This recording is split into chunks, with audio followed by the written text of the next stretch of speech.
Yes, Mr. Beer. Thank you, sir. Good morning, Ms. Vennells. Good morning, Mr. Beer. Yesterday, aside from the 7 general topics that I dealt with in the morning, we addressed 2 issues of substance. One was the complaints made by subpostmasters and others about bugs, errors and defects.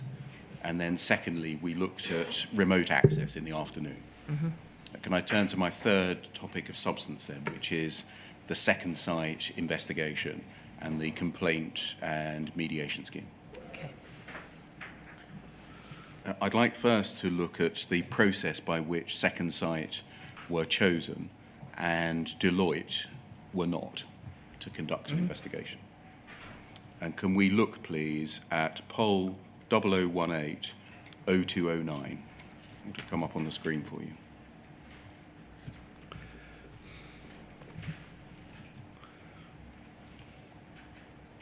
And if we look at the foot of the page, there's an email from Simon Baker. You're not on this chain. To Susan Crichton and Leslie Sewell of the 6th of June 2012. And he says, Susan Leslie, attached is Ron's proposal. My view is that we make it clear to Alice and Paula the distinction between the work Ron is proposing, brackets, an independent review of past cases, and the Horizon forensic audit, the Deloitte proposal, and put it on the agenda to discuss tomorrow, which would be the 7th of June.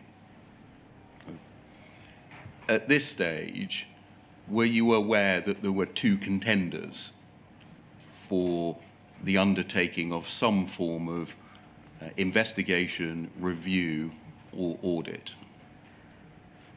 From the documentation, I can see that's the case. I couldn't recall it at the time.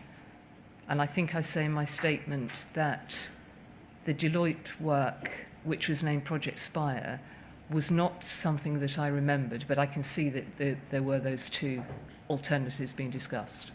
Can you remember the distinction between them, i.e. what was proposed to be done by a second site and what was to be done by Deloitte?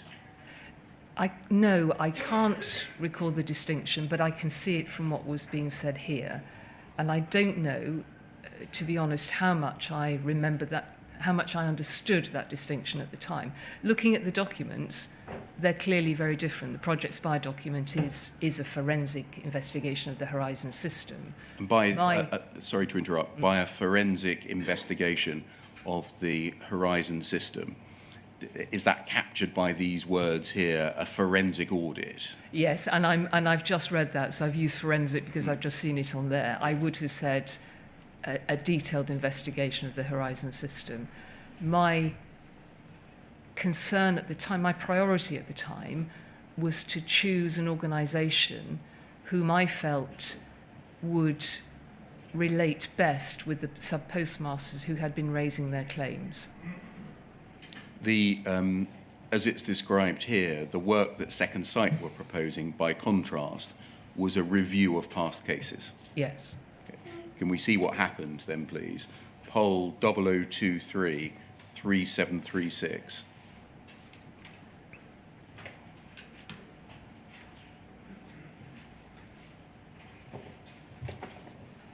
Now, this is a timeline that has been prepared after the event, of the events which led to and happened in the course of the mediation scheme. But it's the best and only record I think we've got of what happened on the 7th of June, the day following the email that I've just read to you. Right. And can we look, please, at page 3? And do you see in the box that's at the bottom of the screen there, it's recorded that on the 7th of June 2012, a meeting is held between you, Alice Perkins, Susan Crichton, Olwyn Lyons and Simon Baker, where the Deloitte and Second Sight proposals are discussed. Yes. And Second Sight was chosen as the preferred supplier. Yeah. But why was Second Sight proposal preferred to that of Deloitte?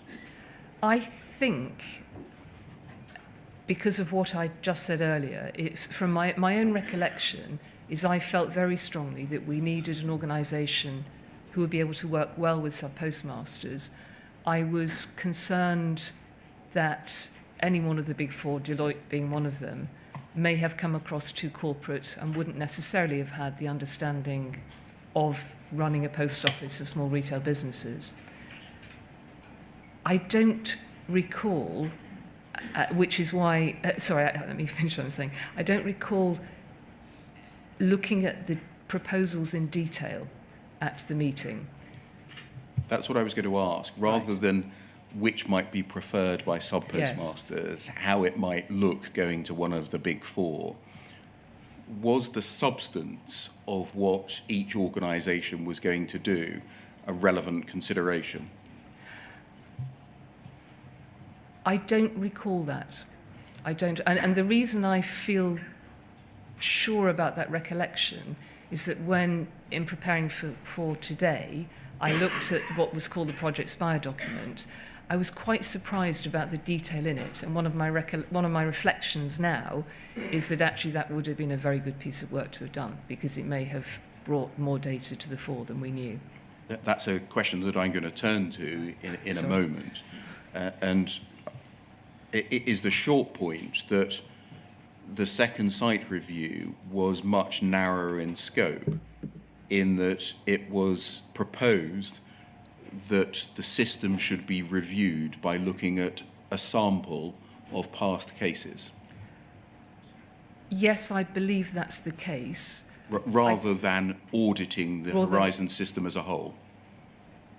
Absolutely the case in terms of my view today. I don't believe we went through that particular angle of discussion in the meeting. Is that right? What would you say to the suggestion that a deliberate choice was made to pick a proposal that was much narrower in scope, that only looked at a sample of past cases, rather than auditing the Horizon system as a whole? Oh, well, from a personal point of view, I would say that was absolutely not the case. I have no recollection of that at all. You agree, I think, cutting to the chase, that it would have been preferable, looking back now, had Deloitte been chosen, because their proposal may or even would have brought to the surface, if carried through to its conclusion, many of the issues that were subsequently discovered. I think the operative word is may. Mm-hmm. I have reflected on that. Whether Deloitte would in fact have surfaced some of the other important areas that Second Sight did, I don't know, because I think one of the other outcomes of this has been the right decision was looking at the contract, and that may not have surfaced through the Deloitte work, which was particularly focused on the system itself. Can we look, please, at the terms of reference, or at least an early copy of the terms of reference that were settled for Second Sight, poll 309-6576.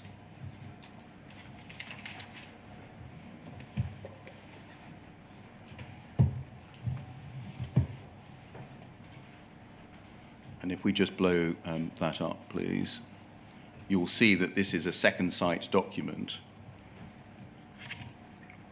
and it is, quote, a proposal to carry out an independent review of past fraud and theft cases in order to determine whether the facts support the business's findings and the charges brought against individuals.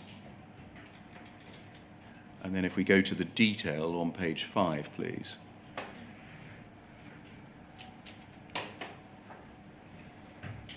Can you see that the proposal is for a case review, and the case review will include the following tasks, said Second Sight. Selecting a representative sample of cases that have led to prosecutions, court-appointed restitution. The sample needs to cover cases where defendants claim they didn't take any cash, where assertions have been made that the system, i.e. Horizon, caused the shortage, including old and new versions of Horizon if possible, and which have been taken up by MPs. And then if you look at the second to last bullet point, study and selectively test the Horizon system in order to find any black hole, program bug, etc., that might have caused mysterious shortages. What's described there, selecting a representative sample of cases that led to prosecutions or court-appointed restitutions, and then study and selectively test the Horizon system in order to find bugs, for shorthand, that may have caused mysterious shortages, was exactly what was needed, wasn't it? Yes. It didn't happen, though, did it? The work that the Post Office and Second Sight did over this quite long period of time didn't come to a final conclusion. No. Well, it didn't, and we're not talking about the mediation scheme yet, because Right. that was a second piece of work, essentially. We're talking about the events that led to the interim Right. report in July 2013. That's what this proposal is about. A representative sample of cases that led to prosecutions was not selected, was it? I don't recall the cases that were selected. Looking at this today, I don't recall the narrow focus on prosecution and court-appointed restitution. My recollection is that we were looking at a broad sample of cases, of which some were cases with criminal convictions. I thought it was broader than that. I don't recall it as being that narrow. Well, we'll see how things got changed by the Post Office. Right, okay. In the events which happened, i.e. over time. Would you agree that if what is described here in those two bullet points that I have identified had in fact been undertaken, again, there is, to use the may word, a possibility that the decade that followed until faults in Horizon and the miscarriages of justice identified by the Court of Appeal may have been discovered earlier? I think that is a possibility. I saw in the inquiry documentation that there is a piece of advice that Susan Crichton sought from Richard Morgan QC, where he said that he thought that the advice was that the Post Office really shouldn't get into this at all because it would be a no-win situation. It would open the floodgates. It would open the flood. Well, I think he made two conclusions from memory. That was one, and I can't remember what the other one was. But my reflection as I read this recently was that, first of all, I didn't know that she had taken that advice, and it came up later, a year later, when she and I had a conversation about her wanting to leave the business, and I suspect we may come on to that. But when I look at that advice now, I think it is a great pity that we didn't know about that, because we may have approached this differently. And can you explain why? I.e., had you, and I think you mean the executive and the board, Yes. known about Richard Morgan's advice, you may have approached things differently. In what way? In that we may well have focused completely separate, understanding the advice he gave, that we may have focused very differently on what we called in shorthand the criminal cases, because they needed to be reviewed differently to others that were not criminal cases. And what we ended up with was a scheme that tried to respond to a variety of different cases and themes. Let's look at what the Post Office did in relation, in particular, to criminal cases. That document can come down, please. I turn to a couple of days after the meeting of the 7th of June to the 9th of June, poll 30096606.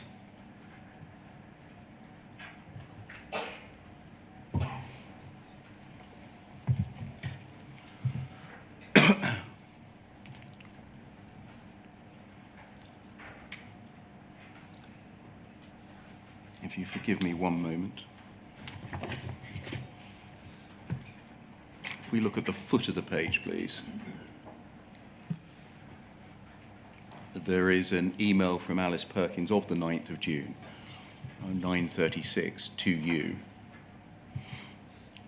And she says, following a conversation with Olwyn yesterday, given I'm away for a few days, I thought I should let you know before I went where I stand on which cases should be in or out of this review. I've given this more thought since yesterday.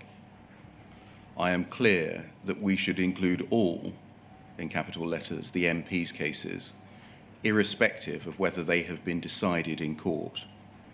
If we try to draw a distinction here, we will be accused of picking cases to suit ourselves and being vulnerable on the ones we omit. We'll have a row about that instead of moving the issue on. On reflection, I don't buy the argument that we would somehow undermine the court process by doing this. There are plenty of ways in which people can go over ground which has been settled in court, and if there weren't, no one would ever be able to get a conviction overturned. And if, which we don't believe, there were new evidence in a case which had been decided, we would want to do and be seen to do the right thing by that. And then if we scroll up the page, we see you replying in the bottom part of the page, which I think is about admin, essentially.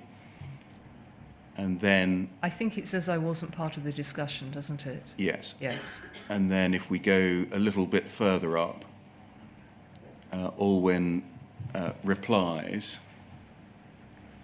to you, and I think to you alone, Paula, in case Susan doesn't pick this up as she's in Berlin and before you speak to Alice, the issue that came to light with the list of MP cases was that they included the Mishra, I think that's Seema Misra.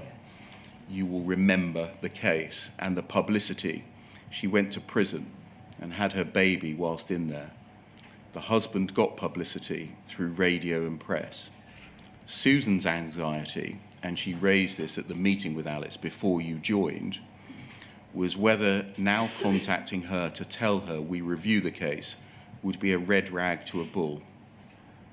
Alice feels this is the business pushing back unnecessarily, and she feels this happened throughout the process, and she is having to keep pushing us.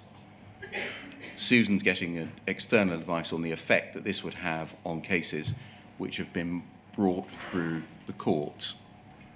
There's quite a lot in there. Did you agree with Alice Perkins that all cases should be included in the independent review, even if they involved criminal convictions? Yes, I wasn't making any distinction. Did you agree with Alice Perkins that the business was pushing back unnecessarily against that? I don't think I knew that, and I think this was so. The bit of admin that we skipped over is I say that I'll call Alice, which I did, and I think she explained to me the conversation that she had had.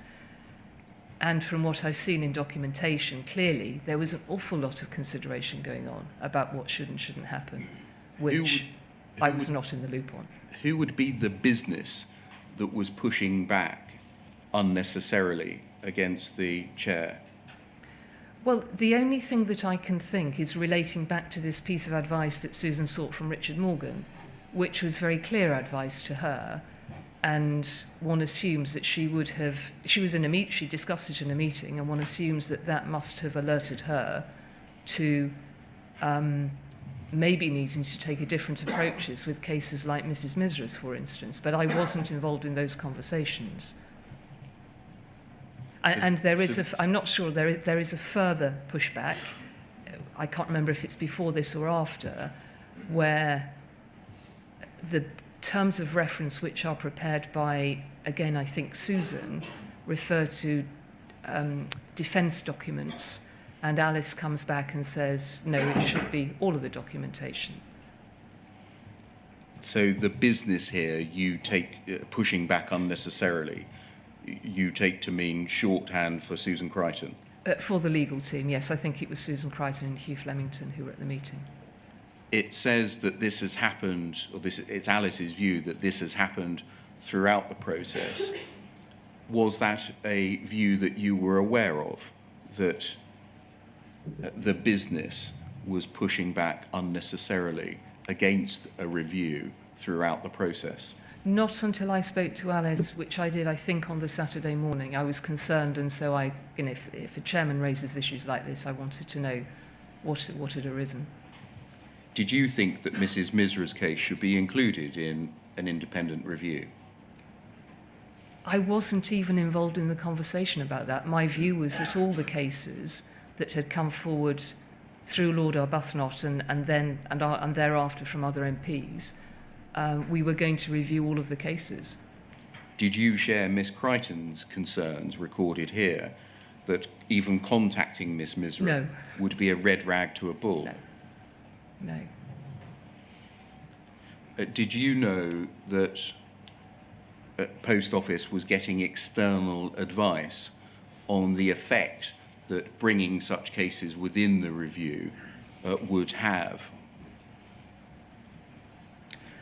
Well, clearly I did, in the sense that Alwyn mentions it in the final line on this email. I don't at that stage think I would have asked more about it, because the situation was resolved in that all of the cases were going to come in. If Susan was seeking advice on something of a legal nature, I would expect her to do that, and then I would listen to whatever that advice was.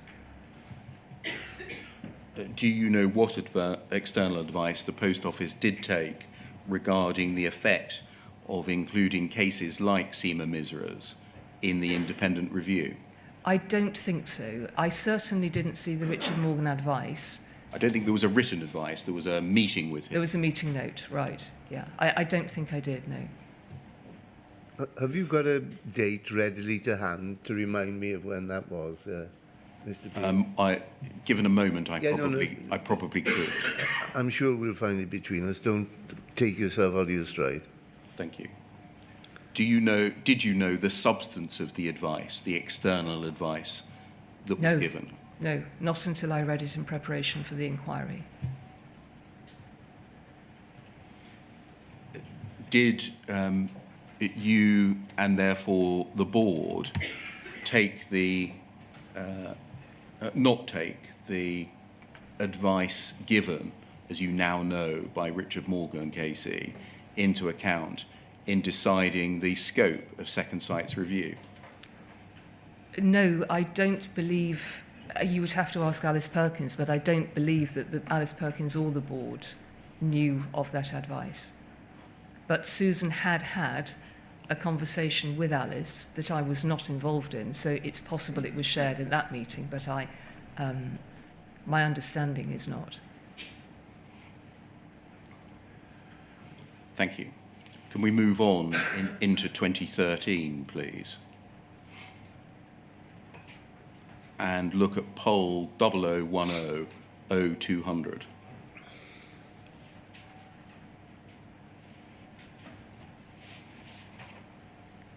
This is a minute, I think, from, as we can see, David Oliver to you, copied to others, of the 5th of February 2013. Could you explain who David Oliver was, please? David Oliver, I believe, was on a short-term contract, maybe a year or two. He was either a consultant with PA Consulting or had left them and came to the Post Office and was working on the Project Sparrow work. In fact, looking at the list, what date is this, please? 5th of February 2013. 2013. No, he was working on the Sparrow project. He sends this minute to you and others regarding essentially options that the Post Office could take to deliver the scheme in a timely fashion. You can see that there. Yes. Under summary. we identified 3 broad courses of action that might be taken to improve the ability of Post Office successfully to deliver the mediation scheme in a timely fashion. Can we look at page 2, please? And scroll down to what was the third option, Plan C, a contingency plan to replace Second Sight if they refuse to work on the scheme under terms which the Post Office find acceptable. Engagement of a professional accountancy firm such as Grant Thornton to replace Second Sight entirely. It's possible that Second Sight will refuse to work under the proposed terms of engagement from the Post Office, and that they may attempt to insist terms that neither you or the Post or the board can accept. In this scenario, they may either walk away from the scheme or Post Office may have to end their engagement. Was it the case that despite their appointment in mid-2012, no terms of reference or terms of engagement had been settled by February 2013 for Second Sight? I don't know about terms of engagement. I do know that that terms of reference were drawn up. Engagement, I don't know. That wouldn't have been something that I would have been involved in. By this time, was it anticipated that Second Sight would refuse to work under the terms of engagement that the Post Office required? It seems to say so here. I don't recall being aware of that, presumably until this was presented to me, and I'm not entirely sure what that refers to. Do you know which of these options was chosen? Do you want to look back at options yes, A please. and B, Yeah. please? On page 1, please.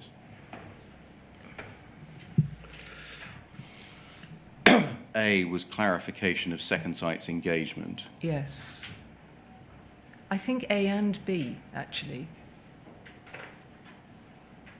So my recollection at this stage is that there were concerns from the team that very few cases had been reviewed. The time was being extended and therefore the cost extended. And I think that was the main concern, is that the work, for whatever reason, wasn't being completed. And I was given a number of options. I'm sorry, I don't remember the discussion, but my sense is that it was, we want a Second Sight to see this work through. It would have been difficult to stand somebody else up, I think. And anyway, they had the commitment of Lord Arbuthnot and the MPs. But I do think we brought in or changed the way they worked in some way to help them. But I may be confusing that with the mediation scheme, because this issue of time and cost overrun was a fairly frequent topic of conversation. Can we move forwards to later in 2013, still before their interim report was produced, by looking at poll 3098437.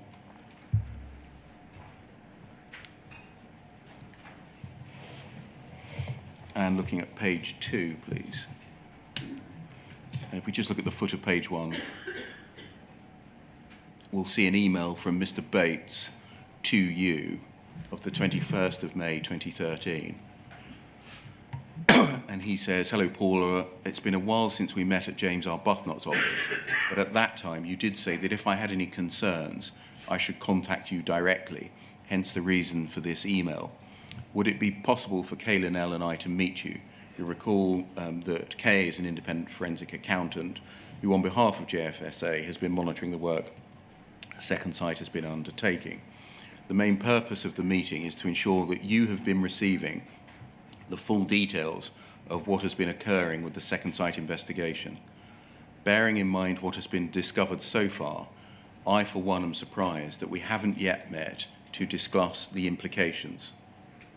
Whilst I appreciate the majority of the issues began under previous regimes, and you've expressed a genuine willingness to address the concerns that JFSA has been raising, these issues are still continuing. I've little doubt it's now feasible to show that many of the prosecutions that the Post Office has pressed home should never have taken place. I believe this is a view shared by Kay.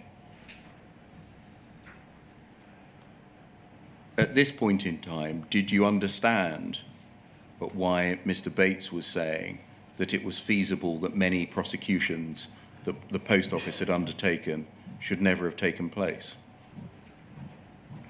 I don't believe I did, because we were still waiting. The work was still very much a work in progress.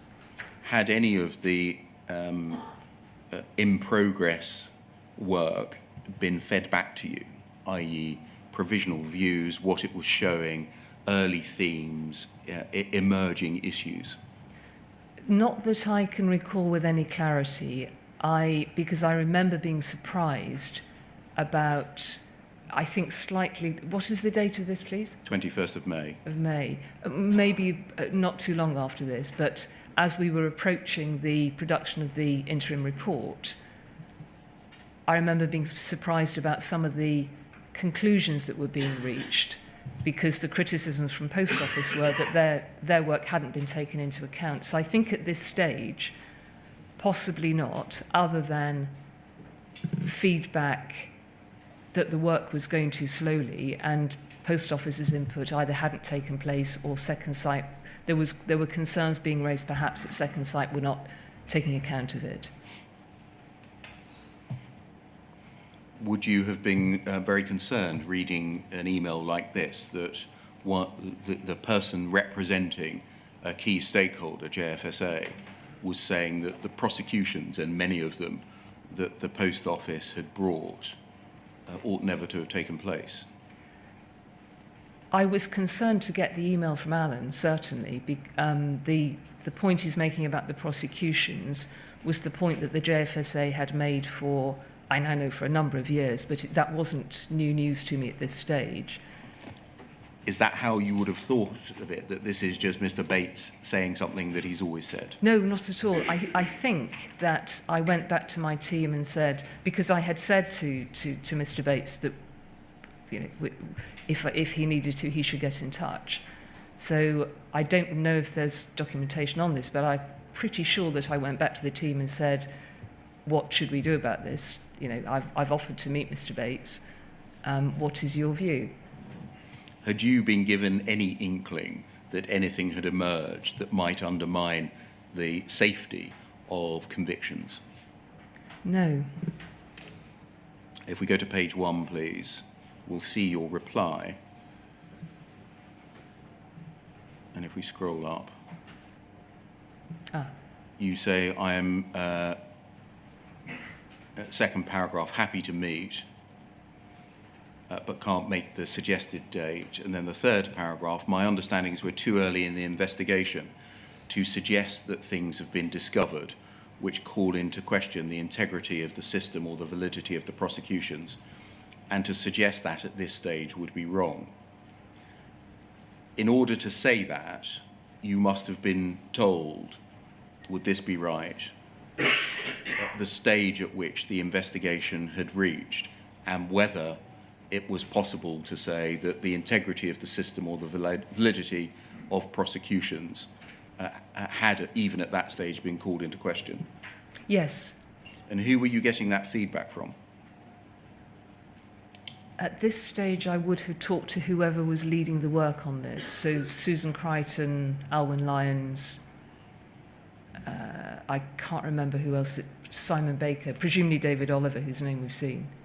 And so were you then getting feedback on the state of the investigation by Second Sight in order to be able to say, essentially, Mr. Bates, you're jumping the gun? I'm almost certain that when I got Alan's note, that I went to the team and said, I've had this note, what's the current status? And as I say here, I would like to meet with Mr. Bates. So I suspect that's where I got that information from. You say in the last paragraph, I've been advised that Second Sight have now agreed that the focus over the next few weeks will be on 3 specific cases. And the meeting might be a more productive one when that work has been completed. Do you know how it came about that what started as a debate between the choice of Deloitte conducting a full forensic audit of Horizon, Second Sight conducting a review of past cases that would be a representative sample, but include some testing of the integrity of the Horizon system, ended up with focusing on 3 cases. My recollection is that the team, what I can recall is frustration from the team that the work Second Sight was doing had moved away from focusing on individual cases to development of themes. And what they were trying to do at this stage, and Second Sight as well, to be fair, was to try and corral this back into a piece of work which could have a report which could be fed back to the MPs before we got to recess in just a small number of weeks after this. That's my recollection, and that was to misuse a word in this context, but that was the theme that ran through, which was Second Sight were focusing on themes rather than on individual cases. And at some stage, we will come on to how that then developed into spot reviews, which I think came after this. And so was it the Post Office, in your view, or Second Sight that narrowed focus down to a very small number of cases? My view is it was both, because both Second Sight and the Post Office had a commitment to Lord Arbuthnot and the MPs to get some work out for people to look at, and we were now not quite a year, but sort of 10 months into this. That's my recollection. Were you aware of a view amongst the lawyers, and in particular Susan Crichton, that if we review a large number of cases, that might open the floodgates to damages claims by subpostmasters? No.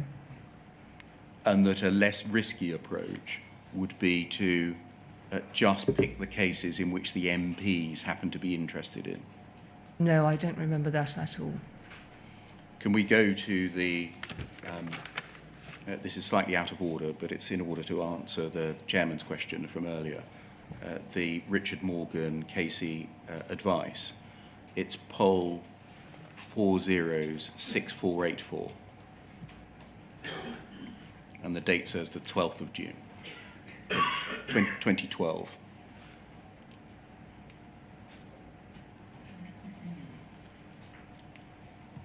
I think this is the advice. We'll see in a moment that it's recorded as a note of an in-person conference of which you weren't aware. That's right, yes. And to the best of your knowledge, the board was not aware. No, I don't believe so. The only person who could possibly be aware might have been Alice Perkins in that conversation Susan had had. But actually, looking at the date of this, I think this comes afterwards, doesn't it? Yes, if we look at the second bullet point, the proposal to instruct an independent expert to prepare a report on the system is the highest risk response to the issue. Was that view communicated to you? No. In fact, a decision had been made, it seems already, at the meeting of the 7th of June 2012, not to instruct an expert to prepare a report, a forensic audit of the Horizon system, hadn't it? The decision had been made to go, in my head, to go with Second Sight for the right reasons. The note records what will it achieve, and I'm not going to attribute any of these words to anyone, because when he gave evidence, Mr. Morgan took the point that it's not clear that it's him speaking Right. Here, and it doesn't necessarily represent his advice. It could be anyone speaking. What will it achieve? It will not be able to address any of the civil or criminal cases dealt with under old Horizon, was that advice communicated back to you that an independent report couldn't look at civil or criminal cases dealt with under old Horizon? No. Will it seek to review particular cases? If so, which ones? And then what might be said to be the important paragraph is the third one. Whatever the findings of the expert report, it will not resolve the problem. The Post Office will be damned if they do and damned if they don't. If the findings are that there are no issues with Horizon, people will see that as a whitewash. And then this, whereas if the findings are negative, that will open the floodgates to damages claims by subpostmasters who were imprisoned for false accounting. And Access Legal, that's part of Shoesmiths, will start to pursue the civil cases they're currently sitting on. Was that view communicated back to you as relevant to decision making if we commission an independent report which comes back with negative conclusions? People who have been imprisoned might bring claims against us. No, absolutely not. And that would be a reason not to commission an independent report, because it might find out things that entitle people to question their convictions or bring damages claims against us. No, I didn't know about this. Did that ever form part of your decision making? We best not ask for the Deloitte report, because if it discovers too much, we may face damages claims. No. To your knowledge, did that ever form part of any discussion or decision making at board level? No. And as I say, in the meeting where we took the decision to go with Second Sight, I don't remember looking at two separate sets of documents and comparing and contrasting. And the foot of the screen that's being displayed, a less risky approach is to agree to take the relevant MPs privately through particular cases in which they are interested. Was that ever communicated back to you? No. Thank you. Can we return to where we were in the chronology, which is the following year, June 2023, by looking at poll 309 8789.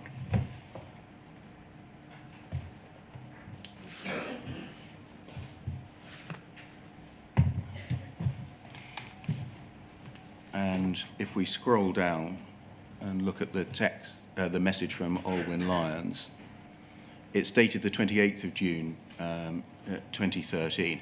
We're getting quite close here to the date of the production of the Second Sight interim report, aren't we? Yes. Which we know was published on the 8th of July 2013. Yeah. It's quite difficult because the way the text has been printed on this email. But if you look at the fourth bullet point, Miss Lyons says to you that she is going to spend time with Janet. Is that Janet Walker? Yes. And remind us who Janet Walker was. Janet Walker was the executive assistant for Lord Arbuthnot.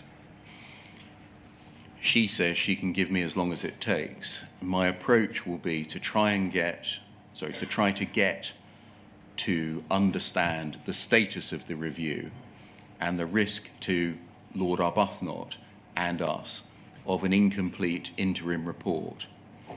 I'll share the fact that Second Sight are not using all the evidence they've been given, and our concern is that their approach to try and keep everyone happy is not how we would expect a forensic accountant to behave.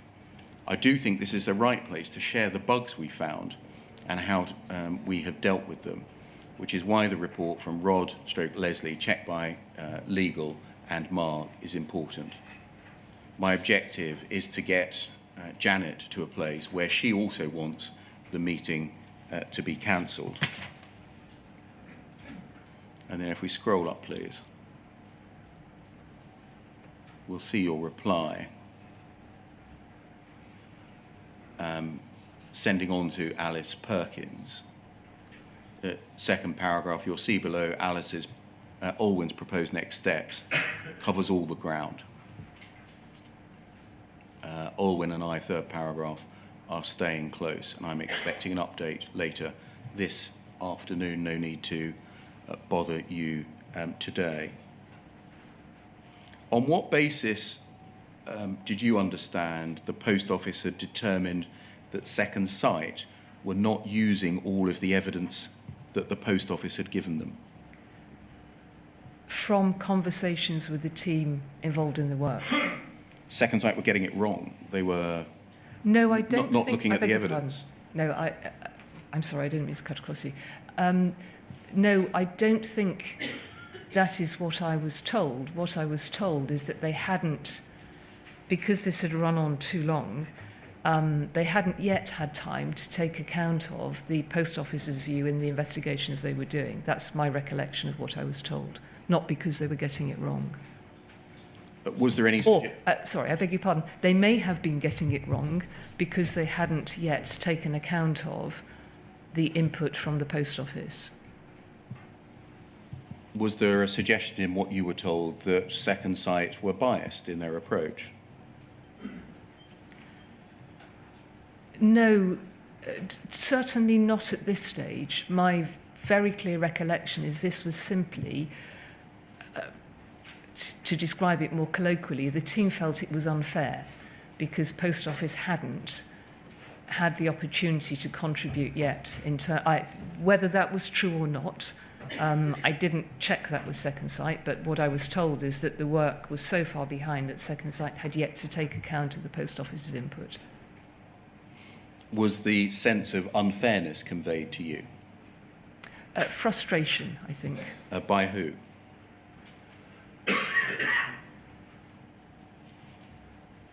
Olwyn certainly was one of the main people I spoke to, Susan, and I think David Oliver, but I'm only remembered by having seen his name today. What evidence were you told that the Post Office had provided to Second Sight that they were not using or taking account of? I can't remember today, I'm sorry.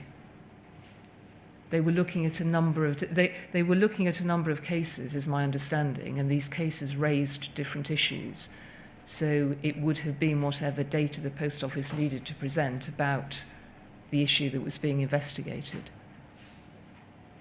Were you told that Second Sight were trying to, in the words of the email, keep everyone happy? I was told that, and I knew, I think, because we had agreed to fund K-L to support the JFSA, I was told that they, I think, if I remember the timing correctly, that they had been asked by Lord Arbuthnot to keep the JFSA happy. And I don't think we had any problem with that until the team began to raise these questions that perhaps because of that Second Sight we're not looking at the Post Office work. But I'm probably now speculating too much, to be fair. Did you tell Second Sight that they were being unfair on the Post Office by not taking account of the evidence that the Post Office was giving to them? I didn't have regular conversations with Second Sight. I was running the organisation. I wasn't closely involved in the detail of this work. I'm not sure if I spoke to them at this time, but I would have had no problem sharing that piece of information. Did you tell Second Sight about the Post Office's concerns about its approach, or alleged approach, of keeping the JFSA happy? I don't believe I spoke to Second Sight. Did anyone, to your knowledge, say, you're not treating us fairly, you're trying to keep the subpostmasters happy, and you're not looking at our evidence? I would hope that the Post Office team... Sorry, first of all, I don't think the Post Office team would have said you're trying to keep the subpostmasters happy. I may be wrong on that because that feels too strong a view in one direction. This whole point was to look at the subpostmasters' cases.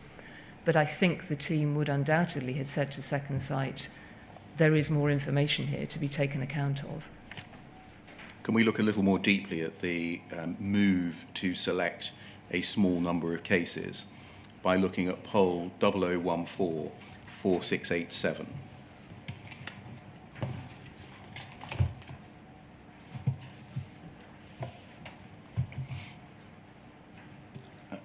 This is the previous month. If we look at page 2, please. And scroll down. An email between Simon Baker and Second Sight, with Alwyn Lyons copied in. Not you at this stage, but it's about a meeting. And I think this is the meeting that we've just seen Post Office was going to try and get cancelled. Right. Ron, just to ensure that we're on the same page, Paula would like to say we've agreed the following with Second Sight. Can you confirm you agree? The investigation reports on 2 to 3 EMPs cases by summer assess or more. By using the 2 to 3 cases, you'll answer the question, have systemic defects in the Horizon system resulted in the wrongful conviction or suspension of subpostmasters?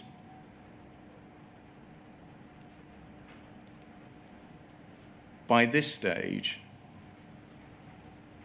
had the proposal that we saw at the first thing this morning to examine a representative sample of cases been abandoned? Not on my understanding. How did it come about that by late May, the Post Office was proposing that by looking at 2 to 3 cases, Second Sight could answer the very big question, have systemic defects in the Horizon resulted in the wrongful conviction or suspension of subpostmasters?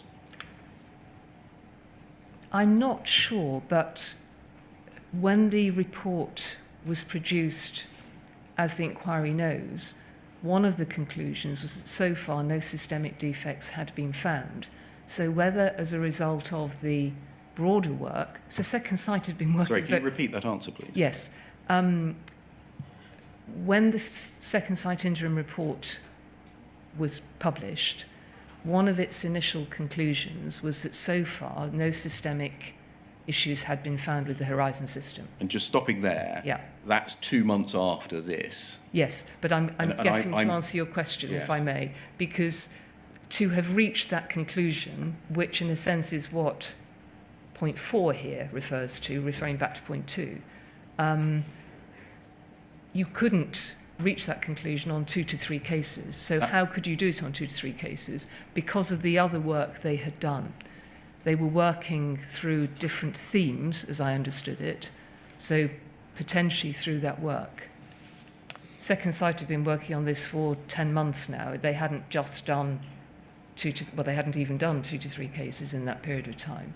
Why was the proposal to limit the report to determining whether systemic defects in Horizon had resulted in wrongful convictions on the basis of 2 or 3 cases? I don't know. I wasn't involved in the conversation. I believe from other documentation I've seen that the recommendation was to choose 2 of the 3, I don't think this is the word, but hardest cases. So not cases that would have presented the Post Office in the best light, but cases which could have been used to challenge the Horizon system and then do that work through. There is some documentation on this somewhere else. How could 2 or 3 cases possibly answer the question, have systemic defects in Horizon generally resulted in the wrongful conviction? They couldn't. They could not possibly do that. And I wasn't involved in this conversation, but by this stage, there was an urgency to have a report produced that showed that some work was at least in progress. And You say you weren't involved in this conversation. This email says you want to say this.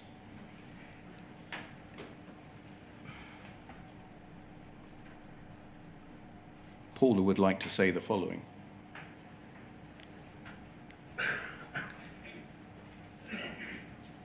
yes. Did you want to say that by looking at 2 or 3 cases, we can answer the entire question of whether systemic defects had resulted in the wrongful conviction of subpostmasters? I was absolutely not, to be completely clear, trying to drive a conclusion from Second Sight that they would not have given. It's an answer to a different question. No, I realise that, but I don't recall the background. So I didn't write this email. I wasn't copied in this email. I don't recall a conversation where I consciously said it would be possible, because it wouldn't be possible, to come to a conclusion on systemic defects as a result of 2 to 3 cases. Isn't that exactly what happened, Ms. Vennells? That the Second Sight report addressed a very small number of cases. It contained the sentence about no systemic defects, and then forever after, the Post Office paraded that conclusion. It did come to that conclusion in its interim report. There is no way the Post Office, first of all, there is no way that I would have wanted to persuade Second Sight on something that they were not prepared to say, and I don't believe Second Sight would ever have agreed to that. If they came to that conclusion in their interim report, that was their conclusion. Isn't that what the Post Office wanted to drive them to? And isn't this the evidence of such driving? The Post Office most certainly wanted the reassurance that the Horizon system could be relied upon. That has been the objective all the way through this. At no stage did I get the sense that anybody in the Post Office was going to be able to influence Second Sight over what conclusions they came to. I would be very surprised if that was the case here. Did you receive, or the board receive, any advice as to the appropriate scope of an investigation by Second Sight, as to the nature and extent of any investigation that would be required in order to determine whether there were systemic defects in Horizon? The only information I and the board had was contained in the terms of reference of the work that Second Sight were doing, which is what we looked at earlier.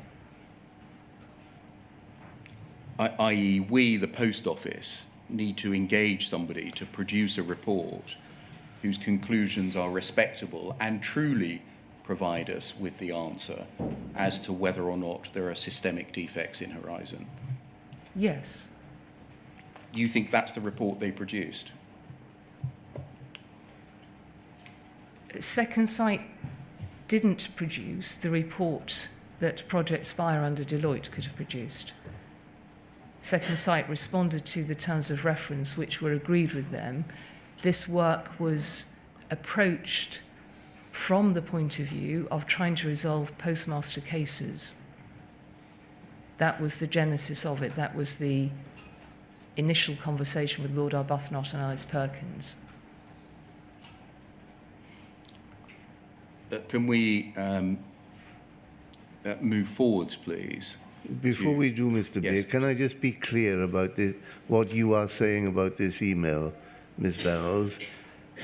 As I read it, it is a request by Mr. Baker to Mr. Warmington that 4 matters are agreed, and it reads as if he is making that request on your behalf. All right? That's how it reads. It does read that way. So what is your evidence to me about whether Mr. Baker was accurately representing what you had told him in this email?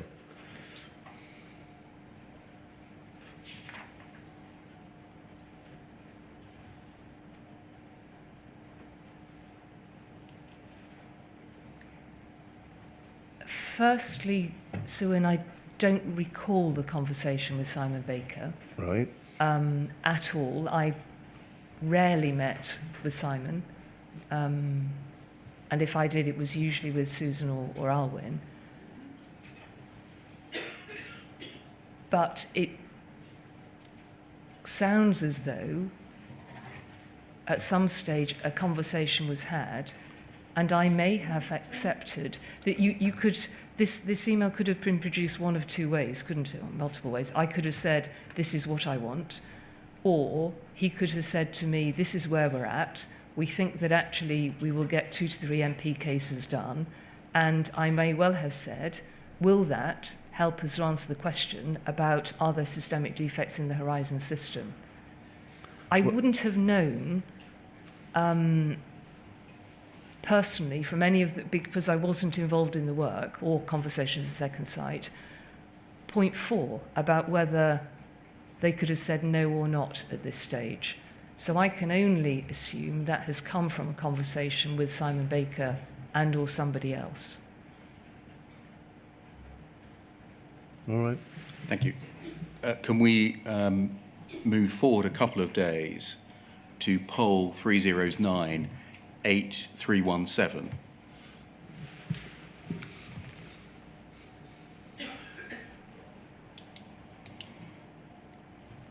This is a briefing for you for the meeting that was proposed to be held between you and James Arbuthnot on the 23rd of May. Can you see that? Yes, yes. And it says, under key messages, we're concerned that the investigation's overrunning, the findings will not be definitive, and there'll be no satisfactory outcome to the Horizon question for MPs or the Post Office. We would like to discuss ways to more clearly define the scope so we get a definitive outcome within reasonable timescales. And then under the heading background, 2.1, when the Post Office commissioned Second Sight, the expectation was that the investigation would review a small number of MP cases, 6 to 12 cases. Firstly, does that represent your recollection of the Post Office's expectation when Second Sight were being instructed? I don't remember today, but we were talking to Lord Arbuthnot and I think 2 or 3 other MPs, so that's entirely possible. Do you know why it was the Post Office's expectation that a smallish number of cases, 6 to 12, would be the limit of Second Sight's review? Presumably because that was the number that was being discussed at the time. Discussed by who? With James Arbuthnot and the team working on it. I don't recollect 6 to 12 cases as a particular number, because what I remember is that the number increased as more MPs raised cases. You remember the Second Sight proposal that we looked at? Its suggested scope of work Yes. was to review a representative sample of cases in order to answer the question of whether there had been wrongful convictions. Yes. Was that the Post Office's understanding when it was commissioning Second Sight, that that's the work that it would be undertaking? If that is what was in the final terms of reference, yes. The speaking note or briefing carries on. MPs have now submitted 29 cases and JFSA have submitted about 20 cases. It's unlikely that the investigation, no matter how long it runs, will conclude anything definitive.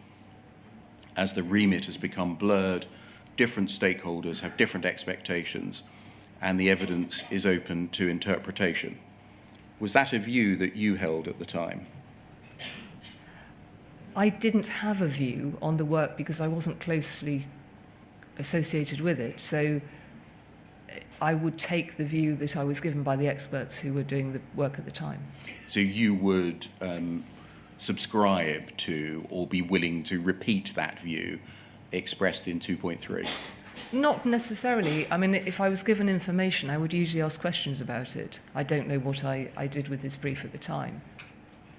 The suggestion that any investigation would conclude anything definitive, was that your understanding? No, I don't think that was my understanding at any time throughout this, and the inquiry will see there is further documentation where I'm exhorting the Post Office and Second Sight to move through the cases because I wanted the cases looked at. There was at this time, actually, as a potential helpful issue, a number of cases had come through, I think, from MPs, and there was some debate about whether there was sufficient information and quality of information to be able to do any work on them at all.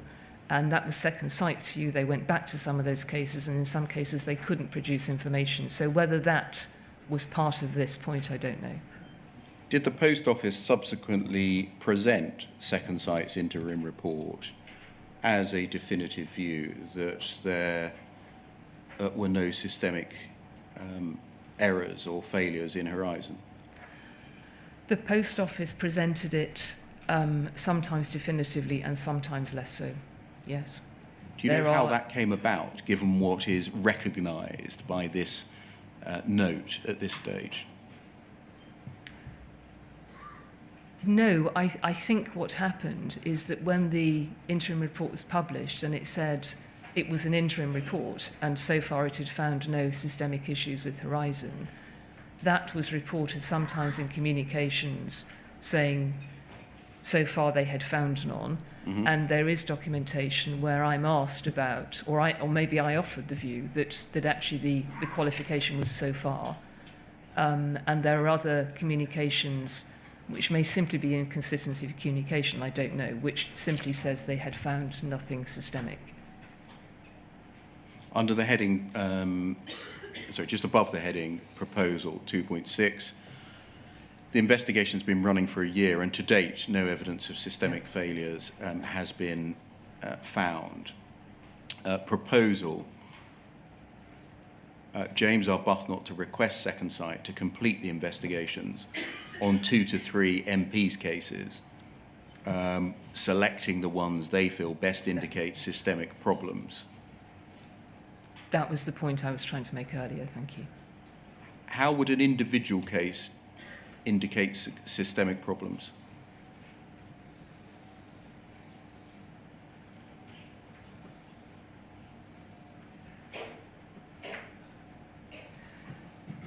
I don't know that I can answer that question. It couldn't, could it? Bit tricky, isn't it? It's very tricky, yes.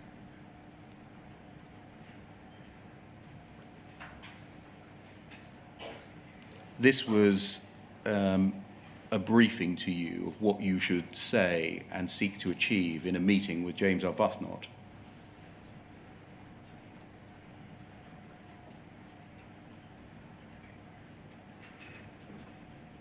Yes? Yes.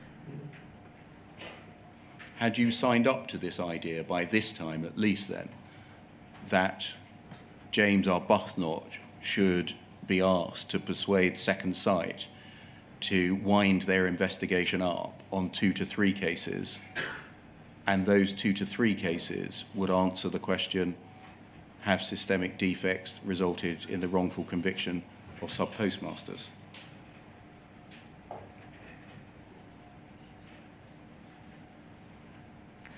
Could you ask the question again? Yes. I'm sorry. Had by this stage, yes, in readiness for the meeting with James Arbuthnot on the 23rd of May 2013, you signed up to the idea that he would be asked to persuade Second Sight or request Second Sight to wind their investigation up on the basis of 2 to 3 MP cases answering the question, have systemic defects in Horizon resulted in the wrongful conviction of subpostmasters?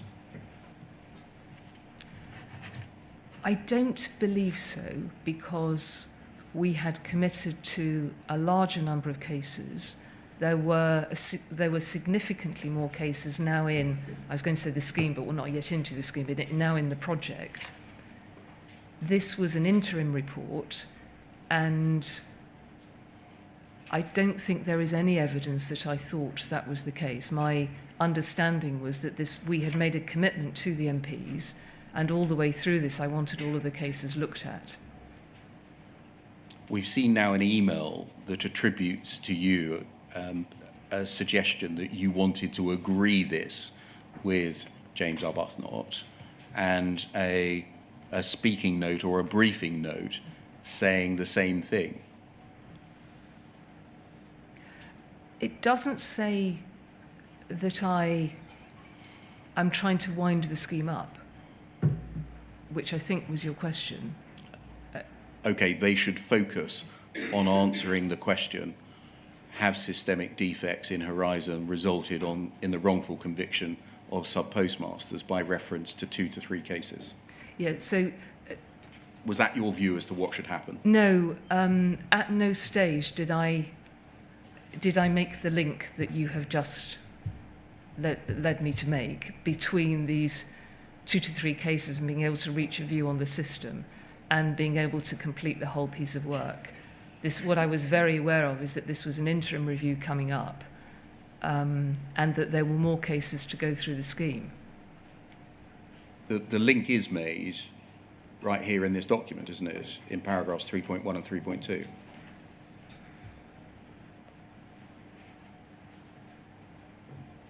It is, and as I mentioned earlier, before the document came up, my understanding was that from the work Second Sight had done, presumably around the thematic work where they had been looking at a number of cases, and they're now being asked to take 2 or 3 cases which may or may not show whether subpostmasters had been wrongfully convicted. Can we move forward? I was not trying to close anything down. It's really important that I say that. Can we move forwards, please, to closer to the production of the interim report? Poll 309-9003.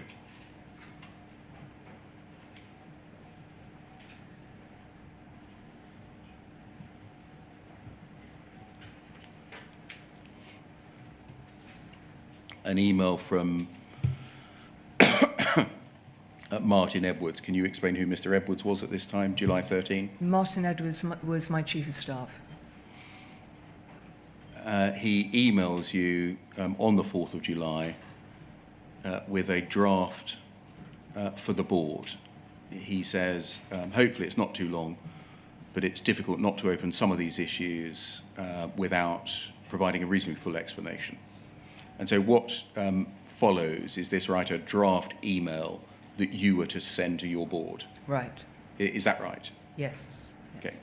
And then beneath the dotted line, we see the draft email. I wanted to send you a brief email to update you on where we are with the Second Sight investigation. We've been engaging closely with Second Sight throughout the week to understand the position they intend to take in the interim report, and emphasising our concern that their findings must be even-handed and grounded in the facts. In line with our discussion on Monday's board call, we understand they've not found any evidence yet of systemic issues with the Horizon system, and it should be noted that this is based on a detailed review of their 4 best cases in terms of compelling evidence. So by this time, I think you had drawn a link between a review of a small number of cases, it's got up to 4, and whether there were systemic issues with Horizon. Yes, but I hadn't drawn that link. That, I think the way I read this is that is what the team had understood from Second Sight. What Second Sight were prepared to say that there were no systemic issues with Horizon generally on the basis of looking at 4 cases. That appears to be the case, but as I've said, they also were doing wider work by this stage. What was your understanding at this point at what systemic issues meant?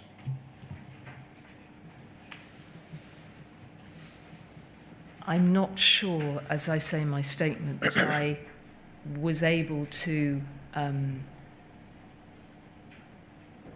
make an informed decision on that. Second Sight themselves, I think, refer to it as something that might have a broad impact across the post offices or across the system. I can't remember, but you will have the reference. Was there a shared... And so my assumption, if they felt they could reach this conclusion from a small number of cases, was that perhaps, but this is my reflection today, I don't think I had the reflection at the time, was that perhaps they had seen something in those cases that could have occurred elsewhere. But I'm speculating to try and help answer the question that I didn't ask at the time. Was there a shared understanding between you and the Post Office Board as to what systemic issues meant? I don't think the conversation ever happened. Was there a shared understanding between you and the Post Office team that were leading on the work with Second Sight No. as No. to what systemic issues meant? No. Was there any discussion over what systemic issues meant? I don't recall one, no. Thank you. So it's 11 o'clock. May we take the morning break until 15:15? Yeah. Thank you.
Ms Vennells, can we turn, please, to some documents that may provide some insight into your approach and decision-making in relation to the Post Office's decision not to review all past convictions in the light of what was emerging from Second Sight? Can we look, please, at poll 309-9056?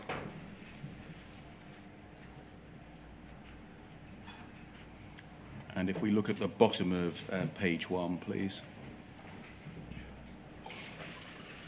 And if we just look at the top of the page, I think we'll see who this is sent to. Leslie Sewell, Martin Edwards, Mark Davis, Alwyn Lyons, Susan Crichton. Mm-hmm. Go back to the bottom of page 1, please. Thanks for your inputs today. Susan, I need your thoughts on the note below, especially 1 and 2, please, and the questions at the end of the mail. I think we have the following, which is a variant. 1, a working party over the next 3 to 4 months. This comprises the Post Office working collaboratively with the JFSA and does 3 things. So just stopping where we are at the moment, I think you knew, is this right, of the likely content and conclusions of the interim report. This is 2 days before it was published, and you're now working out the next steps. I think that's right, yes. The working party firstly explores the Second Sight 8 themes for improvement. Can we get less than 8? And agrees how they can be implemented. Secondly, looks at the remaining past cases with the JFSA and MPs if they wish, to see if further themes or new evidence emerge. And then this. Thirdly, our external lawyers review all prosecutions in the past 12 to 18 months since the Post Office has been independent of Royal Mail in the light of the Second Sight findings.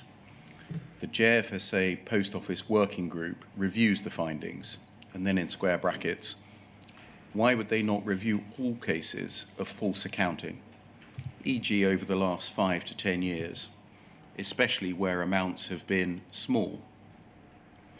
I assume large amounts would be less likely to get away with saying they were muddle-headed and not helped. But could we review all? It's the false accounting charge that James Arbuthnot was most concerned about. And then if we scroll on, please, over the page. I'm going to skip over 2 and 3 for the moment and look at 4. Issuing a statement that although the system has been proved to have no systemic issues, and our training support processes and helplines have worked for most of the 50 to 60,000 colleagues over the past decade, we're nonetheless genuinely sorry that some of our subpostmasters who were struggling did not feel we offered them sufficient help and support when they needed it. We're grateful to the JFSA and James Arbuthnot for highlighting the issues. Many are historic and already improved, but we're always open to new ways to improve how we do business to ensure the Post Office stays as trusted and effective in its communities as it ever was. So going back, and sorry, you say, can we draft this into something I could send to Alan Bates? Yes? Yes, yes. Last paragraph. Susan, would we ever ask the lawyers to consider reviewing past prosecutions? Is that what we're talking about in 1 above, but simply not using the terms? If not, why would it be different? Of our 500 prosecutions, how many are for false accounting? For clarity, these are open questions, just want to know the answers, not an indication that I want us to do so. So just going back to at the first page, please, at the foot. The point 3, our lawyers, external lawyers, reviewing all prosecutions in the past 12 to 18 months. And then you ask the question, why would the external lawyers not review all cases of false accounting over the last 5 to 10 years? Why was the proposed review to be limited to prosecutions in the last 12 to 18 months? I don't remember, and if I might just add, in case there's any confusion, the description muddle-headed was one that Mr. Bates had used. That wasn't a word, and I had picked that up. But in terms of answering your question specifically, I can't recall why 12 to 18 months. There was a question raised by the board at some stage as to... These are your proposals, though? No, I think this is... I believe this is me pulling together a number of suggestions that had come in over a period of time from different colleagues. And you have drawn them together. I've tried and to... said, we've got the following, which is a variant. And you said, can this be drawn up into a document that can be sent to Alan Bates? Yes, and what I'm doing here, I think, is showing with colleagues, the way that I worked and they worked in an iterative process, is have I understood what, does this seem a sensible way forwards? And so you were going to propose that the lawyers review all prosecutions in the past 12 to 18 months? No, I wasn't proposing that. I had been given that information, I think, by somebody else. Okay, who had given you the information? It could only have been Susan. Why were they proposing the past 12 to 18 months? That I'm not sure. And what I was just trying to say is that the board had asked at some stage, but I'm not sure if it was at this point, whether the company, and this is also a nice Perkins statement, had conducted any prosecutions which had relied solely on Horizon, because there was a concern, clearly, because of the issues that were being raised by Lord Arbuthnot, that the board didn't want to be taking prosecutions until the various investigations had been seen through. But I don't know whether that was anything to do with this particular point. The person, if I have collated this from information from colleagues, that could only have come from Susan, I think. You drew this up as a collection of what had been said to you Yes. or passed to you, and you were happy to put it forward as a proposal subject to the questions that you asked. Yes, I think we were trying to find a way through post the interim report. The interim report was about to be published, and we still had numbers of cases that needed to be reviewed, and we were trying to find... and what actually happens is, this is moved on a couple more stages, was a solution that would get us through the other cases that would work for the JFSA. So what was the logic of the proposal to review prosecutions in the past 12 to 18 months? I'm afraid I can't remember, and I can see that I'm asking, in a sense, I don't put it that clearly, but I'm saying, why would they not review all the cases? It says review all prosecutions in the past 12 to 18 months since the Post Office has been independent of Royal Mail. Was that seen in your discussions with the people involved as the important point of distinction? Will only go back to the point of separation, i.e. April 2012? No, I think that is my point about the question that was raised in the board, because the board had only been in place since the Post Office had been independent of Royal Mail. You ask in brackets, why would they, the external lawyers, not review all cases, e.g. over the last 5 to 10 years? Why were you asking that? I assume because that seemed a fairly sensible question, which is, why would we be restricting ourselves to a particular time period? That's logical, isn't it? If we're trying to do this properly, why wouldn't we do all of them? Yes. If we're doing this properly and fairly, why wouldn't we look back at all cases of false accounting? Yes. Was that done? The scheme, no, in terms of what we know today, clearly not. The scheme was opened to 150 cases that came forwards, and the post office advertised across the network for any postmasters who wanted to come into the scheme and have their cases reviewed. So my understanding at the time is that we were open to however many postmasters came forwards.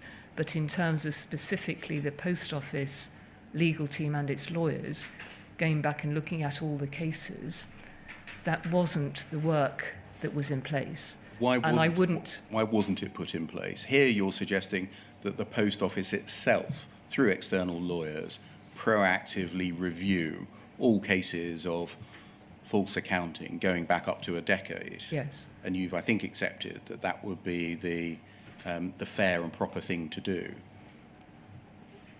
Why didn't the proper and fair thing to do get done? I can't remember whether you have any further documentation that would see what answer I got to that. We're going to come to the answers, yes, the narrow answers, and essentially we're going to find out that Mark Davis, the PR guy, said it's very dangerous. I don't remember that. I was asking the question to do this work the right way, and my understanding and acceptance of what was proposed, which was accepted by the MPs and everybody else involved, was that the mediation scheme was the right way through. I think we see other documentation that sees cases go to the CCRC. There is documentation that says cases can't be resolved through mediation in the scheme and they would need to go through the Court of Appeal. The fact I can recall those, I suspect there was a wider discussion around this at some stage. Do you agree that your nascent idea here of a review of all prosecutions of false accounting, if it had been carried into effect, that may have avoided a lost decade until miscarriages of justice were discovered?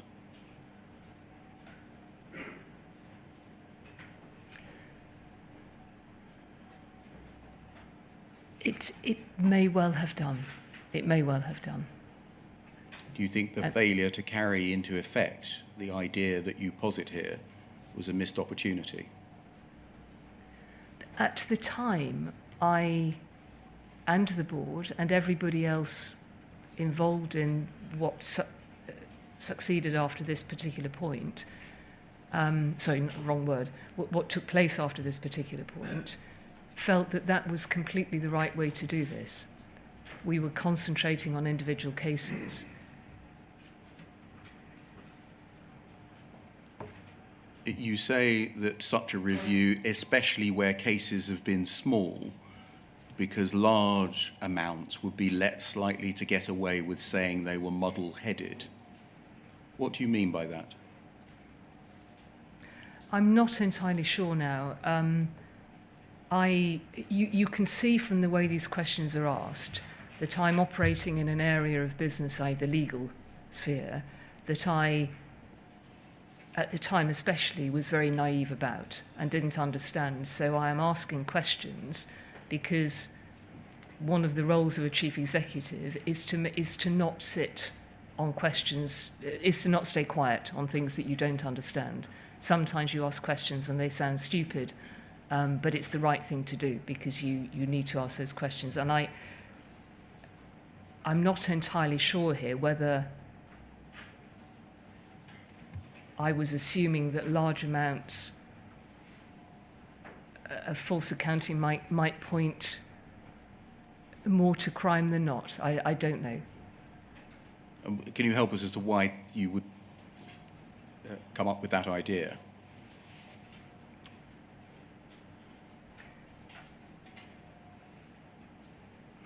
A person accused of false accounting in relation to a small amount of money may be more likely to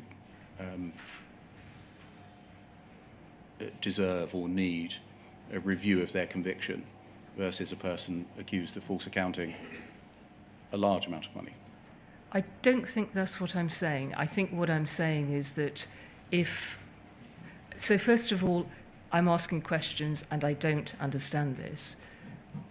I think what I was asking is that if somebody had committed false accounting over a long period of time and had therefore reached a large sum, and I realise today, and I regret what I've said, that I understand very much today why subpostmasters were driven to do this, but at the time, my naive assumption was that if somebody was false accounting on a regular basis over a long period of time and accumulated a large amount false accounted, that might give an intention of something that was perhaps more planned than where an amount might have been an occasional example. Okay, can we look at Mr. Davis's reply? Poll 30099055.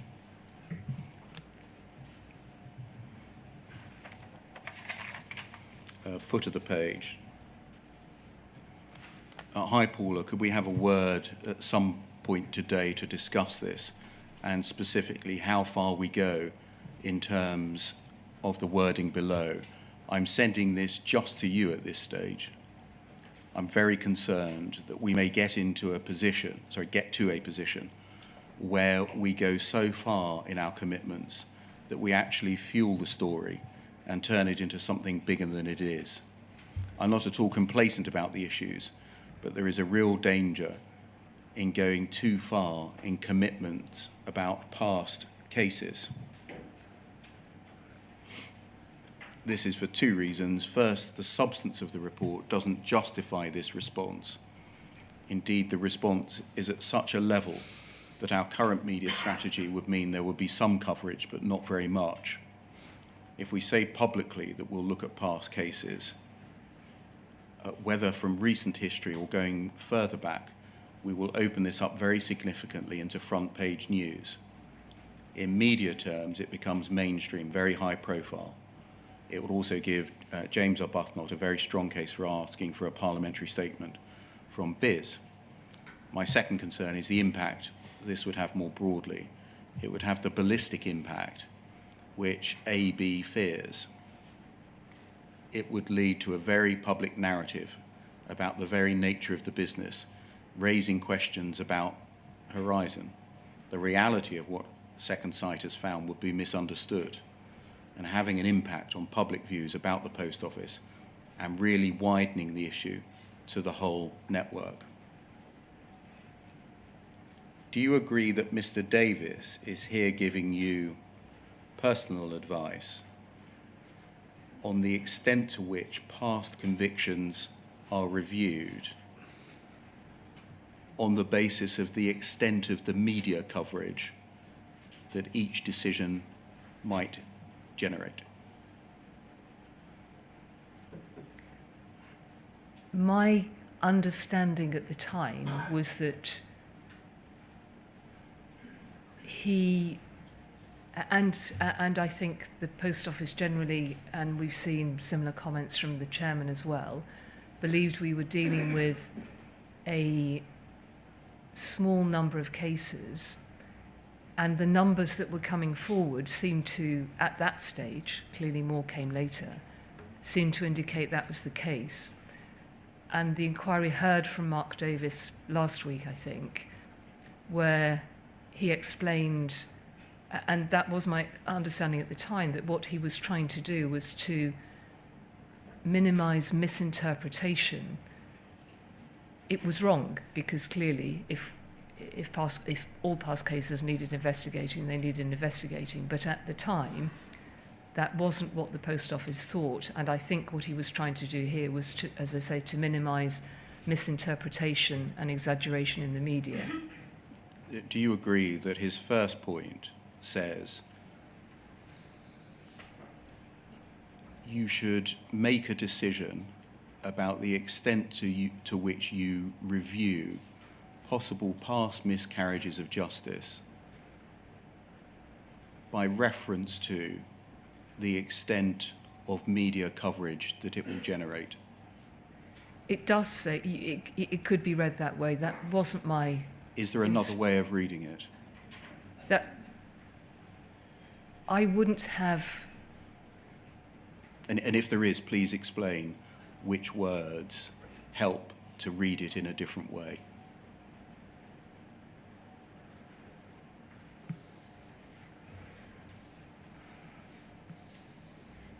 He's saying don't go back 10 years or say that you'll go back 10 years. Our current approach would mean there's going to be some coverage, but not very much, the usual suspects. If we say we'll look back at past cases, we'll be on the front page. Isn't he directly saying? Yes, I can see that that's what he's saying, but my mindset at the time when I received this is that we were working on specific cases that were coming forwards, and we opened up... No, hold on, Ms. Vennells. The email that you had sent, to which this is a response, posits, should we look back 12 to 18 months since separation? Yes. Or should we go back further? Why aren't we going back Yeah. further, 5 to 10 years? And this says, you can't do that. You'll be on the front page. That's a grossly improper perspective, isn't it? Yes, it is. Yes, it is. Do you know why he cut everyone else out of the chain and replied directly to you? No, I don't.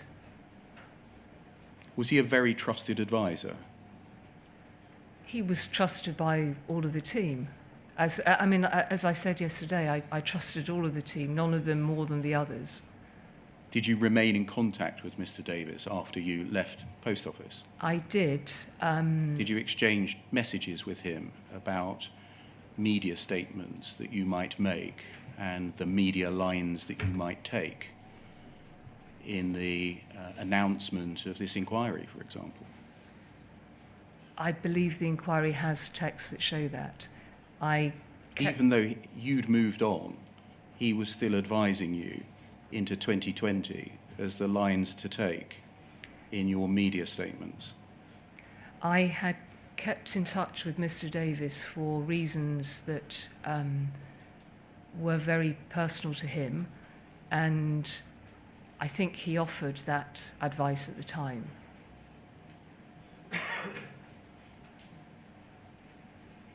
To what extent did what Mr. Davis advised here affect your decision making? I would never, it was simply not the way I worked, have taken a decision based on the advice of one colleague. Never. My way of working was to take as many different views as I possibly could and to involve those individuals in the decision making as much as I possibly could. Can we look at the top of page 1, please? Your reply. Mark, thanks for this. I don't think we're too far apart. I didn't say this approach would be our media statement, but they'd need to be aligned. You're right to call this out. I will take your steer. You did take the advice of the PR guy, didn't you? I really don't remember it relating to the decision. Hang on now, please. Thank you. As I tried to say before, what we were working to at this stage was numbers of cases going through a scheme, and a scheme that was going to be opened up to anybody who wanted to come forwards. I understand how this reads, but I don't recall making any conscious decision not to go back and put in place a review of all past criminal cases. My conviction as we were going forwards in this was that this scheme would enable any case any postmaster that wanted their case to be reviewed, that the scheme would allow for that. You continue. There are two objectives, the most urgent being to manage the media. The second is to make sure we do address the concerns of James Arbuthnot and Alan Bates, mainly looking forwards. But we should be aware of Alan Bates' driver is really justice for the past. Otherwise, they will call for reopening cases. Yes. It may be that we get to manage Alan Bates and James Arbuthnot by playing on the go ballistic view, i.e. I'll meet him privately to hear his views about these cases, but we cannot refer to anything in relation to past convictions. Any challenge must go via normal legal routes. Is that the way your mind worked at this time? The priority was to manage the media and then deal with the actual substance of issues? The media issue related to, I believe, because we were right on the day or the day before the release of the Second Sight interim report, and that's my recollection that is the media conversation that we were having. But what we're talking about here is how far back a review of possible miscarriages of justice should go. Yes, and I'm not closing that down at all. You say there are two objectives, the most urgent being to manage the media. I'm pretty sure that was in relation to the interim report, which was due out any time, which, as the inquiry has seen and heard from other people, there were issues in that report which the Post Office disagreed with and the team felt Second Sight hadn't taken account of. That, I think, was the issue that we were talking. So this was a really urgent today or tomorrow issue. And then there was the concerns looking forwards. No, what you're saying here is you're right, Mark. We will put the past behind us. We won't look at past cases. We'll focus on the future.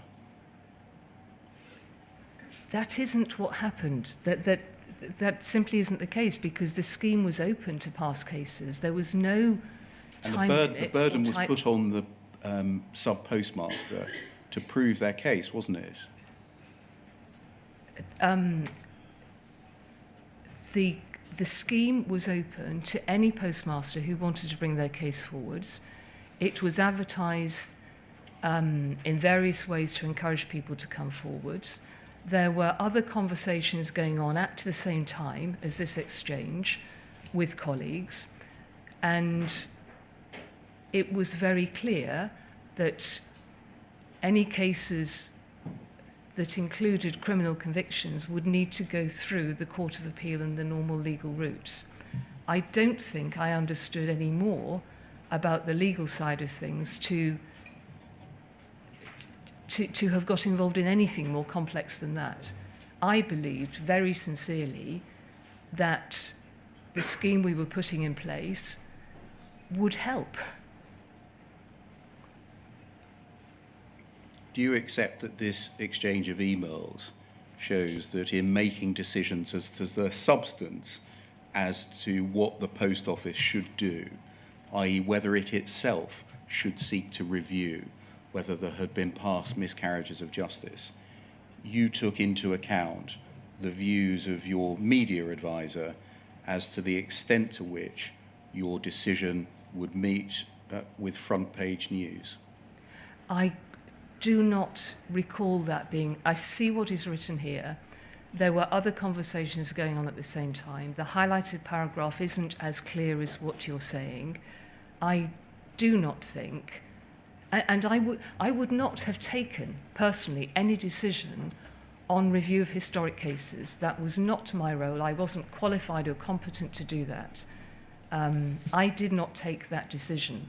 What I was trying to do at this stage was to find a way forwards through the cases that had come into that had come into the post office, and to encourage more to come forwards, which would have enabled any case to go through normal legal routes if the post office couldn't help it. What did So you... no, I absolutely don't accept that I took a decision to not review past criminal cases based on a media outcome. I didn't take any decision on that. I wouldn't have been able to do so. And it would have been such an important decision that would have had to have gone to the board. Can I just ask, and this may be entirely my fault, so I preface it by that, but I'm not clear that as of the 6th of July or the 7th of July or this period of time, this discussion of how to approach the issue of past cases is taking place in the context of Second Sight continuing its investigative work beyond the interim report, or in the context of the idea of a mediation scheme. Do you understand the distinction I'm trying to draw? Not entirely. Would you? Well, as I see it in simple terms, Second Sight began by investigating in the context of a number of cases. Yes. And after their interim report, somehow a transition took place so that what I'll call a mediation scheme emerged. And I'm not sure, as of this date, i.e. at or about the time when Second Sight was to produce its interim report, whether the discussions of how to deal with past cases was in the context simply of Second Sight moving forward with their investigations, or by that stage, in the post office's mind, that was at an end and something new was emerging. No, I think that's a helpful question. I think there was a process of evolution. So second... Sure, but I wanted to try and yes, and pinpoint... I'm trying to think through what... Yeah. Second Sight had done the work it had done up to the publication of the interim report. There was still a number of cases that hadn't been looked at, which needed to be continued. I had been disappointed about the way the post office team hadn't worked as well or been able to contribute to the work Second Sight had done. And I say that I would like us to work collaboratively with the JFSA, who still had a very serious vested interest in that. And a proposal was made to form a working party, I think was the word that was used. And that was, I recollect, an attempt to work together to go through the remaining cases. At some stage, and as we were going through this, because it was an iterative process, people were contributing ideas as to how this might play out. I had a conversation with Susan, and this I remember very clearly because I can remember where it was. I'd arrived home at this, and I was standing on the station, and she called me, and Susan suggested that a way of bringing, the trouble is I now know what didn't happen, but some of these cases, or these cases to a conclusion, would be to introduce mediation. What she said was that, and again this is in documentation somewhere, is that mediation, that sometimes what was needed in cases is for people to hear the post office apologise and say that it was sorry that it got things wrong, or for the post office to explain to a subpostmaster that perhaps they had done something wrong, and that once the cases had been reviewed through this working party process, that might then be a way to reach some finality on those cases. What was also talked about at the same time was that if this was a good thing to do, which clearly it was, the post office then needed an ongoing process, possibly an adjudication process, an external ombudsman, on a permanent basis, so that if this type of challenge arose again, there was an external appeal process, if you like, for subpostmasters to go to. And the thing that I'm missing, Sir Wynne, in telling you all of that is if Susan knew, which of course she did, and I wouldn't have known so well, that criminal cases couldn't be resolved through mediation, and this is simply a question, did she know that there would need to have been a further review, or was her understanding at that time, which is a fact that was later described, that any criminal cases going through the mediation scheme would be open to all of the investigation work that was done by Post Office and Second Sight and Fujitsu, which may then give them information to take forward through the normal legal routes, through the Court of Appeal or the CCRC. Ms. Vennells, can we look at page 2 of this document and scroll down? This is your thoughts on the proposal as at the 6th of July. Yeah. In direct answer to the chairman's question, isn't it the case that Second Sight were to play no part going forwards? There were conversations about whether Second Sight should or shouldn't, because there were concerns about the fact that this had run on too long and was way over budget, and there were, and this again is in many documents, there were concerns that their work was not at this stage sufficiently evidence-based. Your proposal didn't involve any role for Second Sight, did it? I'm not sure that's Look at the true. email It on was the a screen. consideration. Sorry? Look at the email on the screen. Your written proposal did not contain any role for Second Sight, did it?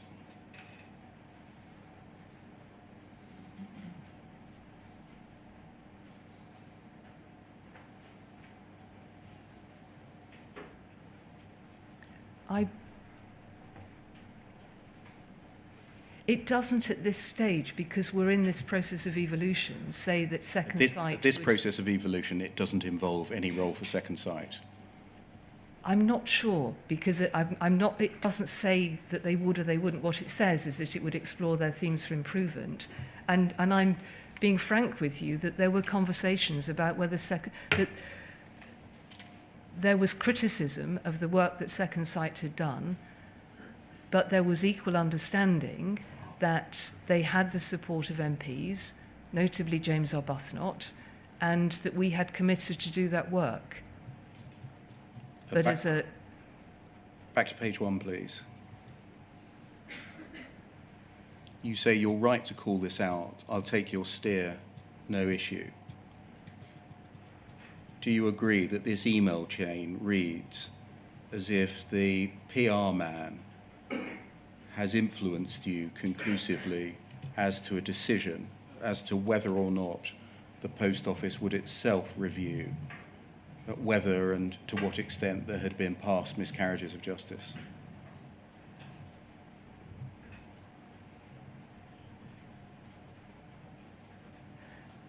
I wouldn't take that steer on a legal matter from Mark Davis. He clearly... He was talking about, and again, in the timescales we're talking about publicity within the next couple of days as a report coming out. But I wouldn't have taken a decision on anything at all to do with legal matters from Mark Davis. Okay, let's see what the... I'm so sorry, I spoke over you. Sorry, it's fine. Let's see what the IT person was telling you on what to do about looking at possible miscarriages of justice. Poll 30099056.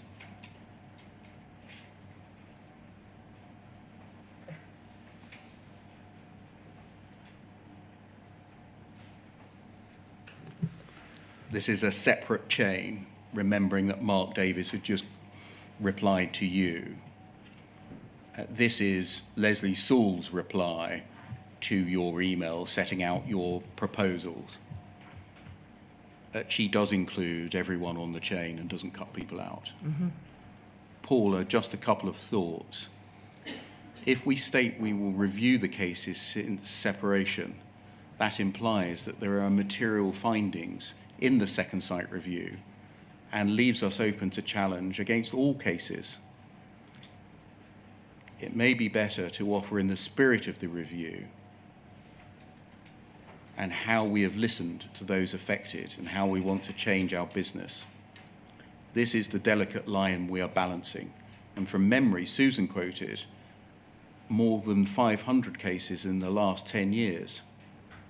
It may be an option to allow subpostmasters to come forward and request the review. I agree on the points about the working group and user group, etc.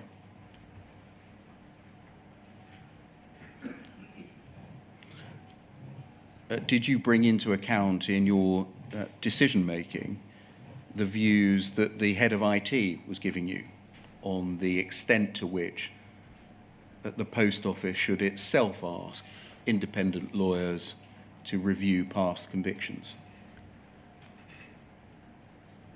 I would have read Leslie Sewell's email sent to me. I wouldn't take any decision on legal matters personally without the advice of the General Counsel and on something this significant as the board. We can see that you've had what the PR expert has been telling you to do about past convictions, and here the head of IT telling you. I think your position is that you did not see Simon Clarke's advices which address looking at past convictions until after the Court of Appeal Criminal Division disclosures in late 2020, early 2021. Yes. Is that right? Yes. So you didn't know that there were lawyers advising on the very issues that you were considering at this time, bringing into account the PR man and the IT lady's views? I had no sight of the Simon Clarke advices, no. You tell us in your witness statement, that can come down, thank you, it's paragraph 562, no need to turn it up, that you recall that you were told by Susan Crichton that due to advice from external lawyers, there was a need for a review to ensure that proper disclosure had been given in previous criminal cases. Yes. You say that you had a conversation with Leslie Sewell in which she told you that the Post Office had been advised that the expert witness that the Post Office had used in criminal cases to give evidence about Horizon had failed to mention there were bugs in Horizon, including in the Seema Misra case. You tell us that in your witness statement. Yes. Yes, that's right. Can we please try to pin down the date on which you had knowledge of a problem with the Post Office's expert evidence?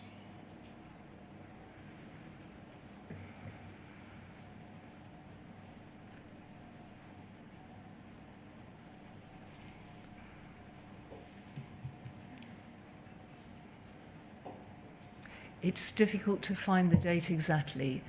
I remember that I learned of it first from Leslie Sewell, not from Susan Crichton. What had happened is I passed Leslie in the corridor. She was looking particularly concerned or grumpy about something, and I asked her what was the matter. And she said that she had just heard that, so I don't know that she said this, but I'm assuming from Susan, that the Post Office expert from Fujitsu, whom we had used in past cases, now had to be stood down because he had not revealed,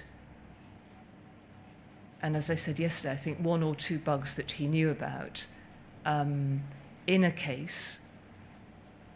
And that's right, I think it was Mrs. Misra's. And the reason that Leslie explained he hadn't revealed those bugs in that case is that they hadn't been, Mrs. Misra's was a Horizon Online case, and these, the other way around, Mrs. Misra's case was on Legacy Horizon, and these bugs hadn't come into effect until Horizon Online. Ms. Vennells, the way you've described it there is that Ms. Sewell was telling you that the expert had failed to mention bugs in one case, and that was Seema Misra. I think In your so. witness statement, you say that she told you that he had failed to give disclosure in criminal cases, including Seema Misra. Right, that's probably right then. I don't Again, can you help yes. us as to the time of this, please? Well, I then spoke to Susan, I think within a day or so of that conversation. Susan explained more about it. So if you can date when Susan found out, it would have been just before that, because Leslie could only have found out from Susan. By this time, and I'll call it mid-2013, you had been engaged on the issues of Horizon integrity for some time, hadn't you? From when, yes. You knew that there had been prosecutions and that those prosecutions had been founded on evidence from Horizon. Yes. When told by Leslie Sewell and then Susan Crichton that there was an issue with the Post Office's expert evidence that had been relied on to convict subpostmasters, including Mrs. Misra, were you concerned? Yes, and I think Susan had, and I think the documentation says this, Susan had told, at the time I spoke to Susan about it, she said, I think, that she had already put in chain a review by the external lawyers. And I think the documentation shows that she had done that before the written advice from Simon Clarke came in on the 15th. Did you at the time join the dots between the debates that we've seen you have in emails here with Mr. Davis and Miss Sewell about the extent to which the Post Office should announce that it was going to review past convictions and the information that you were being given, quite separately, that the Post Office's expert witness had failed to mention bugs of which he had knowledge in criminal cases? No, I didn't make that link. Why not?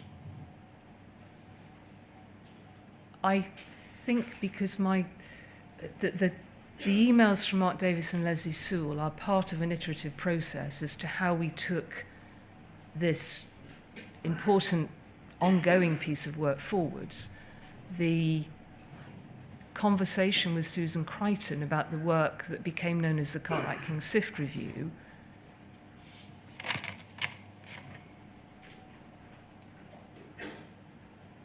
was, I think I took as a piece of reassurance that the lawyers were doing what they needed to do in terms of and I think this is at the stage where I learnt about disclosure, of what they needed to do in respect to disclosure. What I didn't know at this stage, to be very clear, was that by dint of what had happened with Gareth Jenkins, the Post Office had breached its duties as a prosecutor. I don't think that was mentioned to me at the time. Did you never at any time connect the long-running criticism of Horizon's integrity that had been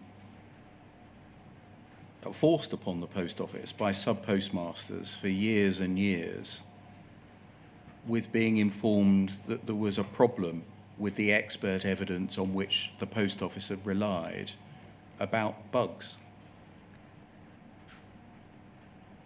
I don't think I made that connection because it was very specific. The information I was told was very specific, which was that these two bugs were related to Horizon Online.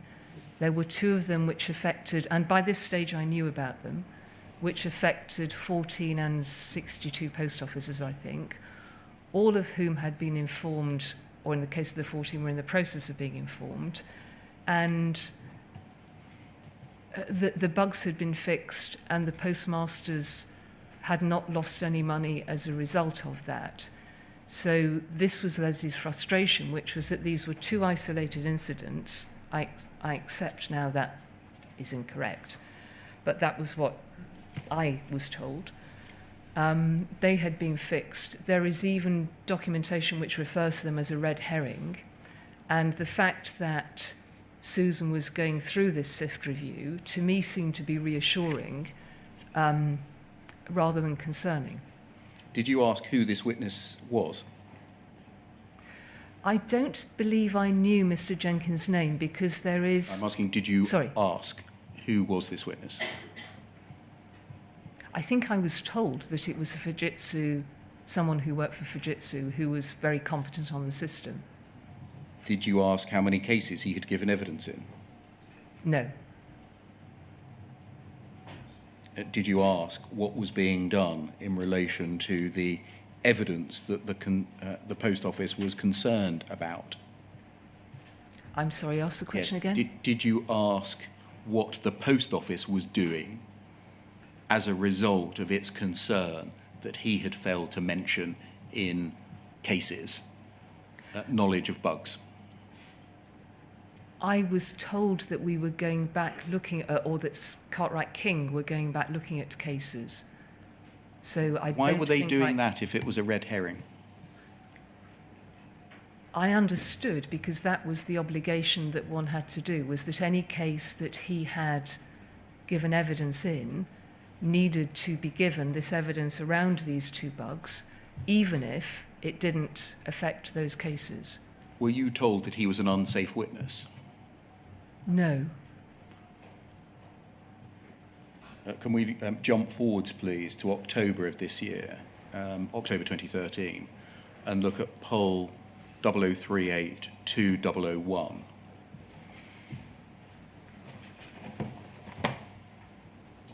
At the foot of page 1, please. An email from you to Alice Perkins, signing out. Hi Alice, don't worry about the lateness of the note. I'm clearing the tray before I'm signing out. A couple of updates.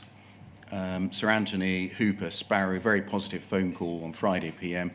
No issue at all, re Hillsborough. He's going to send a file note. And then my concern, re Sparrow, is currently our obligations of disclosure, re an unsafe witness.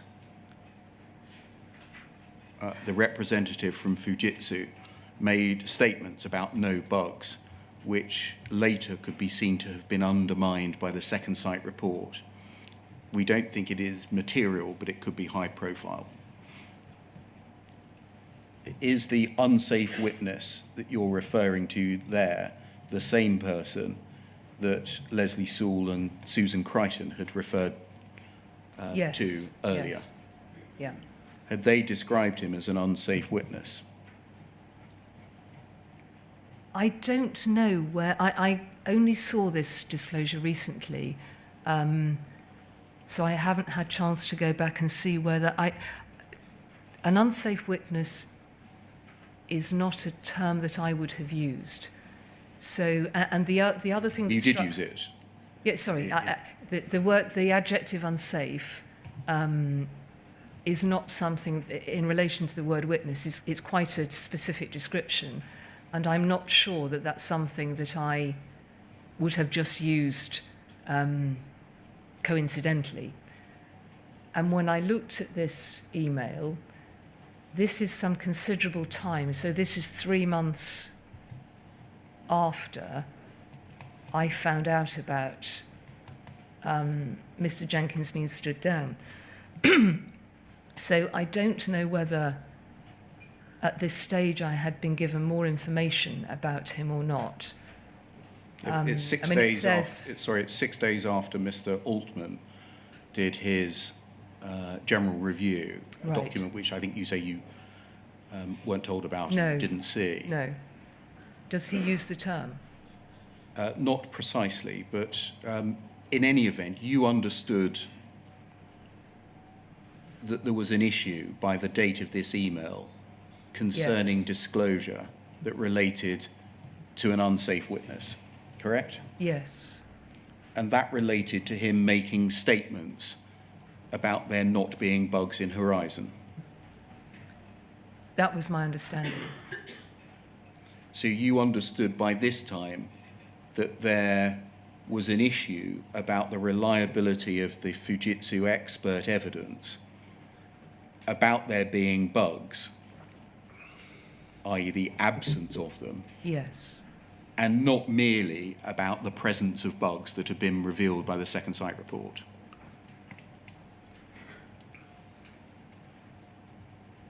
That's what it says here. Yes. Yes. And you say, we do not think it is material, or it material, but could be high profile. If the issue of the expert evidence in criminal cases was not material, why would it be high profile? I suspect this is the media aspect again, which is the worry that something that could be taken out of context. I'm not entirely sure, because whether I was given this information very quickly, because I'm clearly going somewhere, and Martin Edwards is briefed to give Alice more detail. I just have no recall of this at all. Who's the we in that sentence? I can only imagine that this has come from, yes, possibly Susan Crichton, the legal team. Where is it recorded that what it was alleged that Mr. Jenkins had failed to do or had done was not material? I don't know. I would not have personally been able to make that statement without getting it from someone who knew. I didn't understand about, as I now do, about the nature of an expert witness. There existed at this time the Simon Clarke advice of the Yes. 15th of July 2013, which addressed page upon page this very issue, the materiality. I'm sorry, I think I've just remembered. I'm sorry, I didn't mean to cut across you. You go ahead.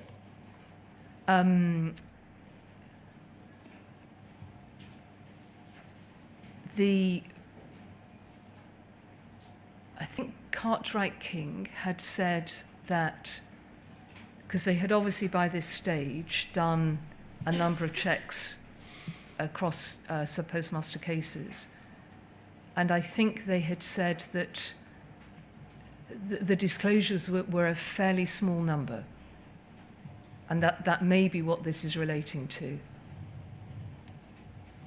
So material means not many.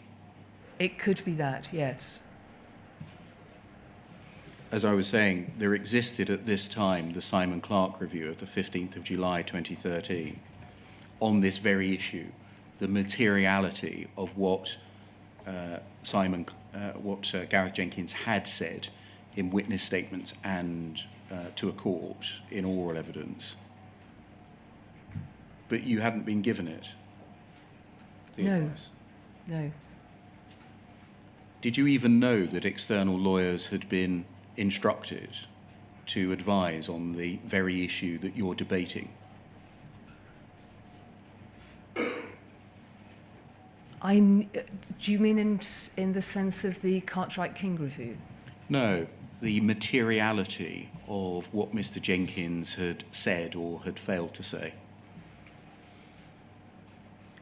I don't think so.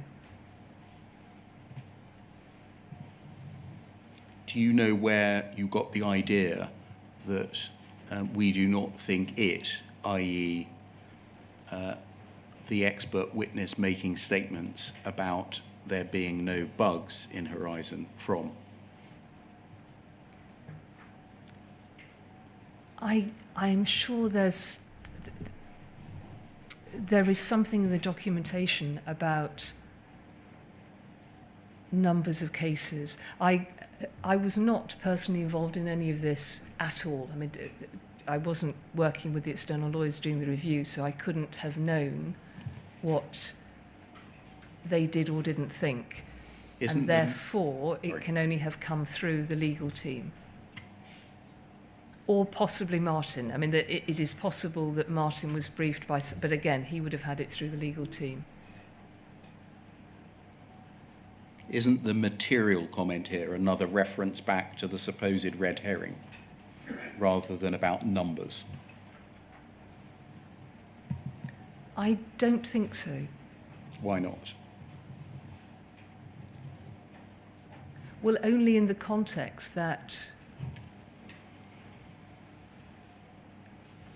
No, I don't, that isn't what I understood. And there is certainly something in documentation somewhere that makes the statement that the lawyers, Cartwright King, did not think that there would be a large number of cases where the disclosure needed to be made. Can we go back then to mid-July 2013, but probably after the break? So can we say 1:30, please? Yep, certainly.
Thank you, Ms Vennells. Can we pick up in mid-July 2013, please, by looking at poll 0010-0702?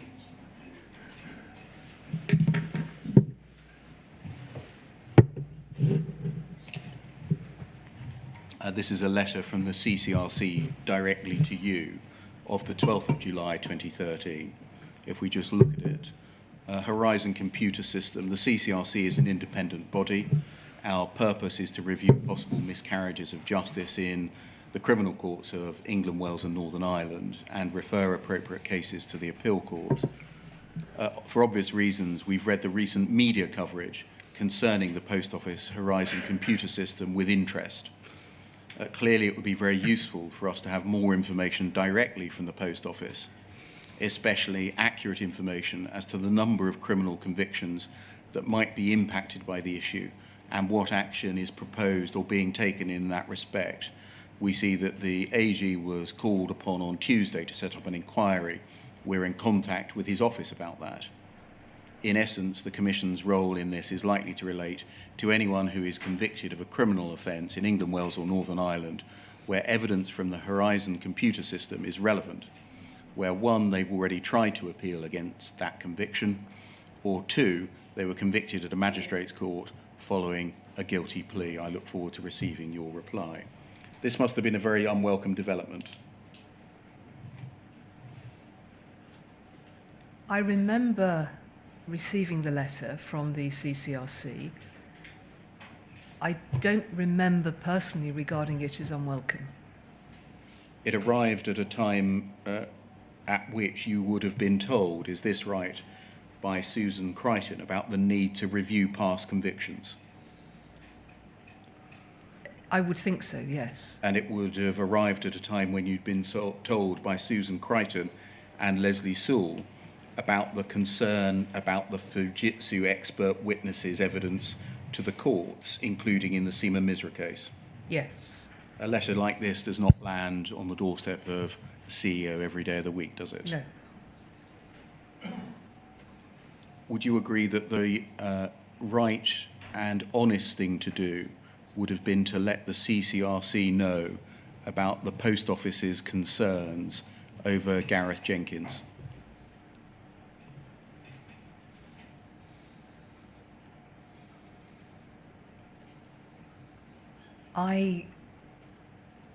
What I did with this letter was to ask Susan to reply as the legal expert in the organisation. I don't believe that I would have given her direction as to how we should reply to it. The right and honest and thing... for clarity, I wouldn't have either instructed her to leave things out. The right and honest thing for the Post Office to have done would be to have let the CCRC know, and know promptly, over its concerns about the truthfulness and reliability of the evidence that Gareth Jenkins had given to court, wouldn't it? Yes, it would. That didn't happen for years and years, did it? I understand that to be the case now, yeah.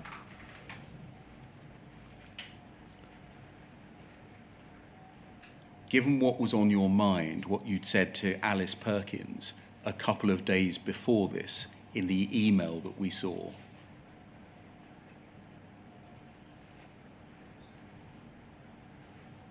did you think we need to say to the CCRC what we know about Gareth Jenkins? I don't think we're looking at the same timescale. The email that I sent to Alice Perkins was in October. This is July. I'm talking about the, the exchange with Leslie Sewell and Mark Davis. My mistake. I'm sorry, so what was the question? Yes, in the light of the exchanges Yes. you had with Mark Davis and Leslie Sewell about the extent to which we have to go back and look at past previous convictions, up to 500 of them, for false accounting. Do you think and the conversations that you'd had with Leslie Sewell and Susan Crichton about the person you now know to be Gareth Jenkins, do you think the right thing to have said in response to the CCRC was, we have got concerns about a key witness in a number of our cases? Yes, assuming, yes, I sound slightly hesitant because I wouldn't have known what let me step back. My understanding and expectation is that when the Post Office receives something like this from the CCRC, that it should respond in the fullest way possible, to be transparent about whatever it was that needed to be shared with the CCRC. Can we turn forwards, please, to poll 00, in fact, it's a couple of days before this, poll 0040 7582.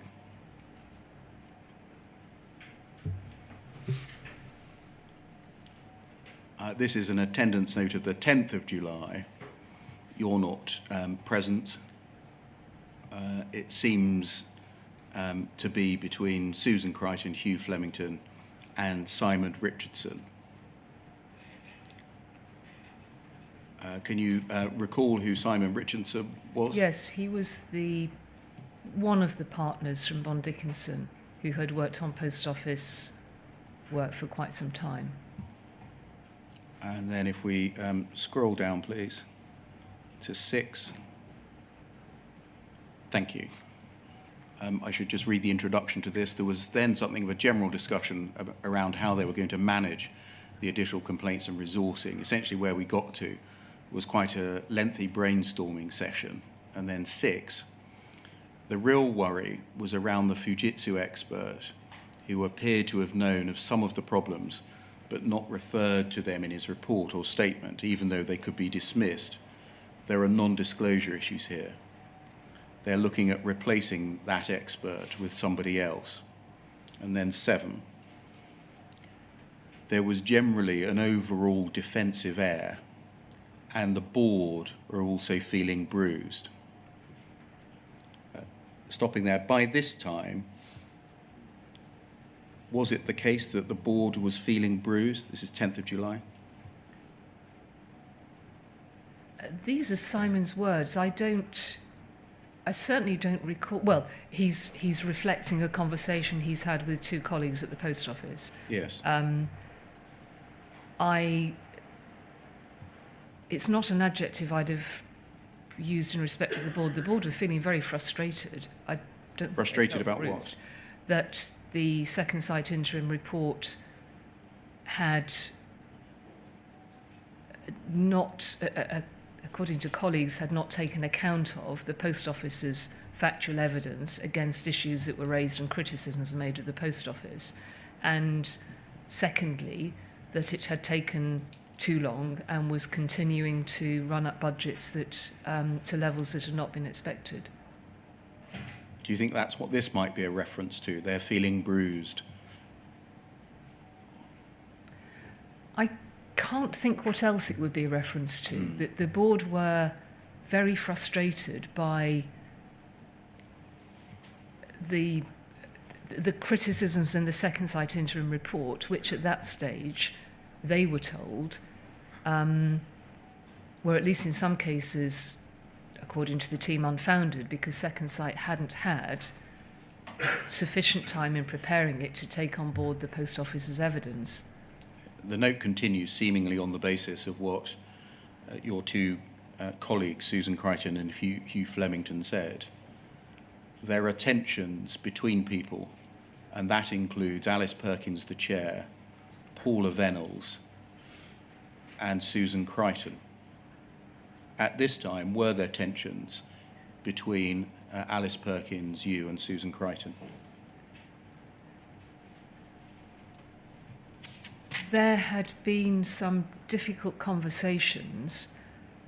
I can't remember exactly. Alice, well, we were all frustrated by the report. Alice felt frustrated by it. She could not understand, and again, there's documentation on this as to why we had ended up in why the business, as she put it, had ended up in the position that it had, with a report that hadn't taken account of Post Office's input and conclusions seemingly reached or suggested. To be fair to Second Sight, they'd said it was an interim report. I had been challenged over that. And there was going to be more challenge to come a couple of days after this in a board meeting. And I don't know what, at this stage, I don't know what conversations had taken place between Alice and Susan. Certainly Susan and I had discussed about how we were going to, we'd had conversations about the first draft of a Second Sight report, which I think she went back to talk to them about, and some changes were made, but nothing substantive. And it was a difficult time. Were there tensions between you and Alice Perkins?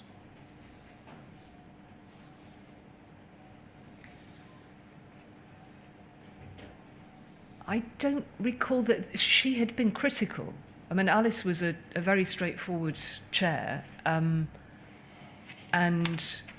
I generally took feedback pretty well, and again, forgive me for repeating the phrase, but there is documentation on that as well. I'm sure she gave me some fairly straightforward feedback about why this had taken so long, why it was over budget, why the report contained things that the Post Office felt were inaccurate. The minute continues, I said, that Simon Richardson, that I thought the Minister had dealt with the questions extremely well and looked in control of the brief. Evidently, she had the Post Office in to tear them off a strip for not putting someone up earlier in the day for interviews on radio and TV. I said, my view, it was a good thing that no one was there. It was a no-win given the nature of the complaints, and some are subpostmasters who were generally reporting rather wild stories of what had gone on. However, I understood the political imperative of somebody being put up. Susan Crichton said she would pass my comments on to the comms director. However, I told them that my view was they need to be much more on the offensive about this. This was a new management team who put in place a new independent report and were dealing with the problems. The chair, that's Alice Perkins, seems to have been taken by surprise by the reaction and the noise generated. Paula Vennells may be sensitive around some of these issues happening on her watch as the network director. I said I still thought there were positive messages to deliver and people just need to get into a different mindset. She said that Paula Vennells had asked about what I knew and she might pass on my comments to her. I said I was happy to talk to Paula Vennells since we knew each other from another difficult project in the days when they were a subsidiary of the Royal Mail Group, etc. In your approach to the reaction to the Second Sight report, were you sensitive that some of the issues it addressed happened on your watch as network director? No, I wasn't.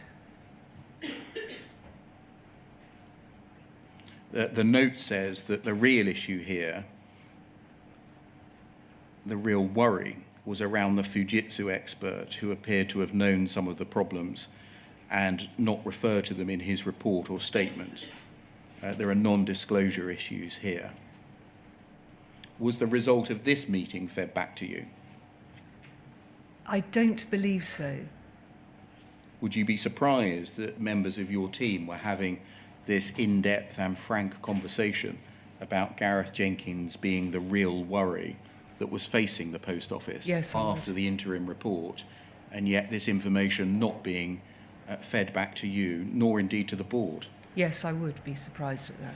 How's it come about that they're having this very frank conversation with somebody with whom you have a history, as is referred to here, Simon Richardson, and you never get to know about it?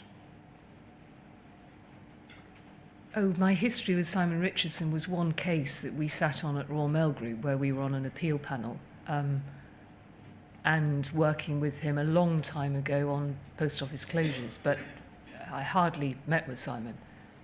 It's recorded here that she said that Paula Vennells had asked about what that Simon Richardson, knew. Do you know what that's a reference to? I don't. If you'd like to take me back up the email in case there's something there that prompts It's an it. attendance note, but yes, let's go back up.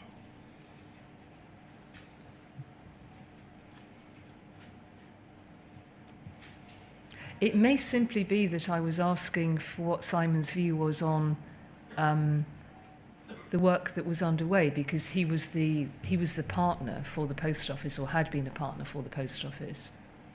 Again, asking the general question, how is it that two relatively senior members of your team, Susan Crichton, the General Counsel no less, were having this frank conversation with a solicitor, and the outcome of it never reached you or the board, if your evidence is correct?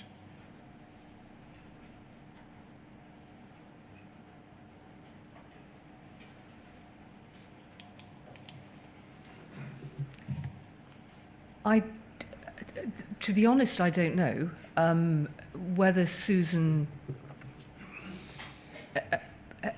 as you've heard previously, it was not a process in the post office which was wrong for advisors, if this is considered advice, which in a sense it is, to be fed back. And the reason I was looking down the list of numbered points is in case any of it was fed back and some wasn't. Is it every day of the week, though, in the post office that it is told that the safety of its convictions, its criminal convictions, may be called into question by unreliable evidence given by an expert No, witness? Mr. Beer, I agree. It should have been shared. You were explaining perhaps why it wasn't shared because of a convention of not giving counsel's advice or solicitor's advice documents to the board. Yes. That but it doesn't should have prevent any of the No. substance Yes, I being agree. conveyed, does Yes. it? No. So what's at work here in your view? Why is this information not coming back up to you? You've got Cartwright King through Simon King advising on the one hand. You've got Bond Dickinson advising here that the real worry is Gareth Jenkins on the other.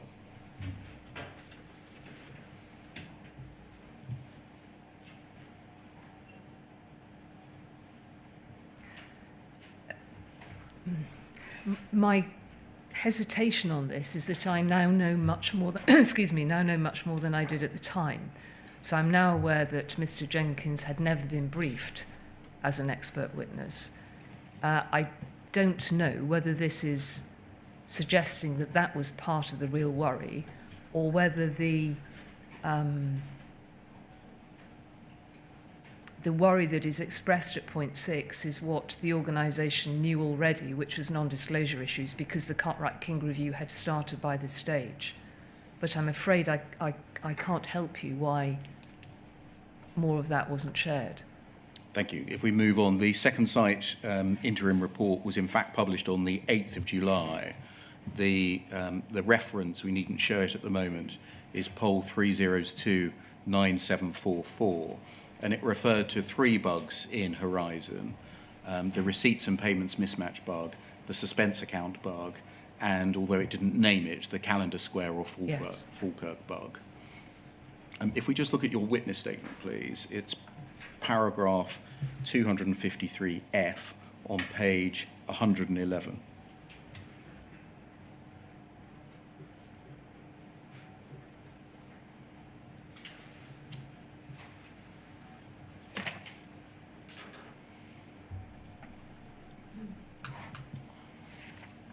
Page 111, please.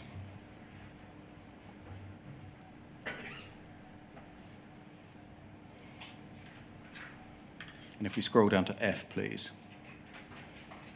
You say, I was not made aware between joining the post office in 2007 and early 2012 that any bugs, errors or defects had been identified in Legacy Horizon or Horizon Online.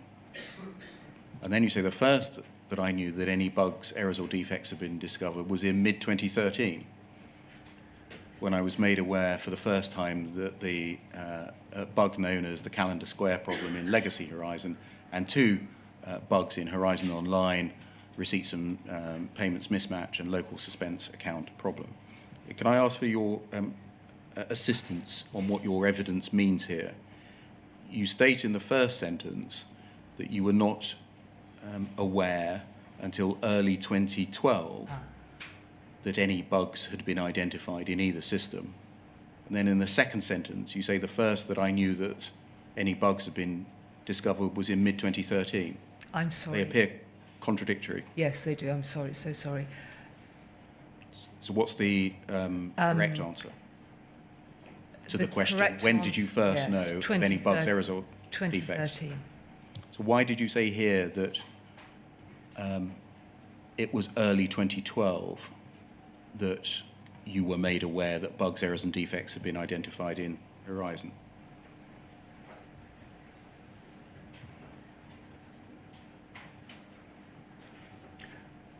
I don't know, because the only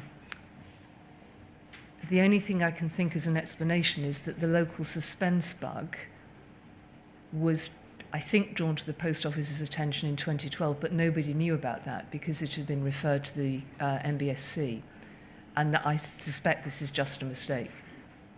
So the correct evidence is that represented in the second sentence? Yes. Yes. Is that right? And the first is just a mistake? Yes. Yeah.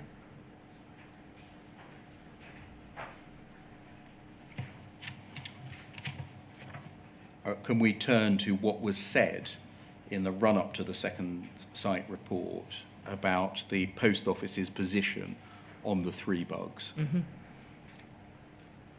Can we look, please, at poll 0010 5632?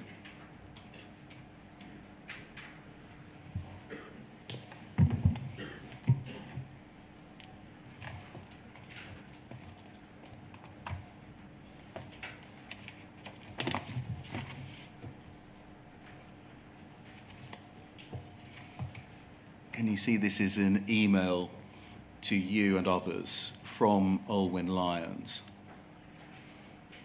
Read the James brief. And she says, Paula, the only thing that's not in the brief for James is our move away from, quote, there are no bugs in Horizon, to there are known bugs in every computer system this size, but they're found and put right, and no subpostmaster is disadvantaged by them. It would be good to be able to go on and say, or has been wrongfully suspended or prosecuted.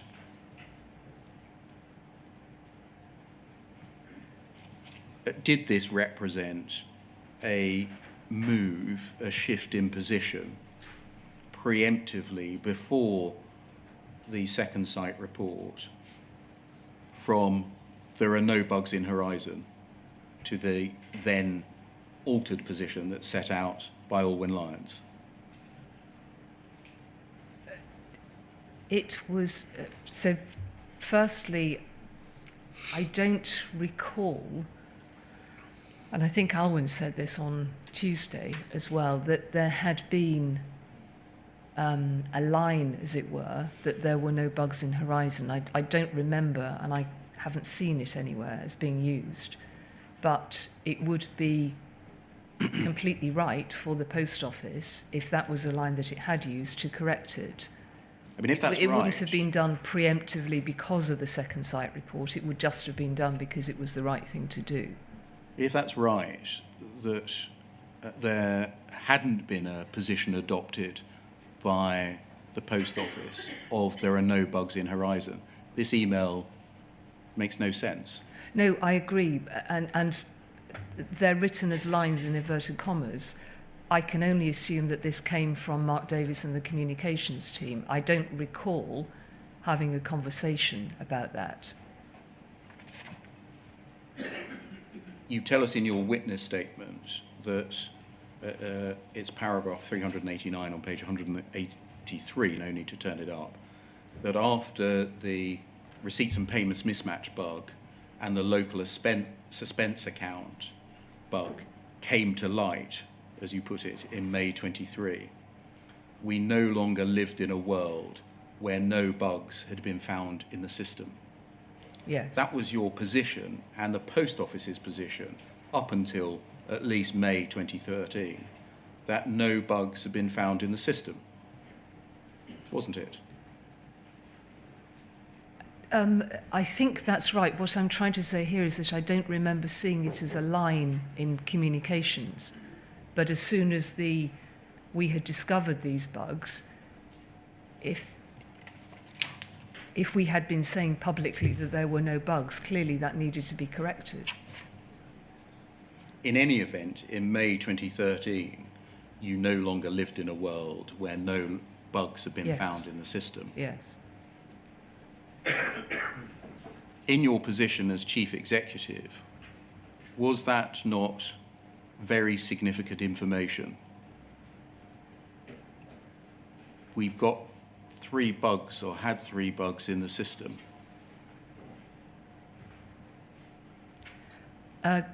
It is significant. At that stage, it doesn't make any difference, but there were only 2 that I knew of. And what was very important to me, and the inquiry can see this from emails that I sent and work that I did, was that, and I can remember saying to our Lions actually that I wanted to demonstrate leadership in this case. This was around the local suspense bug, that it was, that I wanted reassurance that Fujitsu had done as it said, which is that all affected post offices had been identified, that we had looked at whatever the shortfalls were, that post offices had not been held accountable for any of those, or that they were held accountable for any losses, that they were all written to, which they were. And so my priority was to make sure that it was dealt with. In terms of the second bug, the receipts and payments mismatch bug, that I was told had been dealt with, and again, it's in documentation that the post offices affected by that had been written to as well. Ms. Vennells, you tell us time and time again in your witness statement that up until May 2013, you had been told time and time again that there were no bugs in Horizon. You'd been Yes. reassured it was the basis on which you'd operated. Isn't this world-changing information for you? In Yes. fact, there were bugs. The previous assurances that I've been given were false. Yes, it was information that changed. The way that I was told about those 2 bugs was that they were, and I'm not referring to previous exchanges elsewhere, but they were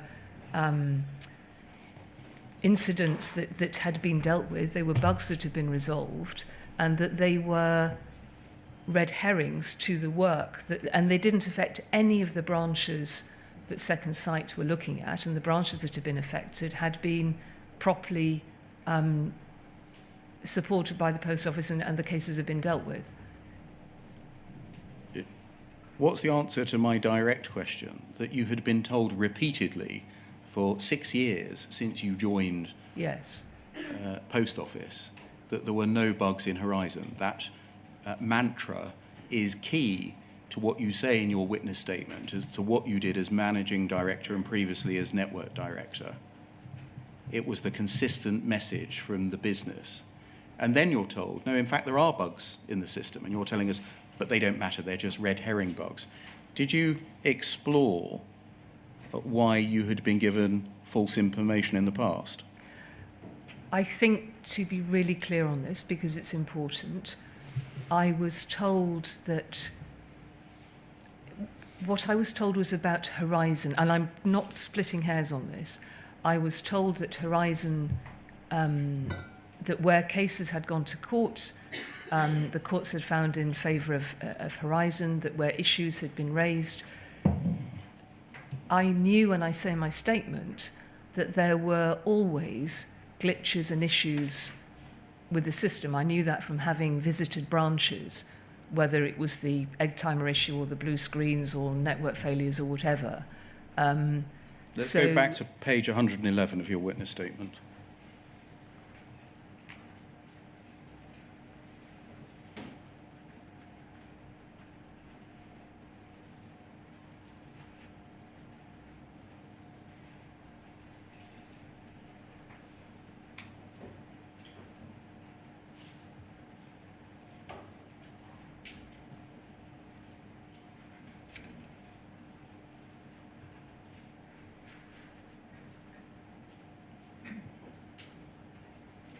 F, you say, I was not made aware between joining the post office in 2007 and, you told us this should read mid-2013, that any bugs had been identified in Legacy Horizon or Horizon Online. The first I knew that any bugs had been discovered was mid-2013. Yes, yes. So wasn't it world-changing information? That I'm in sorry. fact, I'm not. What I'm not getting across clearly enough is that this was important, but I was reassured at the same time that these bugs had been dealt with.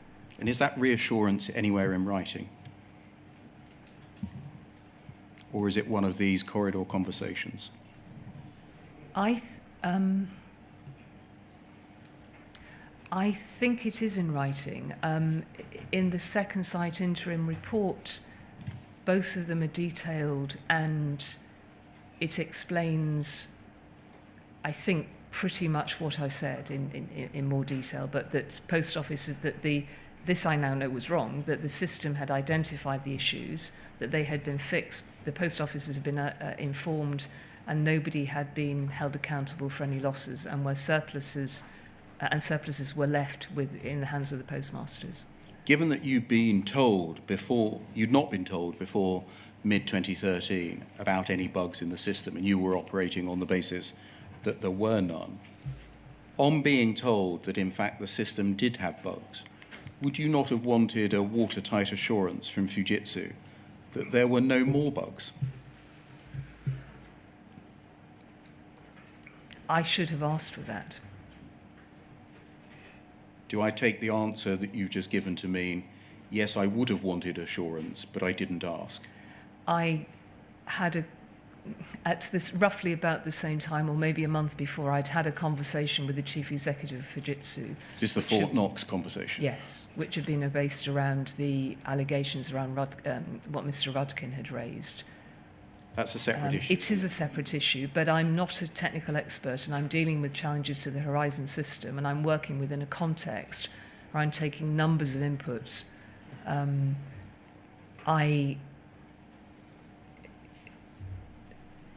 I took these seriously, and I accepted the explanations that I had been given, and I knew that those explanations had been based on, but again now this sounds very hollow in hindsight, on work that had been done by Fujitsu.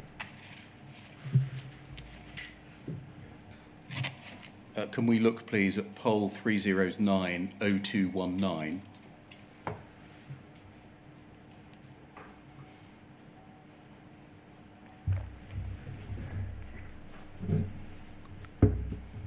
This is the press statement that the Post Office put out on the publication of the interim report. If we scroll out a little bit, please. You'll see in the third paragraph and following, it says, Chief Executive, you said as follows. Yes? Yes, yeah. Did you approve this statement? I would generally. There are occasions when I may not have been able to, but generally I wouldn't usually put my name to something that I hadn't read. In particular, where direct quotes are attributed to you in quotation marks? Yes.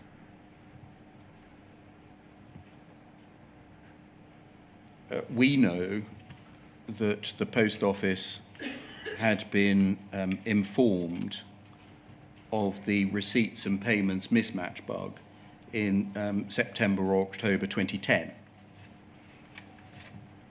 We know that the suspense account bug had been drawn to the Post Office's attention as an operative problem by at least February 2013. And we know that the Calendar Square or Falkirk bug had been drawn to the Post Office's attention in 2006. Do you know why this press statement did not acknowledge that the Post Office had known about each of the 3 bugs referred to in the second site report for many years?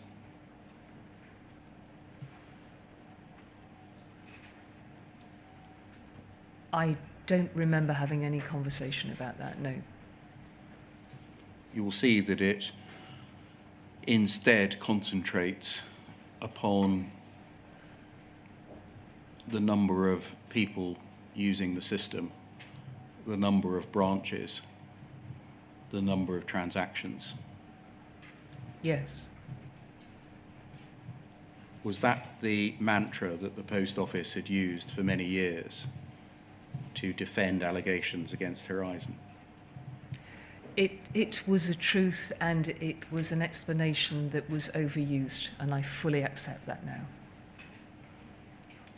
Thank you. That's a convenient moment before we move to our next topic, sir.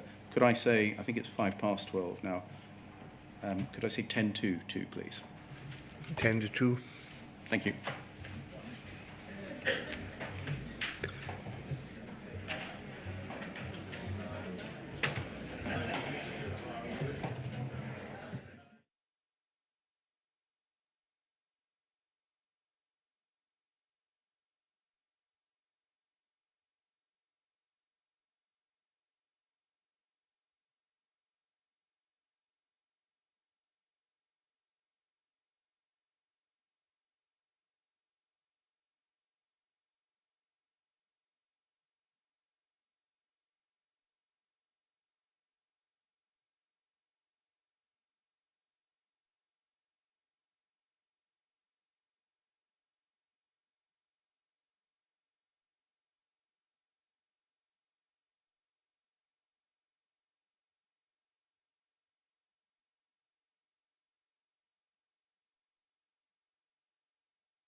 Yes, Mr. Beer.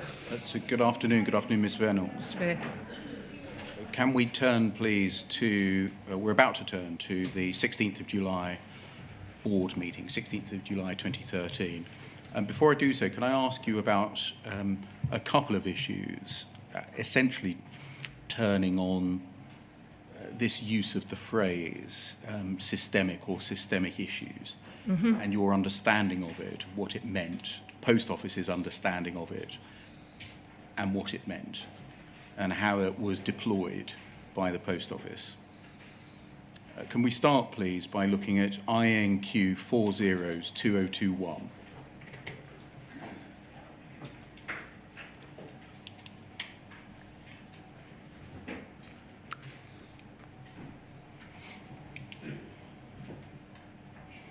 Thank you. And this is a transcript of a covert recording of a conversation including Susan Crichton, Olwyn Lyons, and Ian Henderson about a briefing of you. Yes? Yes. You're not on this call. The next Right. call we're going to look at, you are. It seems to pick up part-way through the conversation. And Susan Crichton I should say this is the 22nd of May, 2013. Susan Crichton says that she, I think, had a chat with Paula earlier on. We had a couple of chats this morning, Ron and Ian, and then separately I've had chats with Olwyn. So I just thought we should probably come back together and try and see if we can move this forward. So Paula agrees that the original scope of the investigation did not go as far as looking at whether it was the miscarriage of justice point, Ron and Ian. So that's not what she's looking for. She's just looking for the systematic or systemic rather, not systematic, systemic weakness in the Horizon system, but not, as I said, didn't go on to that next point around whether or not it's caused a miscarriage of justice or a suspension of a subpostmaster, because I think that once you've found it, then it's up to us to look for and see what impact it might be if that happens. Now, I appreciate you weren't a party to this conversation, but it's expressing a view about your approach to what should be and what shouldn't be in the Second Sight report. Firstly, was it your view that the focus of the Second Sight report should be on whether there are systemic weaknesses in the Horizon system? I can't remember, first of all, the conversation that Susan and I had. So I don't know whether I had raised the issue with her or her with me. I don't remember personally ever sort of feeling that I had instigated the use of the word systemic in some way. That was, the work I understood Second Sight to be doing was part of the terms of reference which had originally been established. I imagine the miscarriage of justice point was a conversation with Susan, because I wouldn't have expected forensic accountants to be working on issues of justice and law, but I can't remember the conversation with Susan to, and I'm not sure that this necessarily points in a particular direction that reminds me. Wasn't the, we saw the Second Sight proposal earlier this morning, wasn't Yes. the purpose of their work to seek to establish whether there had been miscarriages of justice? You're right. I think that was, I don't know if those words were mentioned in the terms of reference, but if you're telling me they were, I'm happy to accept that. But they were to look at individual cases to see whether there was anything as a result of horizon issues that could have caused that. I don't imagine Susan would ever have, and myself even less so, would ever have thought that Second Sight would then go on to look into whether there was a miscarriage of justice, because clearly that's a legal issue, not an issue for a forensic accountant or the detail of the work they were doing. But when Second Sight reported, you raised the issue, which is essentially referred to here. It's up to us to look at the impact that their conclusions had. And we saw in your exchange with Leslie Saul and Mark Davis this morning, you raising, have we got to go back 12, 18 months? Have we got to look at 500 convictions for false accounting? Have we got to go back a decade? That was never done, was it? No, what you saw me raising was questions about, whereas I said earlier today, naive questions in a sense, but important questions about what this work could do and why the Post Office wasn't considering going back further. It wasn't that I was saying we shouldn't. I was simply asking the questions to understand better.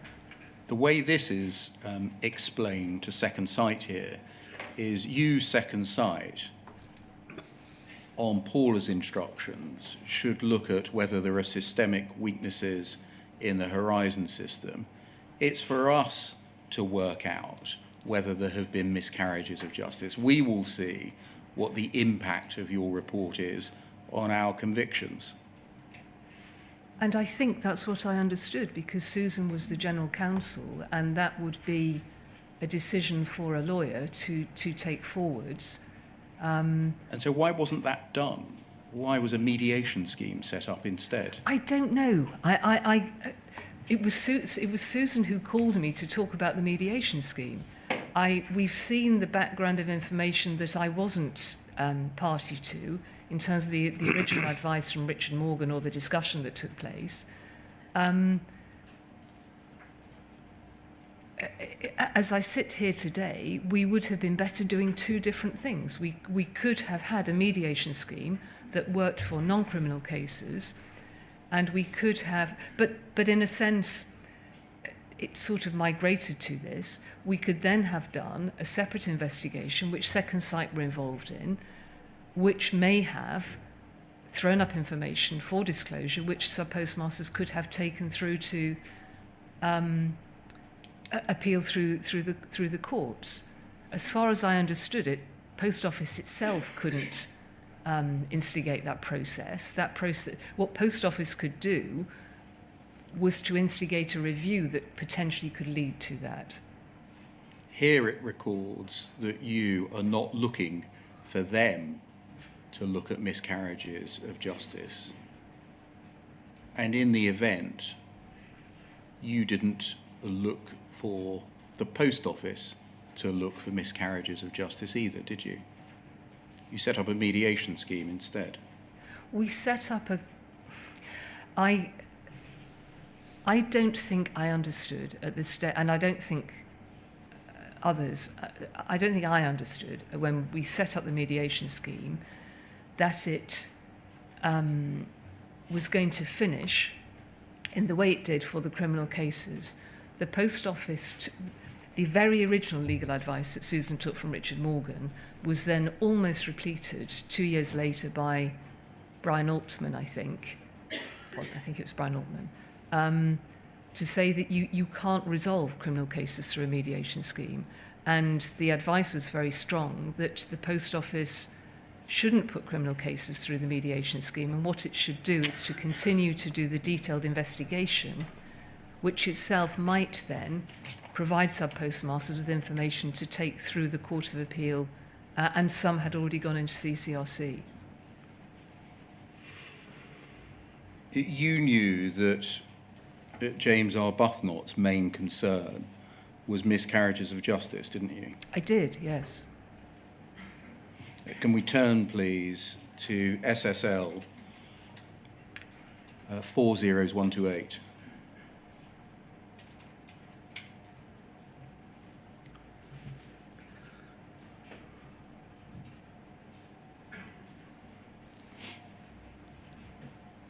This is a transcript of a covert recording with the post office team and you of the 2nd of July 2013. Can we look, please? This is with Second Sight and the post office team, yes? Yes. Yes. Yeah, sorry, Ina Henderson and Ron Warmington are both on the call. And we'll see in due course that on the post office side, there is included Leslie Sewell, Simon Baker. I think that's it. If we look at the foot of the page, please.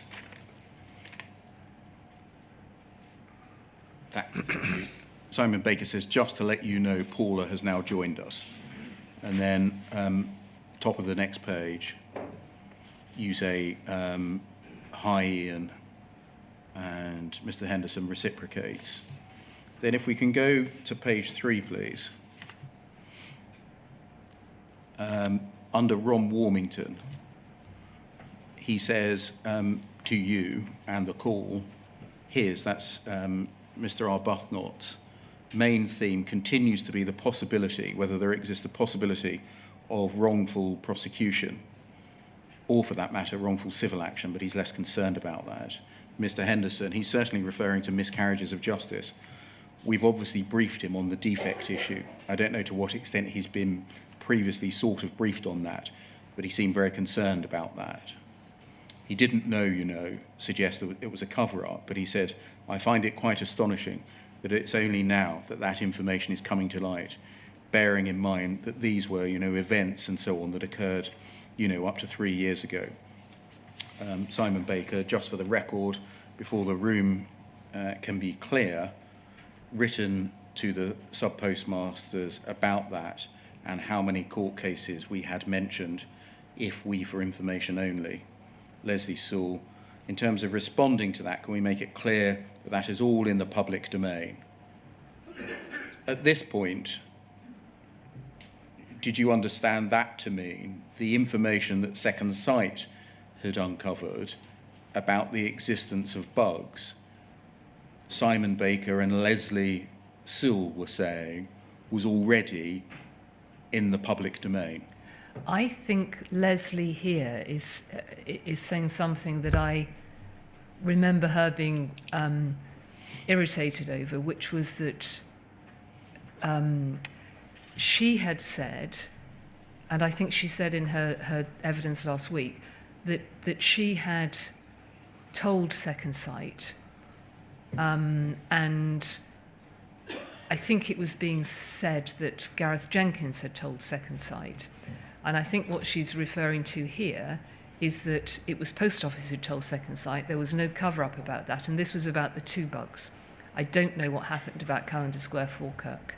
Was she saying there that all of the bugs were in the public domain? She is saying that there, but whether she was... But my recollection was that her emotion, as it were, was around the fact that it had been said somewhere that it was Gareth Jenkins who had told Second Sight, when Leslie... I understood it was clear that it was Post Office that had told them. So certainly no cover-up, but it's absolutely in the public domain. Was the existence of the receipts and payments mismatch bug absolutely in the public domain as at July 2013? I think she's referring here to what was in the Second Sight interim report. This is before the Second Sight interim report. What date is this, please? 2nd of July. Well, it wouldn't have been in the public domain by then, no. No, but she's saying it is. She's saying it's absolutely in the public domain. I think... Well, I can't comment exactly on what Leslie's saying here, but I'm trying to help by saying that my recollection was that her response... it was the word cover-up, because I think she was responding to the fact that somebody had said the Post Office hadn't disclosed these bugs, and her view was that the Post Office had disclosed the bugs to Second Sight. And of course, in terms of them being in the public domain, the postmasters had been written to. So you'd have to go back to Leslie to get... Sorry? That's what you understood putting it in the public domain to be? that was my understanding of what Leslie was meaning by this comment, that this at this distance from the conversation. Yeah, that they've been through court cases. Was she saying that these bugs have been disclosed in court cases, to your understanding?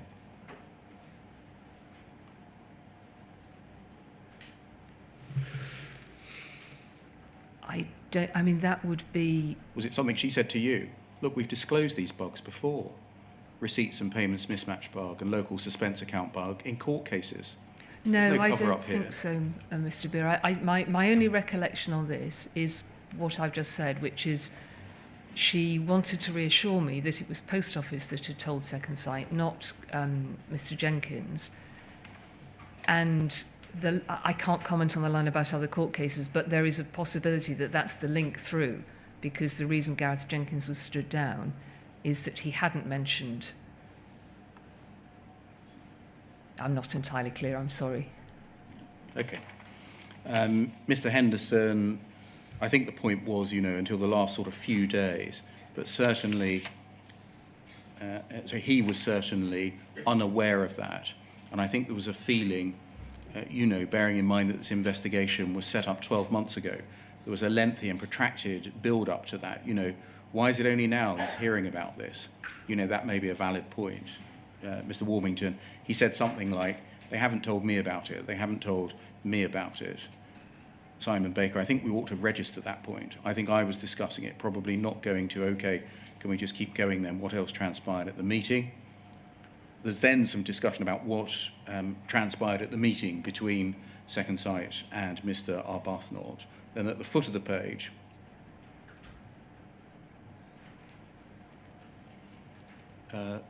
Leslie Sewell, 4 lines from the end. The other point around the system itself in terms of the cases, there's nothing material been found in terms of Horizon. Was that made clear to James? Mr. Henderson, well, no, because like us, he is using this broader definition of Horizon. And I think like us, I know Simon, you said yesterday, we've just got to agree to differ. I think if you look at that wider definition of Horizon, if you look at the totality of the user experience, what you, I think, collectively sort of identified as sort of, process changes, opportunities and so on. He's putting more into the category of using that definition sort of defects in Horizon. Leslie, sorry to jump in, but that's not what we talked about yesterday. We were absolutely clear yesterday in terms of how we carve up each element of the process, so the system, so that we are absolutely clear where we've got the issues we do need to address. Leslie, we were crystal clear on that. However, I don't think you'll find he cares. From his viewpoint, it doesn't matter whether it's software, code, or the procedures. And then there's an example of a spot review involving scratch cards. If we go over the page, please. 4 paragraphs in Ian Henderson. Simon, the message is, don't rely on this narrow definition of Horizon. I think, frankly, any references to software and so on are not going to help your case. James is operating well beyond that. He, like us, is looking at the totality of the user experience when he's talking about Horizon. And over the page, please, to page 7.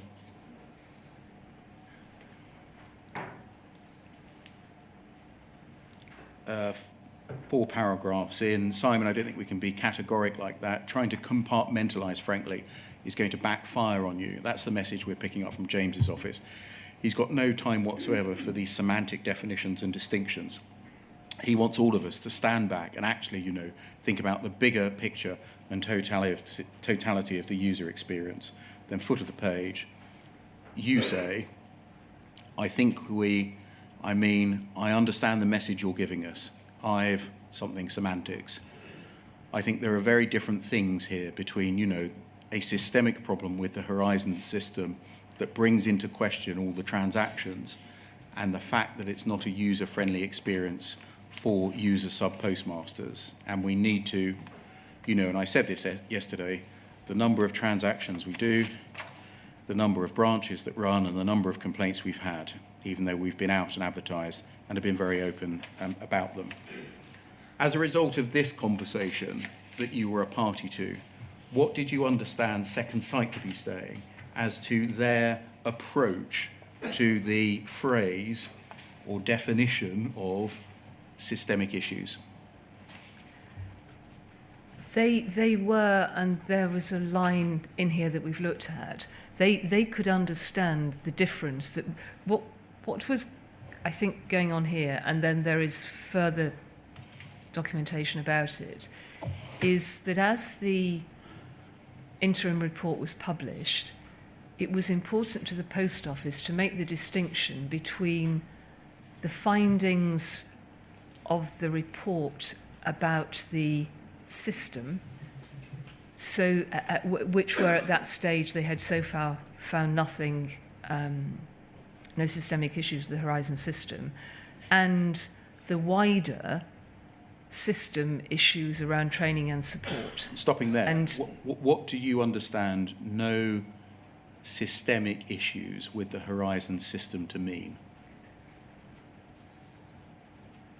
at that time, my understanding, because we were trying to make the clarification so there could be no misunderstanding, was that they had found no systemic issues with the technology. What does But systemic they had issue mean? found. So something that was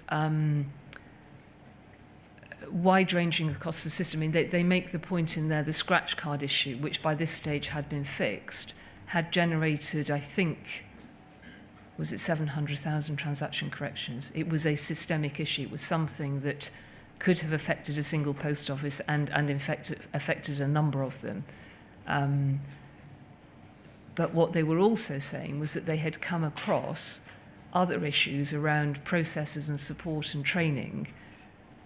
And what Post Office was trying to do at this stage was to accept both, accept what they were saying in a sense, although on the training and support issues that I think there were some challenges, to make sure that when any reporting on this happened in the media, there wasn't a headline that said bugs being found in or in the Post Office system. So I think that was the nature of this conversation at this stage, and I think Second Sight understood that, as did Mr. Arbuthnot, because we had that conversation later, and there is a minute on that somewhere. Did you understand systemic issues to mean an issue which affects the entirety of, i.e. all of the system?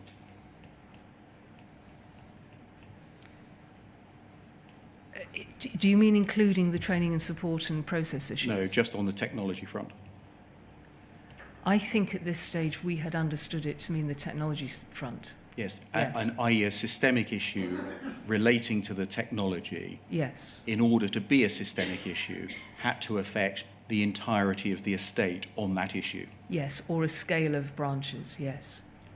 Or a scale of branches. Yes, so what was the scale of branches that it had to affect to be a systemic issue? I'm simply thinking about I think it was the scratch card issue that was given as an example. That affected numbers of branches, but I don't think all of the branches. So it was a system issue in terms of interfaces, and some branches, actually that was probably What about an issue that affected the balancing of 500 branches? Was that a systemic issue?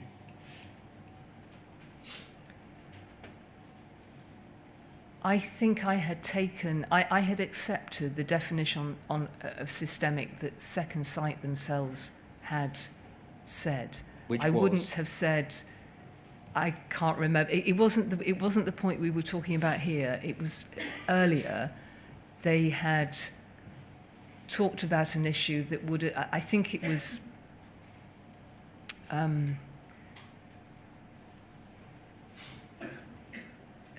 they talked about system-wide or something like that. So, can I understand your evidence correctly?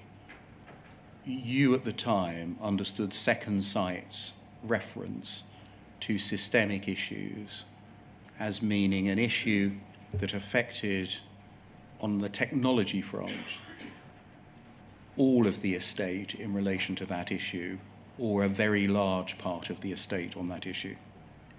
Yes, I think so. would it cover an issue which affected the balancing of 500 branches?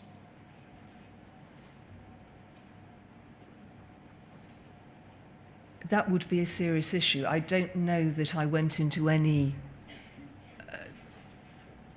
numbers of branches. I didn't think about numbers of branches. I simply accepted the definition that they, as experts, had given. And I think their wording was, it wasn't every branch, but it gave you an indication that it covered a large number, or it may have been system-wide. I can't remember. You know that the Post Office went on to use this phrase Yes. year in, year out afterwards in order to defend its system. Yes. Did it not occur to you that there was a category of case involving a large number of branches which may have experienced a problem with Horizon's systems, but which didn't affect every branch?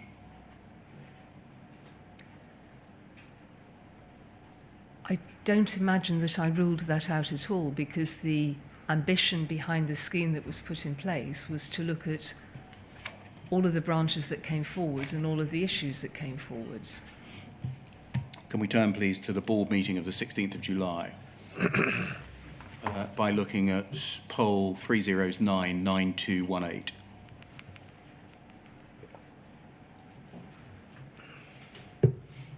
This is a report prepared by Susan Crichton for that board meeting, entitled Post Office Board Update following the publication of the interim report on Horizon. It's dated the 12th of July 2013.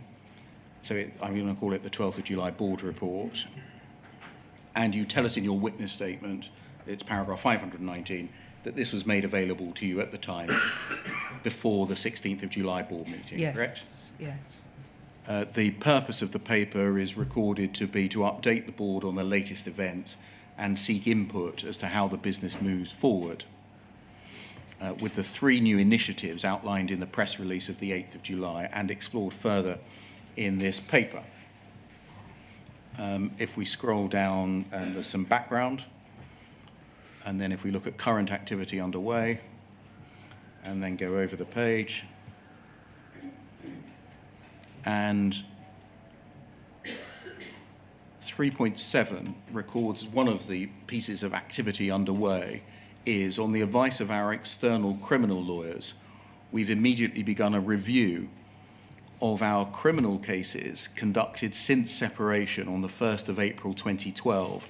More detail on this is set out in Annex 1. That date there, the separation date of the 1st of April 2012, as being the date of the review, I think must be an error. That was the date of separation, but it wasn't the date that the review went back to, No. as we'll see when we look at Annex 1 itself. They went back to January 2010. Yeah. And if we scroll down, proposed way forward, 1, the working party overview will establish a working party to include the JFSA to complete the review process and look at the thematic issues which have emerged. 2, continued involvement of Second Sight. Following the meeting with James Arbuthnot and MPs and the comments made in the House, it's clear that Second Sight will have to continue to be involved in this matter. We're currently considering how best to manage this and to use the work already completed by them, mindful of the need of their report to remain independent and a need for a cap on their costs. In addition, following the statement in the House, we'll need an independent chair for this group. Can you help us? Was it the original plan, as per your email to Leslie Sewell and Mark Davis, to part company from Second Sight? My email didn't say that No. as an action. My email didn't refer to Second Sight. And as I said this morning, we were considering whether or not we could bring in additional resource to support Second Sight, whether their involvement should end. There was, I remember, there were, I remember, questions from the board about whether Second Sight should continue. And it became very clear that they should, because they had the ear and the confidence of the MPs and the minister, and that was important. And so they did.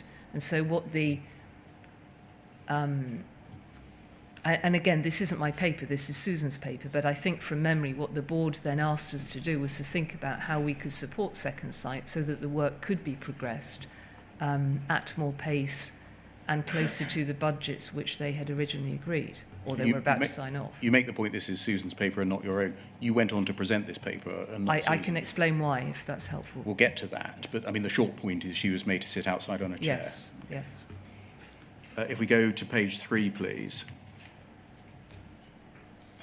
Under the heading Next Steps, if we go down 4.6, a proactive approach. There are a number of areas where the Post Office wishes to take a proactive approach, for instance, looking at processes for managing our relationship with our subpostmasters. Further details will be shared. A reactive approach. In respect of the criminal cases, the Post Office should wait for those to be overturned via the Court of Appeal and for claims for compensation to be made. We'll then decide whether to settle or fight.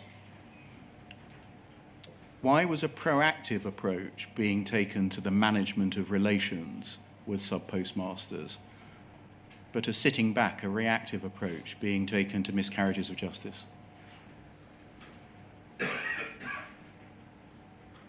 I can't really comment on the criminal legal side of things. I am not a lawyer, and I know you discussed this, or Mr. Blake, I think, discussed this when Mrs. Crichton came in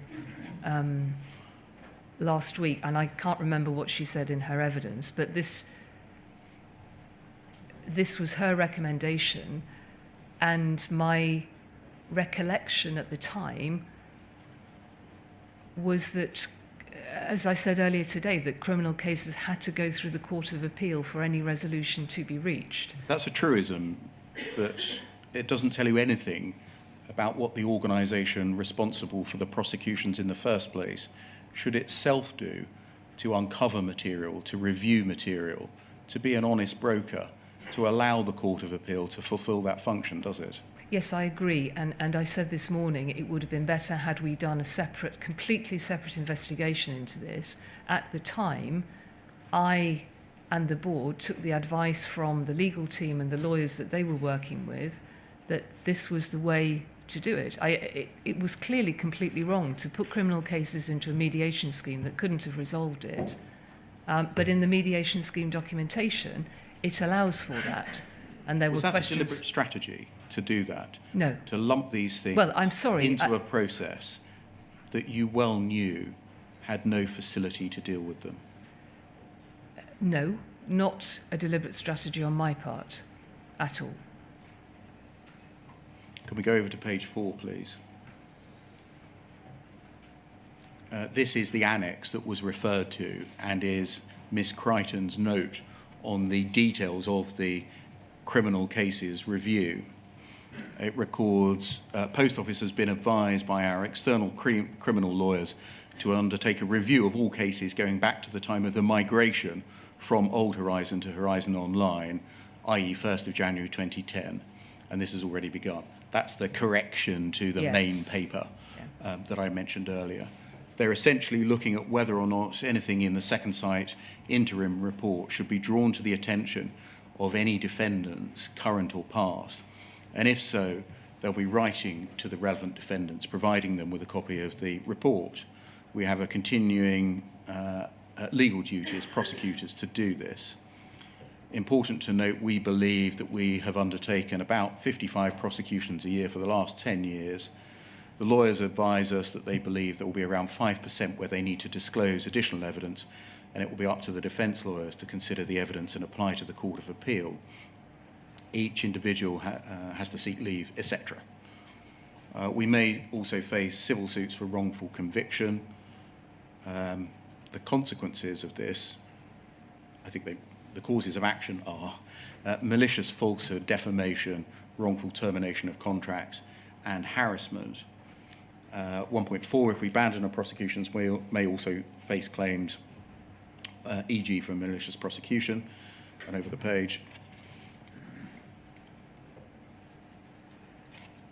Oh, that's the end. Thank you very much. Excuse me, if you remember this morning, I mentioned that I had a recollection about the external lawyers thinking there were a small number of cases. I think 1.1 may be a reference to that. I.e. the 5%? The 5%, yes. Can we look, please, at the agenda for the meeting? Poll 00371898.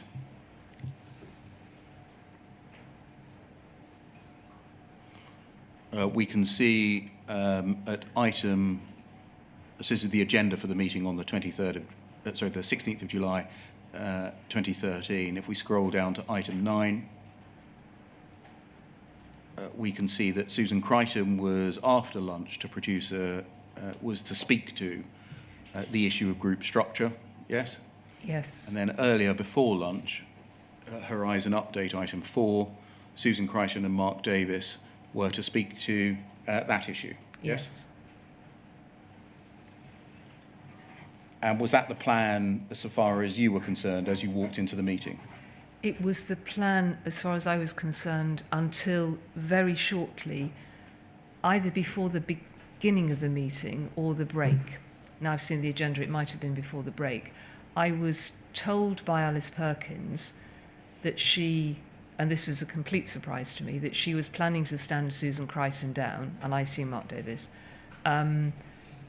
because she wanted a full and frank discussion in the board meeting.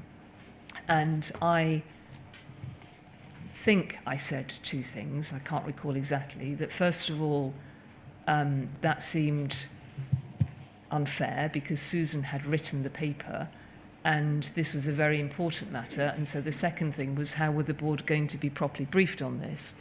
And her response to me was, well, you can table the paper. Sorry, stopping there. Presumably you said, as you've said to us a number of times, but I'm not a lawyer. I don't know anything about exactly this. That. I said I can't possibly table that paper. And her reply to that was then, well, you can talk to, you know, I was familiar with some of it, clearly. I could talk to what I could talk to, and the questions that I couldn't answer could be picked up later. And so that happened. And I felt uncomfortable about it. Can we look at what you said in the board meeting? Poll 3021516.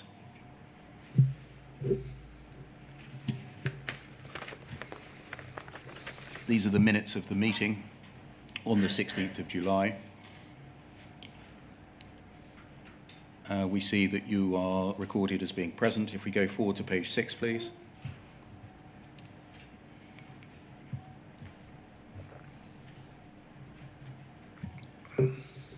It's recorded that you provided the Horizon Update, and that's correct. You provided the Horizon Update, is that right? That's right. You presented the Susan Crichton 12th of July board report to the board.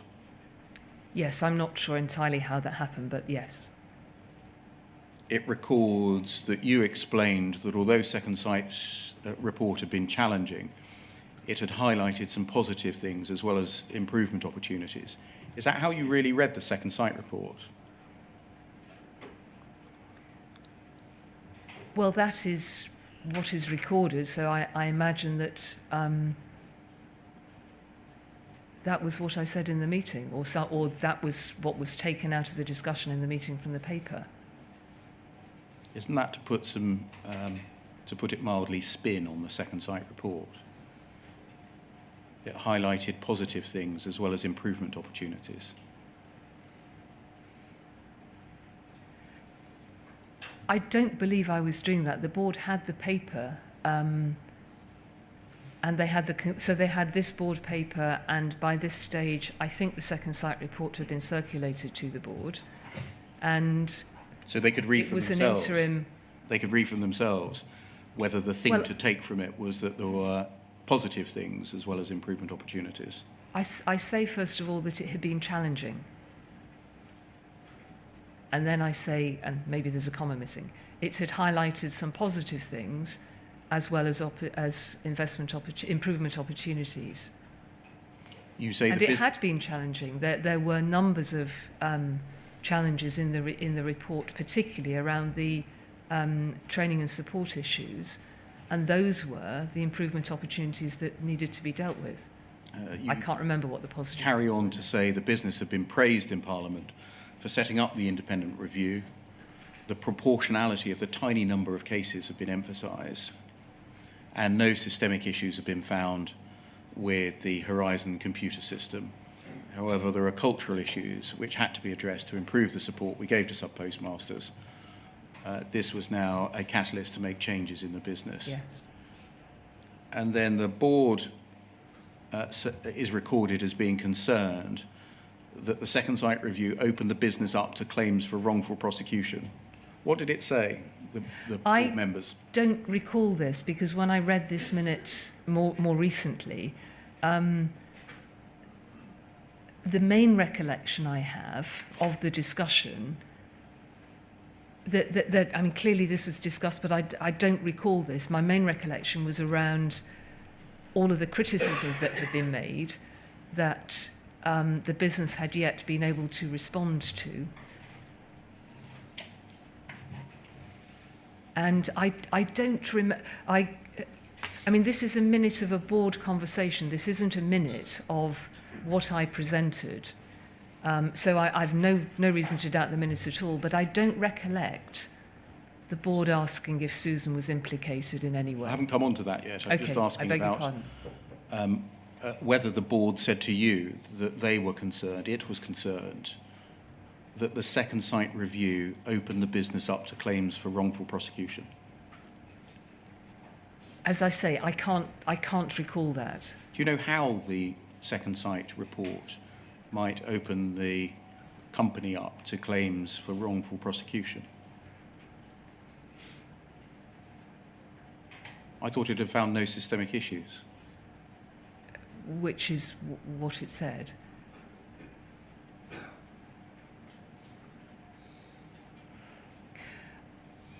I don't know whether at the time I understood how the board, whoever in the board, had arrived at that particular conclusion.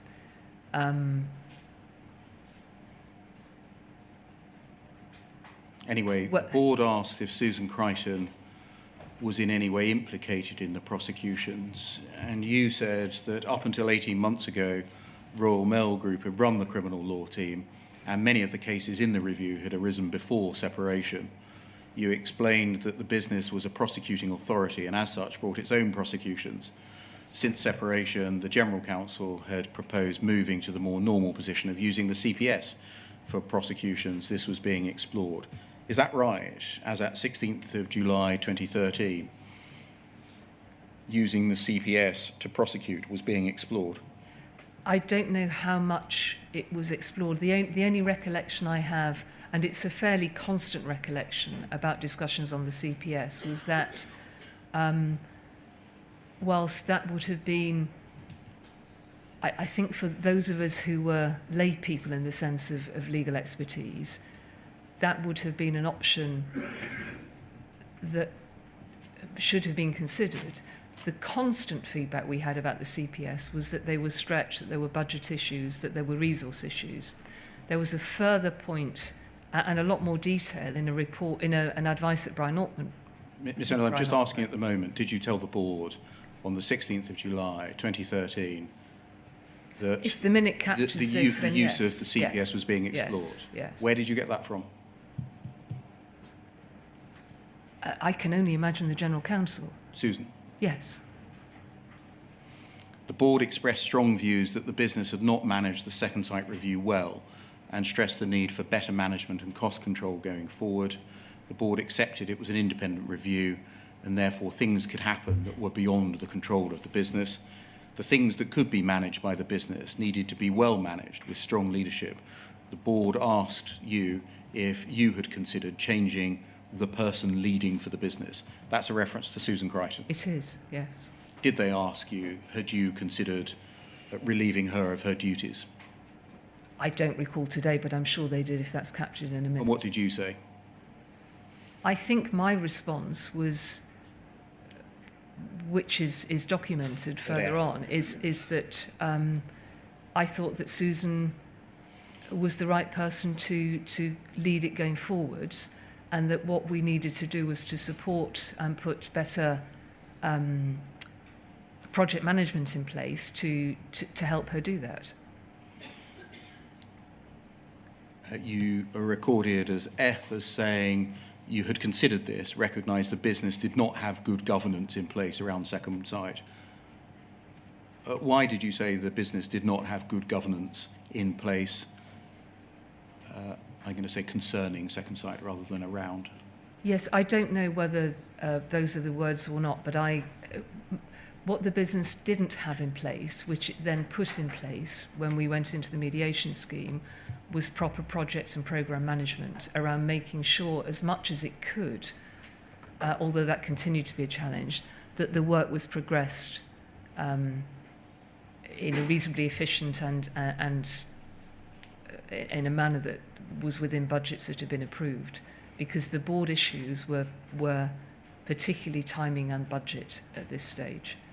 You're recorded as saying that the independence of the review, amongst other things, had made this complicated. Why had the independence of the review made good governance complicated? The way an organisation like, well, any large organisation like Post Office would work with independent and external consultants is that you would normally agree a work plan, and you would have work streams and you would have timescales related to those work streams.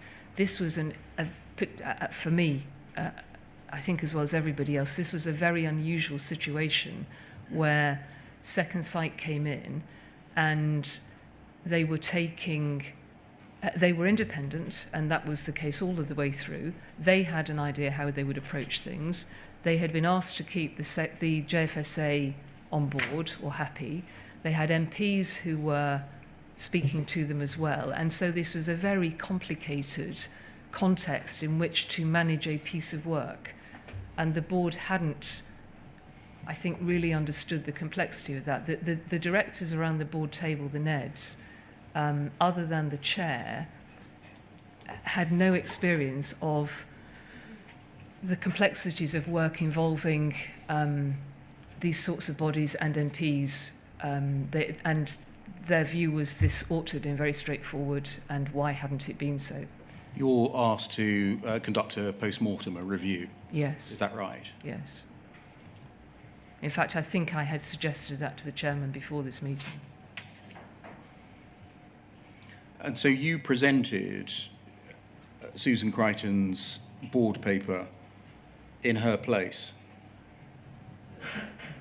Yes, She was made to wait outside on a chair, yes, and I felt bad about that. sitting there like a naughty schoolgirl. She must have felt terrible. You presented her paper, you took over the issues, didn't you? I imagine what I did was certainly not to present her paper, because I was not Susan, I was not a lawyer. I suspect what happened is that I asked the board if they had questions on this paper, and where I could answer them, I would, and where I couldn't, there was an opportunity, as the chairman had said, that people could speak to Susan. But from memory, there was not a formal presentation of this paper, because what happened is the board had a pretty free-ranging conversation about how the Post Office had not managed this piece of work better. Susan Crichton has told us in the inquiry that she spoke to you before the meeting to say that in her view there would be many successful claims against the Post Office arising from past wrongful prosecutions. Did she tell you that? I have no recollection of that whatsoever. That would be very significant information, wouldn't it? It would. Could you remind me? I heard Susan's evidence. I don't. Yes. She said that she spoke to you before this meeting to say that in her view there would be many successful claims against the Post Office arising from past prosecutions. I don't recall that at all, my recollection is what is in her paper, which was that the lawyers had found, thought it would be about 5% of the cases they'd looked at. If she had told you that, that would be about the last thing you wanted to hear, wouldn't it? No, not at all. I approach this in... Mr. Beer, I would not cover anything up in this process. Would that be the last? I'm sorry. I'm sorry, because this is an important point. That's why I'm asking you about yes, it. I'm sure it is. If Susan had explained that to me very clearly, why in her paper did it say 5%? And if she had said that to me, I never once withheld information from the board, and I had to go in and brief her paper. I'm very sorry, but my recollection on that is I don't recall it. Did you take over her paper and present it, or the issues in it, to prevent the board from hearing her opinion? No. I've told you exactly what happened, which is I was expecting her to come in, and minutes before that should have happened, the chairman told me she had decided to stand Susan down. Did you tell the board about what you had been told concerning evidence that the Fujitsu expert had given to courts, which had led to prosecutions in which he had not disclosed his knowledge of bugs in Horizon? That I can't remember, because the way it was presented to me was not in the way that I now understand it to have been so important. And I didn't see the Simon Clark advice of the 15th of July. It was presented to me, as I've explained, as a frustration and something that seemed, that was a logic that I couldn't follow, that Leslie Sewell had explained and I couldn't follow either. I can't imagine that I would have withheld that level of information, but what you're asking me about is much more serious, and I didn't brief the board on that aspect of it because I didn't know. Let's try and break that down. You hadn't got a copy of the Clark advice. No. You had been told by two people, Leslie Sewell and Susan Crichton, Yes. that there was a concern that the Fujitsu expert had given evidence to courts in which he had failed to reveal his knowledge of bugs, errors and defects in Horizon. Yes. There's no record of you telling the board about that. No, there isn't. And I don't know at what stage the board became aware of it. Susan Crichton... But if I may, the brief that was going to the board was in Susan's paper.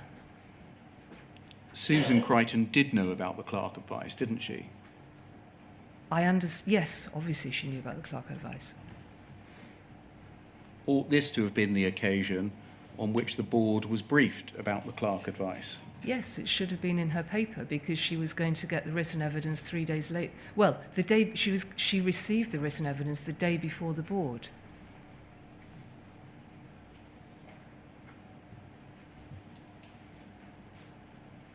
The post office was in possession of expert legal advice to say the expert we've relied on in criminal proceedings to secure the conviction of subpostmasters is an unreliable witness and breached his duties to the court. The person in possession of that information is sitting outside on a chair. You're not telling the board about it. You have a summary of it on your account. How has this state of affairs come about?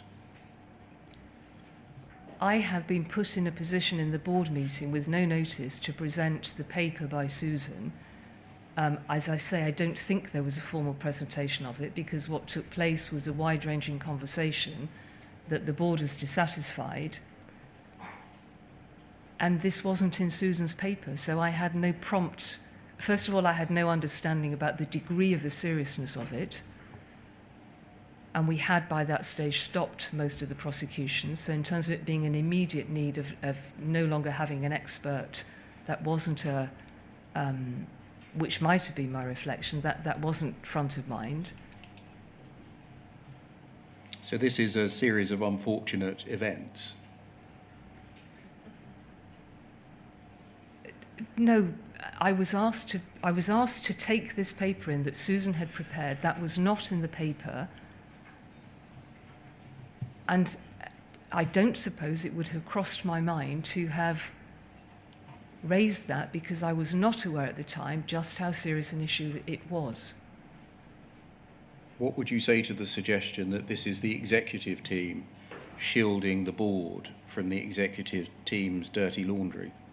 I'd say it was completely wrong. That we can manage the problem away. If the board know, they will ask the proper questions.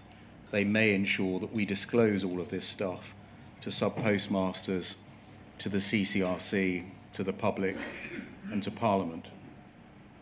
I feel very strongly about that, because one of the elements that was so important to me was to have the board challenge, because I was very aware that I was not a legal expert, or an IT expert for that matter, but in this case a legal expert. I relied on my board, and I think there is evidence in the board effectiveness review that I took feedback and challenge and valued it.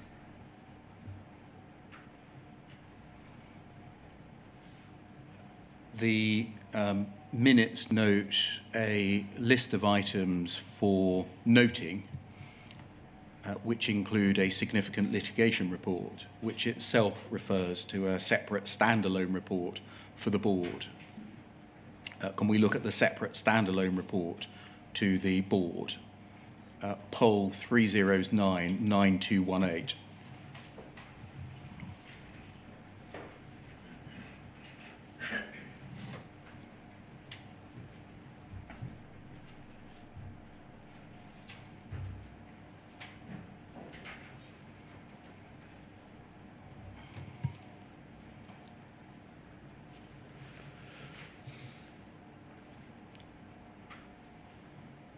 And can we look at page 4, please?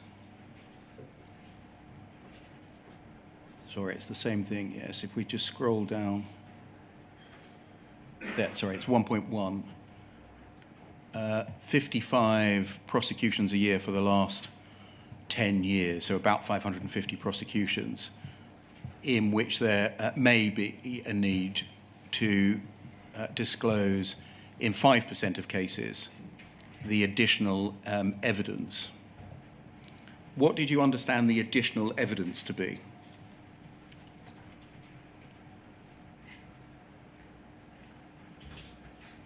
I think this was relating to the interim report. I now know that it also included the Helen Rose report, but I don't believe I knew that at the time. So the board knew from at least mid-July 2013, there was a material risk that around 5% of prosecutions undertaken in the name of the Post Office needed to have disclosure that might lead to appeals to the criminal courts being made. Is that right? Yes. Sorry, what was that date again, Mr.? Mid-July, so Mid-July, yeah. the 16th of July to be precise. Were you concerned about that number of cases, or did you regard it as small or trifling? No, not at all. This was an extremely serious matter, and was something that I was relying very heavily on the legal team to lead and advise on. I do remember the last line of paragraph 1.2 as well, that there had been this, so that this was a serious concern, but there was a small reassurance that it was no means certain that each appeal would be successful. And what point are you making there? In that I think I think this is covered somewhere else in another document, that Cartwright King had said that, so let me make it very clear first of all, any wrongful prosecution, any at all, one, would have been unacceptable, and the Post Office needed to do whatever it needed to do in that instance. There was a concern about the number of prosecutions that the Post Office had conducted, and that its external lawyers were saying that it was unlikely to be 550, it was likely to be potentially 5% of that number, and that from their view, having reviewed this, there was a view that perhaps even fewer than that would have been unsafe convictions. And the board, I think, was, and this is, again, this is Susan's paper, this isn't information I presented, but the board would want to have an idea of the scale of what we were going to be dealing with. And how did it react, the board, to that information in your presence? We may have only wrongfully prosecuted a small number of people. I don't recall, because I don't know how much of Susan's paper we actually got through. As I said, again, I really don't think that I presented it page by page, point by point. Did you say, I'm not a legal expert, the person that is sitting outside on a chair? I'm sure I did. But the chairman, I think, positioned it very clearly at the beginning that there was a reason. I think she possibly had the thought of bringing Susan in at some stage. Not sure how Susan would have felt about that. But the board ran out of time and Susan didn't come in. Can we move on to later on the, or in fact on the same day, the 16th of July, and look at poll 00192088.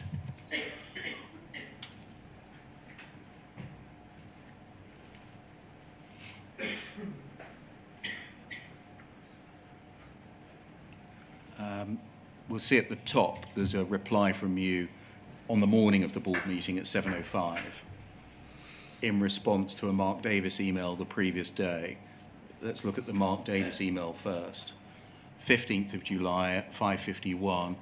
Paula, I've been reflecting on our conversation on Friday around Horizon. The danger in reputational terms is that the issue rumbles on without conclusion, both before and after the final second sight report.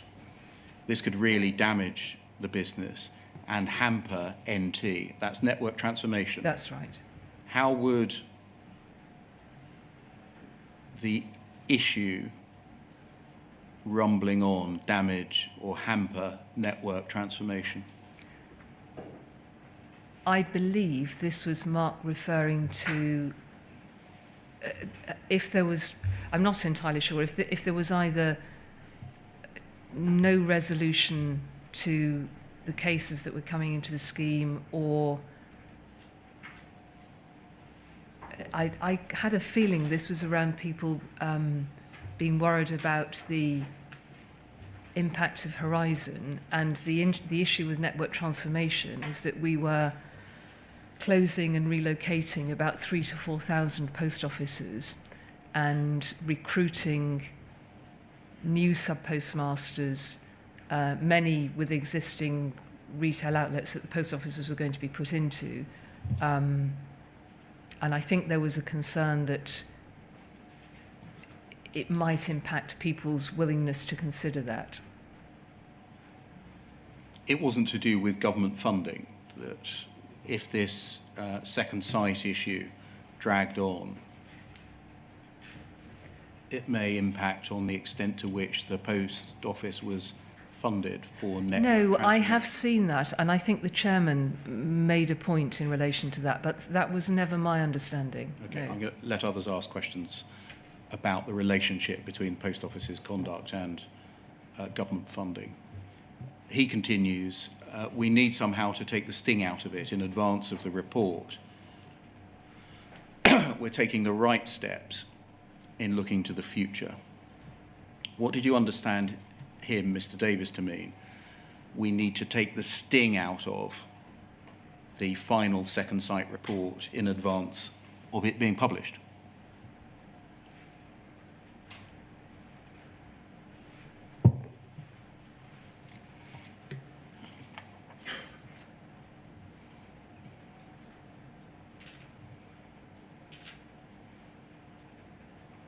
I'm not entirely sure, actually. We're taking the right steps in looking to the future. None of these will go far enough to address the damage which some believe they have suffered.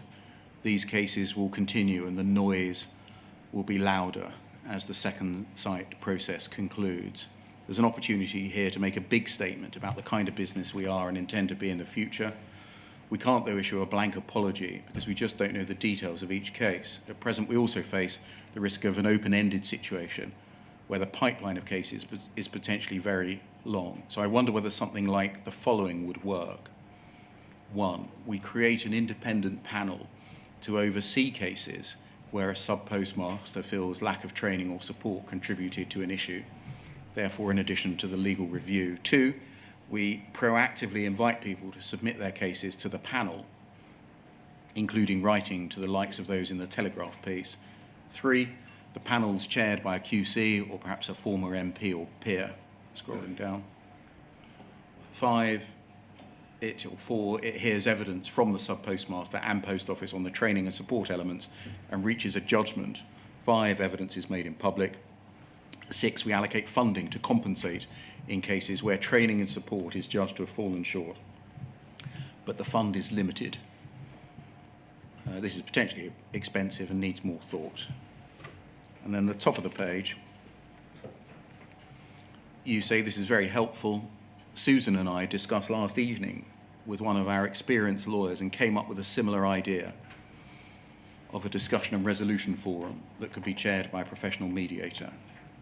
We should play into the board discussion and regroup afterwards. Who were the experienced lawyers that you spoke to the previous evening? I don't recall, I'm sorry. I imagine Bond Dickinson because I had no contact with Cartwright King. I don't think I met ever any of the lawyers from Cartwright King. Was this the where the idea for a mediation scheme was born, in this exchange of emails? No, here? I think that my conversation with Susan on the station when at the end of my journey home was only me and her. That's my very clear recollection of the first time that we had a conversation about a mediation scheme. And whether she had spoken to Mark as well, because I didn't remember Mark making this recommendation until I saw this document in the inquiry disclosures. So whether Susan and I had had a discussion and I asked her to set up a call with somebody so that I could understand it better, I'm not sure. Let's move forward to the 26th of July, when you go back to the board. Poll 406590.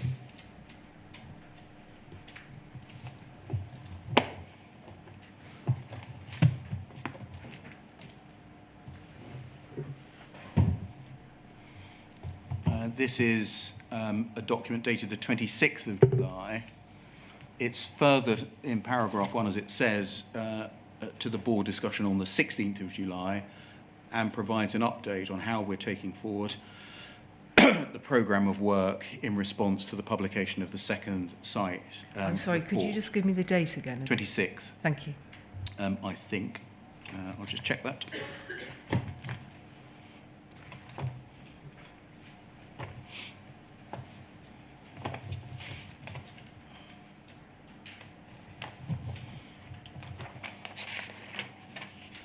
Yes, if we go to page 8.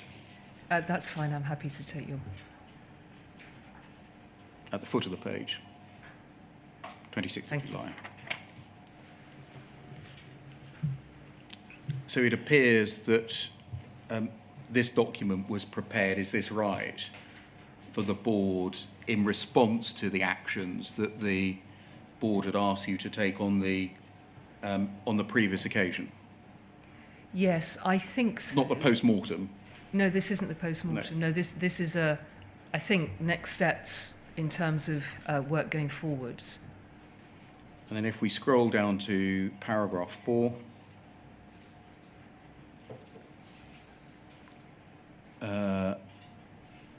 I should have said to start with, did you write this? No, I didn't write Who it. wrote it? Who wrote I it? think, I heard Susan question who wrote it. I think Martin Edwards wrote this. And Your chief of staff? my chief of staff, but there is... I mentioned that I have offered to, somewhere, I mentioned that I have offered to Susan to be able to use Martin to help her as an additional resource. Martin could only have written this with input from others. In paragraph 4, the report to the board says we've been focusing on developing an approach to respond to these expectations, which balances the requirements to be cost-effective, time-efficient and credible, with 2 specific concerns around Second Sight's role. As a 2-man team, they do not have the capacity to deal with all these cases within an acceptable timescale. Their approach of seeking to reconcile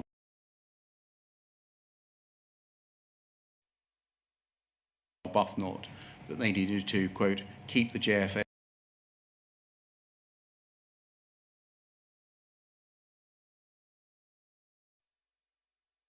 more worryingly creates a tendency for them to place a greater weight on the subpostmaster's version of events, irrespective of the evidence we produce. And then page 2.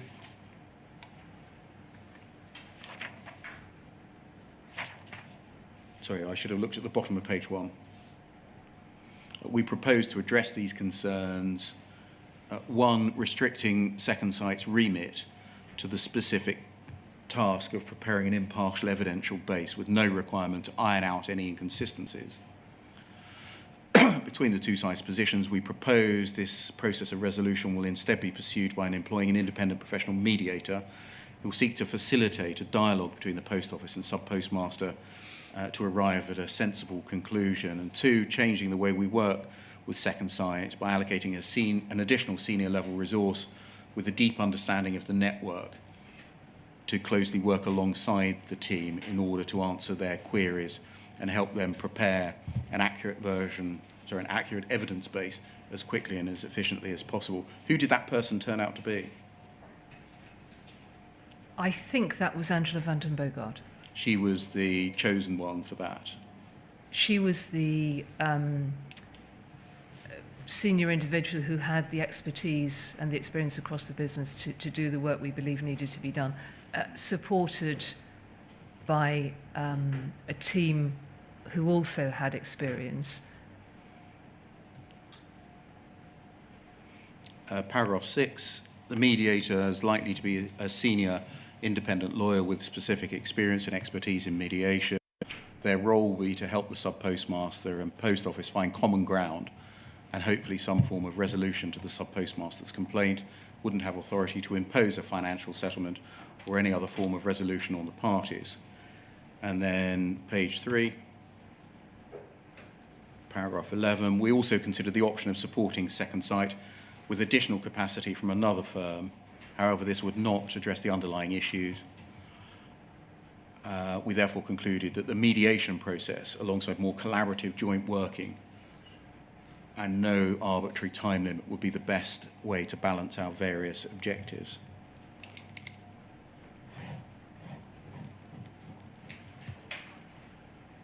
This was the proposed way forwards, wasn't it? Yes. A way forwards that meant it was impossible to deal with anyone who'd been convicted of a criminal offence. I hadn't read that into this. You thought that this was going to be able to resolve those complaints of those people who had been convicted by criminal offences, We didn't have any conversation about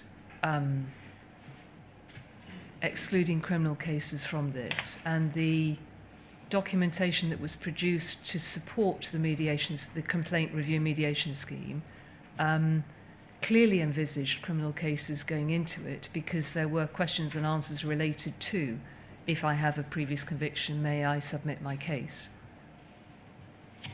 And what was going to happen to those that were convicted of criminal offences? How was the mediator going to deal with their conviction? Mr. Beer, I don't know. I wasn't involved in that. If that conversation took place at all, I wasn't involved in it. And what's happened to we need to review convictions going back 12 to 18 months. We need to review convictions going back up to a decade. Has that been lost now, that idea? I'm not entirely sure, but we did have some advice, not seen, from Brian Altman, I think, who reviewed the process that Cartwright King were going through. I believe found that it was fundamentally sound, and there was he looked at the start point, which he decided, I think, was proportionate at the time, but that the post office would need to be open to that going back further if that was necessary. And were you told all of that at the time, or are you repeating what you've now read? That's a good question. I'm very clear on that now. I think at the time that is documented somewhere. I'm fairly sure that, not in any great detail, but that I knew at least some of that at the time. Thank you. So that might be an appropriate moment. I wonder whether we can break until 20 past, please. Yep.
Mr. Beer. Ms Vennells, can we move on to late August 2013, please, by looking at poll 0011 6218.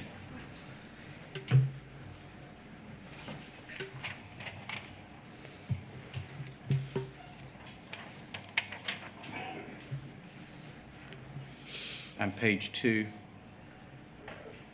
And scroll down, please. There's an email from you of the 27th of August to Olwen Lyons and Susan Crichton about the draft note for the board. And in the third paragraph, you address a different issue. You say, Susan, a couple of questions. I've just read the mediation pack tonight. Just stopping there, was that a collection of documents that was to be given to putative applicants to the scheme? Yes, I think so. Page 10 clearly states that compensation can be a possible outcome. When we discussed this, the hope of mediation was to avoid or minimise compensation. But as far as I can see, the pact doesn't really suggest any other outcome. Difficult to do, I know. And so this will be the page that subpostmasters will pay attention to. You explained there were steps in place to advise subpostmasters entering the process. This was a chance to be heard and not to expect compensation. How are we planning to manage those expectations? Where compensation may be offered, you mentioned small figures in the £3,000 to £5,000 band. Can we give a range of costs? Was it your view that mediation was to avoid paying compensation?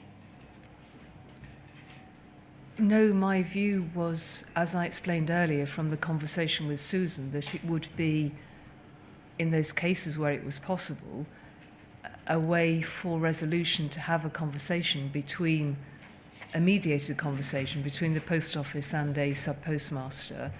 And I'm playing back to her exactly the content of the conversation and the way that she explained it to me.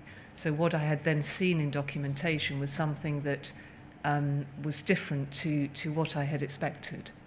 You say here, when the pair of you discussed it, the hope of the mediation was to avoid, i.e. it wouldn't happen at all, or to minimise the amount of compensation. Was that your hope? That the process of mediation would avoid paying any money to subpostmasters? No, the purpose of mediation was to seek a resolution. And why does this say that there then? Because within that, as I say, it had been Susan's suggestion that, and it had been a conversation about whether this might or might not have been a good idea. And as she explained it,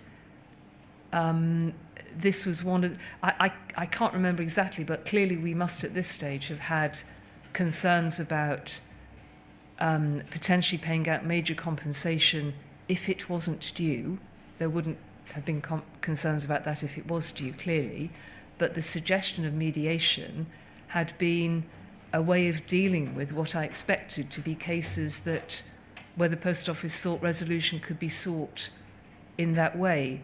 And we had discussed compensation, and I mentioned there the sort of the small levels of figures. And in fact, we did pay more than that in some cases. What you're saying here is we've got a private hope of paying out nothing. The document we're giving to subpostmasters doesn't tell them that.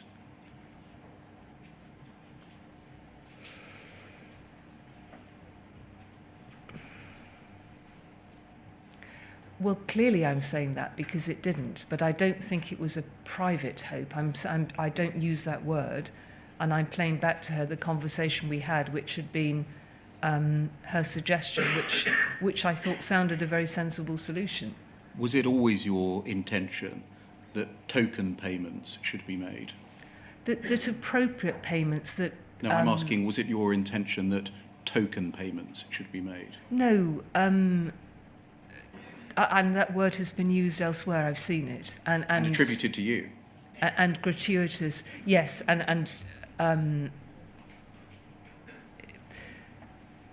it wasn't meant in the negative sense that could be assumed. My understanding of the mediation scheme is that it was going to be a conversation around resolution of issues, around understanding and hopefully reaching resolution of issues. And Susan had said to me, and I recall this today very clearly still, that sometimes only an apology is necessary. So I had gone into this assuming that, and with no prior knowledge or professional knowledge of mediation either, as to what it could lead to. And presumably the fact that I still have this expectation here, when I had that further conversation with Susan and a lawyer, I wasn't disabused of that view in that conversation either. Did you have a discussion, therefore, with Susan Crichton in which you expressed a hope that mediation was a means to avoid or minimise compensation?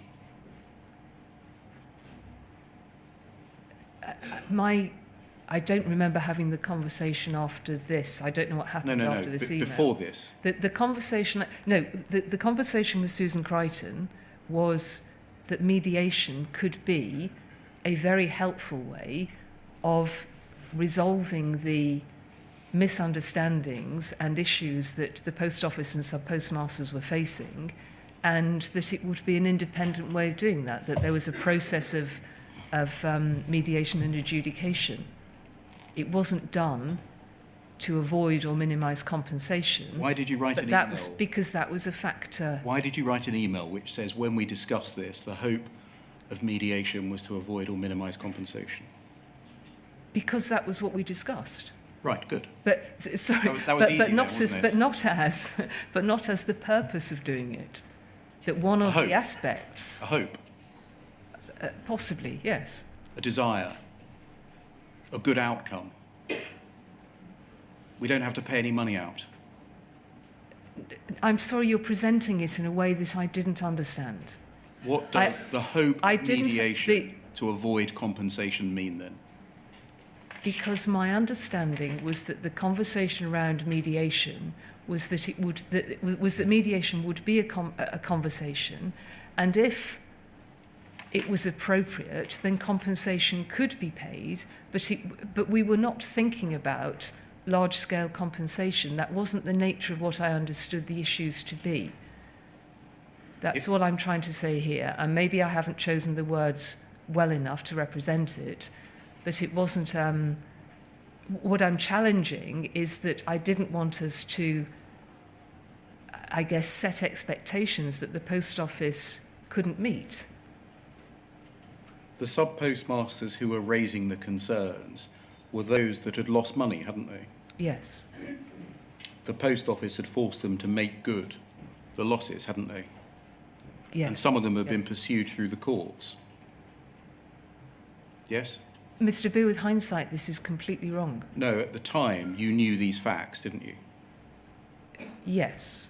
Their salaries had been docked or garnished, hadn't they? They had agreed to money being paid back on a monthly basis. Agreed? Yes. They were obliged to, yes. Thank you. You never intended to pay out any substantial figures in compensation for those issues at all, did you? No, that's right, not in terms of the mediation scheme, because that was not what I had understood it would do. Can we look, please, at poll 00100336?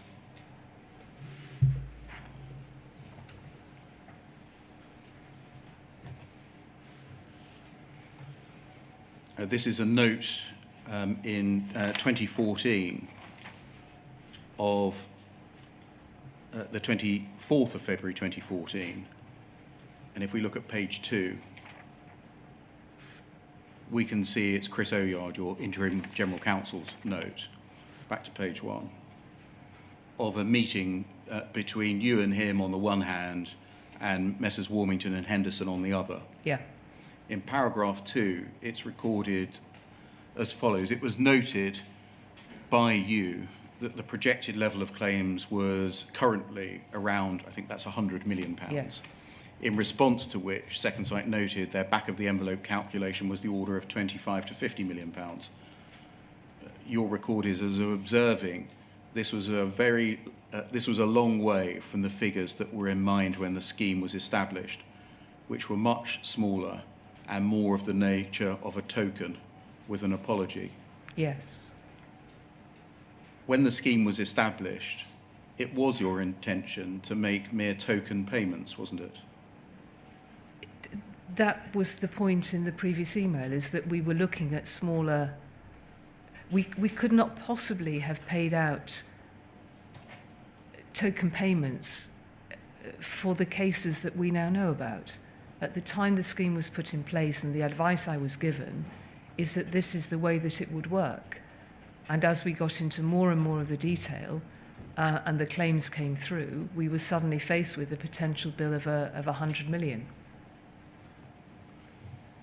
Sorry, Mr. Beer, is this 24th of February 14 or 15? I missed it. I think it's 14. 14, thank you. You wanted to minimise the costs to the business, didn't you? I had a responsibility to the board around the budgets that had been agreed, and this information was shared with the board. You wanted to give them at most a meagre sum and an apology without really understanding or investigating what the cause of their problems was, didn't you? No, that isn't the case.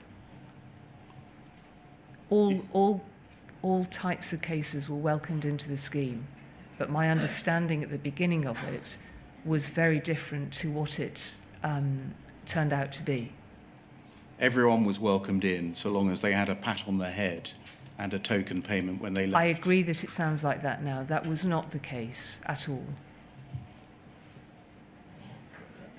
You wanted everyone to get the bare minimum, to forget all of this and move on, didn't you? No. That can come down, thank you. Did you blame Susan Crichton for the Second Sight review? I'm sorry, did I blame Susan Crichton for... Yes, the Second Sight review, the first one, the one that led to the interim report of the 8th of July 2013. I had a difficult conversation with Susan about... I'm not asking you whether you had difficult conversations at the moment. Did I'm I asking, blame did you her?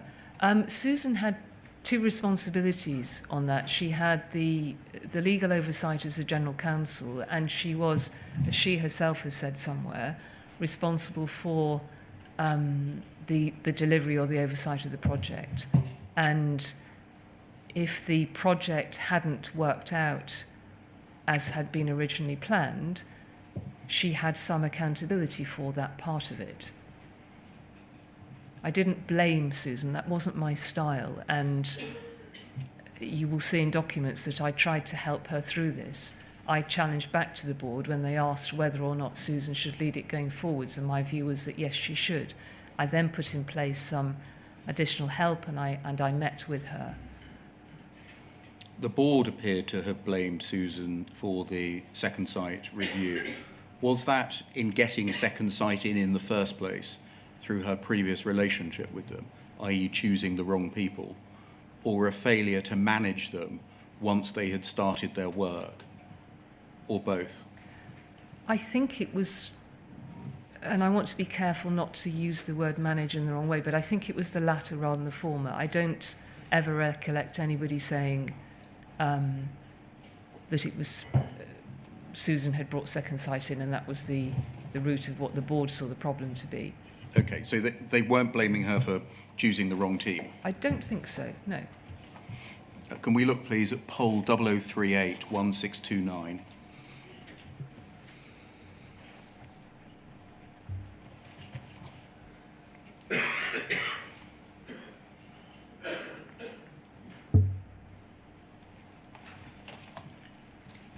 This is, I think, a file note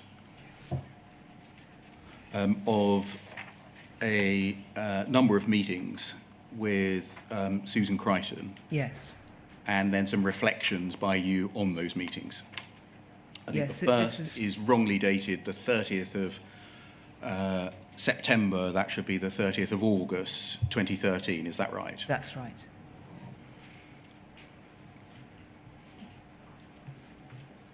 We're familiar with this, so I'm going to take it at some speed. This is in Costa Yes.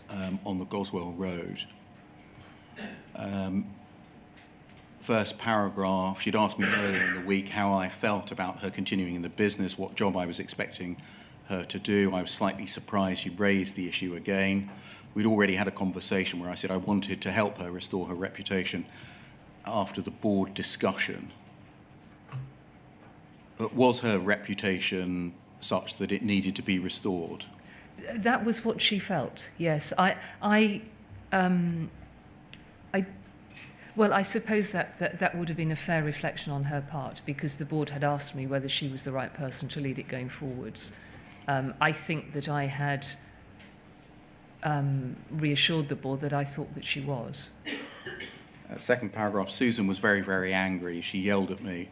She thinks this has damaged her reputation. She was upset that Alice had commissioned the RH. That's the Richard Hatfield review. Yes. That's essentially the post-mortem. Yeah. She was cross that I hadn't got at the terms of reference before I circulated it to Alice. Alice there and Richard Hatfield, she was convinced there was a breakdown of trust, especially between her and Alice and with the board generally. She did say that all the board except Susanna had been in touch. You explained you hadn't had the time to give her the terms of reference. Next paragraph. And that if she wanted to make changes to it, I was very open to that. Thank you. It's clear, next paragraph, that the Hatfield review has destabilised her. She shouted that she was looking at other jobs. She threatened that we'd have to have her back, implying the importance of references. She raised that Alice had made mistakes. You said we probably all had, and Alice had accepted that Hatfield needed to be even-handed. I reminded Susan again that I'd raised with Alice the issue of Alice also needing to be interviewed. I said, whilst I'll be asking Alice about a couple of challenges Susan raised, and then Alice believing Donald, that's Donald Bryden. Yes. And Biz comments about a post office cover-up. So you say there to Susan that you would be asking Alice about a couple of challenges that Susan had raised, namely Alice believing Donald and Biz comments about a cover-up by the post office. So had Susan said to you that Alice believed that Donald and the department believed there was a post office cover-up? I'm sorry, I don't remember, but if that's what I've said, I think that's what that implies. I don't remember, and there's a question mark at the end of it, so it appears that I hadn't heard that before. You say you wanted to be loyal to the chairman as you believed that she'd imagined the Hatfield review would be a way of moving on. And you note in the next paragraph in brackets, Susan's clearly making lawyer's notes on everything, as were you, I think. Afterwards, yes. Yes. Yes. I'd like the two of them to repair the relationship. Not sure how doable the latter is, but have to break it down totally at present. To have it break down totally at present is not in anyone's interest. I mostly listened and took the anger. Eventually she calmed down, said I would genuinely like to help her and find a way back through. She began to be positive as you walked back to the head office at Old Street. Susan suggested I join her and her HR team for a moving on supper. You said you'd be happy to do that and how sorry you were that it had happened so quickly. She'd helped make the function stronger and you were grateful to her. Then over the page, on the 2nd of August in meeting room, you reflected that Susan's request to bring in BD, is that Bond Dickinson? It is, yes. was more about her lack of confidence and decided to reassure her I was happy to take her opinions.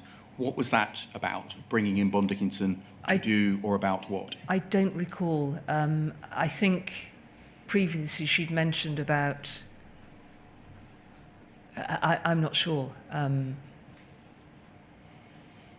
But I think you just have to take this at face value, that actually I had already said I thought Susan could lead through this. I had given her, we'd had a previous conversation, I'd given her some additional support and a list of things that she could do to sort of address the leadership issues around this. And I wanted to show that I was confident in her. Next paragraph, Susan told me it didn't matter because she couldn't do her job anymore. The Hatfield review was not the right action for the business. We'd ruined her reputation and compromised her. Professionally, she needed to point out that the Hatfield review shouldn't happen as not being legally privileged. It could be detrimental to the business, but Alice wouldn't believe her and instead see her view as defensive. She could no longer be effective. A general counsel cannot operate if they don't have the confidence of the chairman or board or CEO. I repeated she had my confidence. I cited other business issues in the last several days where I had sought her counsel. I'm trying to repair the situation. She pointed to the impossibility of her ever coming before the board. You disagreed. She will have spoken to all of the board. I reminded her that Alice wanted an open and even-handed Hatfield lessons learned review. If she's right and the Hatfield review is not in the best interest of the business, you needed to understand why. She's sending through the legal case. Assuming she's correct, then she'd need to brief me on how to present the case to Alice. We'd need to explain at the same time how we were going to demonstrate what lessons have been learned. Excuse me, that may have been the point about Bond Dickinson. I see.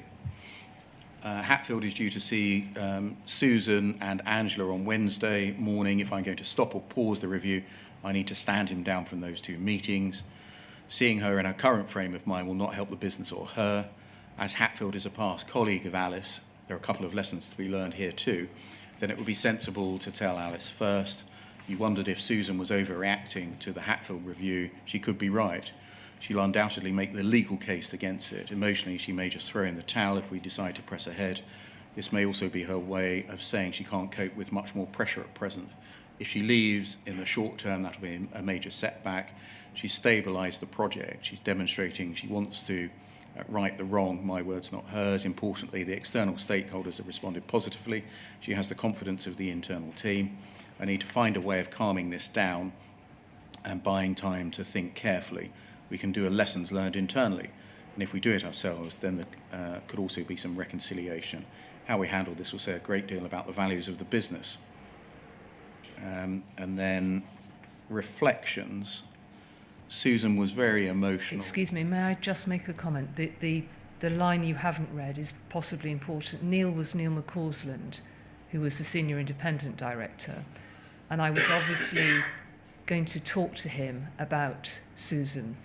And that could have been for one of three reasons. I may have asked, because if there's an issue with the chair, you speak to the SID. He may have suggested it because he would have been aware. Or Alice herself, who was generally quite straightforward, may also have suggested that I speak to Neil. So I think... And we've got some emails that you sending these bits of the notes on to Neil. Right, okay. Reflections. In both meetings, Susan was very emotional. She's hurt, her ego and self-esteem has been undermined. She swings between wanting to get away from it all with a settlement and leave immediately, to building a case to fight and defend her reputation, to accepting the most satisfactory outcome will be to restore her reputation, managing the mediation scheme through to a satisfactory ongoing process. Each time we finish the meeting positively. Susan said to me prior to my leave she would never have put a business she worked for in the situation we found ourselves with the Second Sight interim report. She wished she'd never allowed Alice to persuade her to do the independent review. She should, in her view, have resigned over it at the time. What does that refer to? That, I think, is what I mentioned much earlier today, which I couldn't remember, or potentially didn't even understand at the time. She had commissioned she had had the meeting with Richard Morgan and I think other lawyers, and had come away from that meeting with a view that there shouldn't have been the review, possibly. I don't know the detail at all around the cases, and I can only imagine that she spoke to Alice about that, and I was out of that loop. I think that is what that is. That doesn't really make sense. She wished she had never allowed Alice to persuade her to do the independent review. Yes, so... No female, no woman is doing an independent review, are they? No, I think my understanding of this, with hindsight, is that Susan had gone to Alice, because you remember that Alice talked about kickback from the business or pushback from the business. I hadn't been involved in that conversation. She had taken advice from Richard Morgan, who had said very clearly this is just a no-win situation. She'd had a conversation with Alice, and Alice had persuaded Susan that we needed to continue with the second site review. I see. And then you say this, my reflection on what happened with Second Site, as I write this today, 2nd of September 13, is that Susan was possibly more loyal to her professional conduct requirements and put her integrity as a lawyer above the interests of the business. When had Susan Crichton put her professional conduct requirements and integrity above the interests of the business? I wrote this completely wrongly. What I was trying to say, if I may, is that, as I said earlier, Susan had two responsibilities here. She absolutely, and I respected it 100%, had the professional conduct requirements of a lawyer as the general counsel. That was her role as the lead lawyer for the organisation. She also had, in parallel, a major project that she was leading and had accountability for delivering for the business, which was this independent review led by Second Sight. And the latter had bumped into all of the issues and problems that we've covered today. And what I was trying to say here very badly is that she had not managed to combine those two responsibilities. And she hadn't, and I think this was her point about she wished she wouldn't have let a business get into the situation it was. She hadn't led the project management side of that as well as she could have done. We had that conversation, and I put in additional resource to support her. And so I'm genuinely very, very sorry that I did not mean this in the way that it could be read. It was about that balance. It's not the way it could be read, it's the way that it does read. It's the way that it does read, but I'm really very clear, and the conversation, I don't think there's anything else in the notes of conversations I had with Susan that puts it this badly. But that was the point, is that she hadn't balanced those two aspects of her role. But I was sure, and I think this is now the third time that I had gone back to Susan to help her, in her words, restore her reputation and give her the resource to be able to lead this going forwards. Why did you type something that didn't express what you believed? It's clumsy. It's clumsy, Mr. Beer. But I absolutely did not mean what this reads when you read it in the cold light. And I think there are plenty of other documents around this that show that it was that balance, and it was the project management part of her role, because she was a director of the business leading this piece of work, as well as the lead lawyer. Did you think there was a choice to be made? No.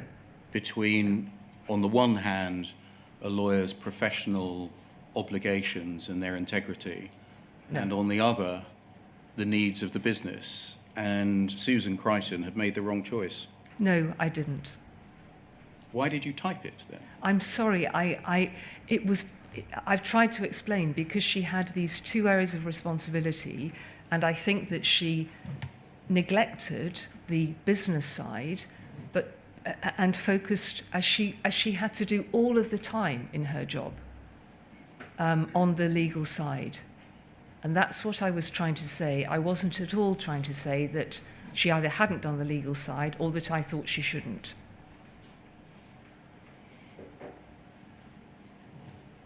Can we look, please, at poll 0038 1455?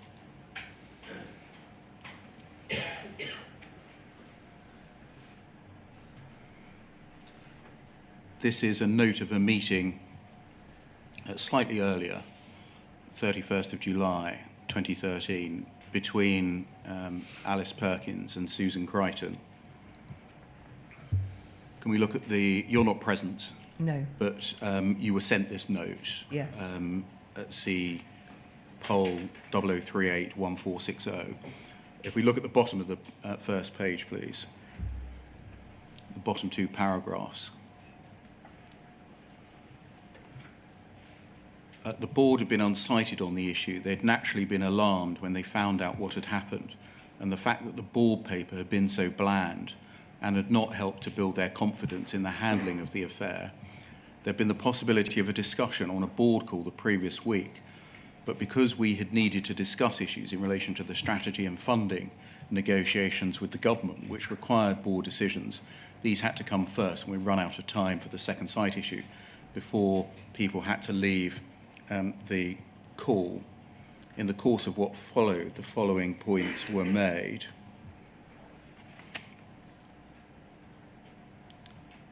Susan Crichton said that she now thought it had been right to have the inquiry as it revealed the imbalance of power between the postmasters and the post office, which needs addressing. This was a huge and complex issue for the business.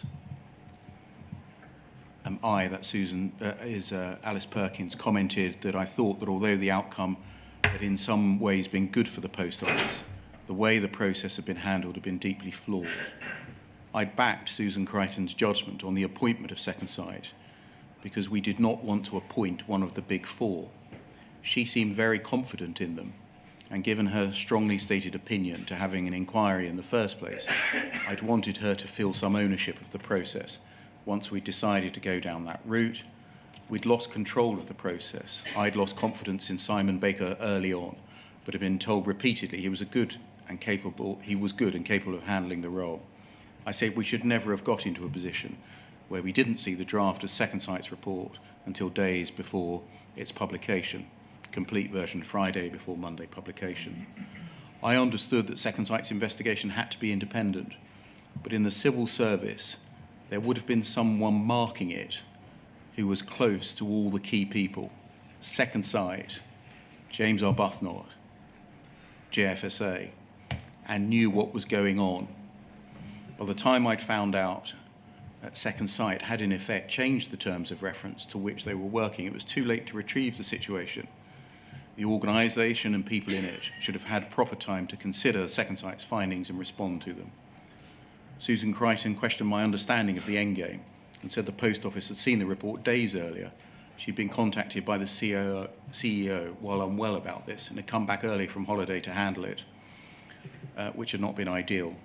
And then next paragraph, Susan Crichton said that as a lawyer, it was inappropriate for her to influence key stakeholders. She would have been criticised had she become close to them. I commented if she felt unable to play that role, it should have been flagged up and that someone else could have been brought in to perform it. Privately, I'm astonished at this view, which I simply do not recognise from my experience elsewhere. This is what you were referring to, isn't it? When you said of Susan Crichton, she had put her professional conduct requirements and her integrity as a lawyer above the interests of the business. I was, no. She'd not marked these people properly, had she? I'm sorry, those are Alice's words. I've never used that. What I was referring to is that she had, as other directors around the group executive did, responsibilities for delivering work, and this was a particular project or process, as Alice calls it here, and it hadn't delivered to time, to budget. The board felt rushed in terms of seeing it. They hadn't. Normally, a report like this from an independent consultancy, as we saw earlier on Deloitte, for instance, would come to the board. There would be discussions around it. There would be interim discussions, drafts, etc. although the business had had it days earlier, it was only days earlier before it came to the board, and the business itself hadn't had that opportunity. So my comment was not about Susan marking anybody, it was simply about how she managed that balance of her legal responsibilities and her responsibilities to deliver a key business project. So the chairman of the business is saying that in the civil service, there should have been somebody marking the key players. The lawyer says it would be inappropriate for me to influence the key stakeholders because of my professional obligations. But also, the chairman is astonished at that view, and then you wrote a note which said the lawyer put her professional obligations above the interest of the business. But that didn't refer to this. Is that what we're to believe? Yes, I'm very clear what I meant about that, and I think I also say somewhere else that if Susan felt, but it's what Alice says here too, is that if she had felt conflicted in that way, then she could have mentioned it to me. And when I had the conversation with her, I think at the end of July, we talked about giving her more resource so that she could have the support to deliver the project. You and the chairman were annoyed that Susan Crichton, who had led on this project, had not influenced or massaged the key stakeholders in a way that was favourable to the post office, weren't you? No, she hadn't marked them close enough. That's what the chairman said. That was not my view. Susan wouldn't have been able to influence Second Sight on a number of the areas that they were critical of the post office on, because a number of those areas were related to operations. Susan was a lawyer, not an operations manager, but she was the director who was overseeing the project, and the project was late. So it's a coincidence, is it, that on the 31st of July, the chairman is writing a note about a conversation that she's having with Susan Crichton, which involves the lawyer's duties and whether it was appropriate or inappropriate for her to mark the key stakeholders. A month later, you wrote a note which said that, in your view, she had allowed her professional obligations and integrity to come above the interest of the business.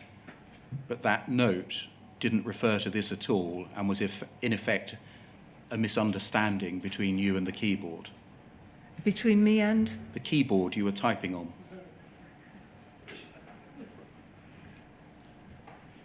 I've already explained to you that what I was trying to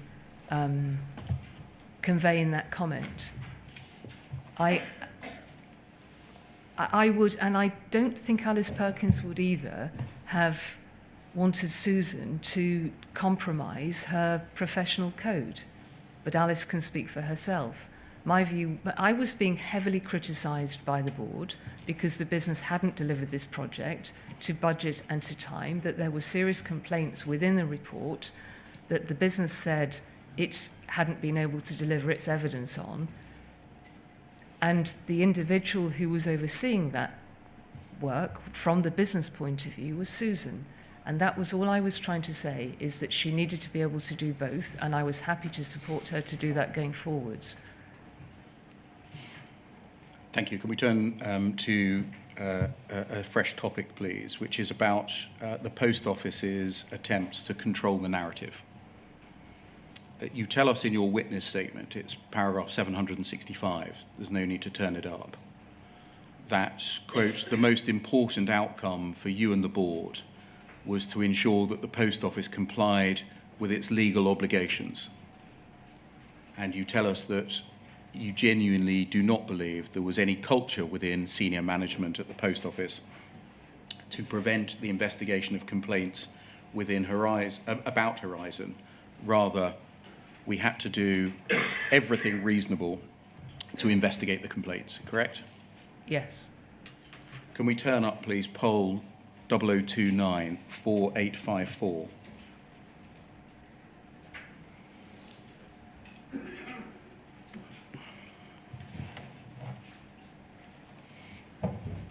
and turn to page 2, please.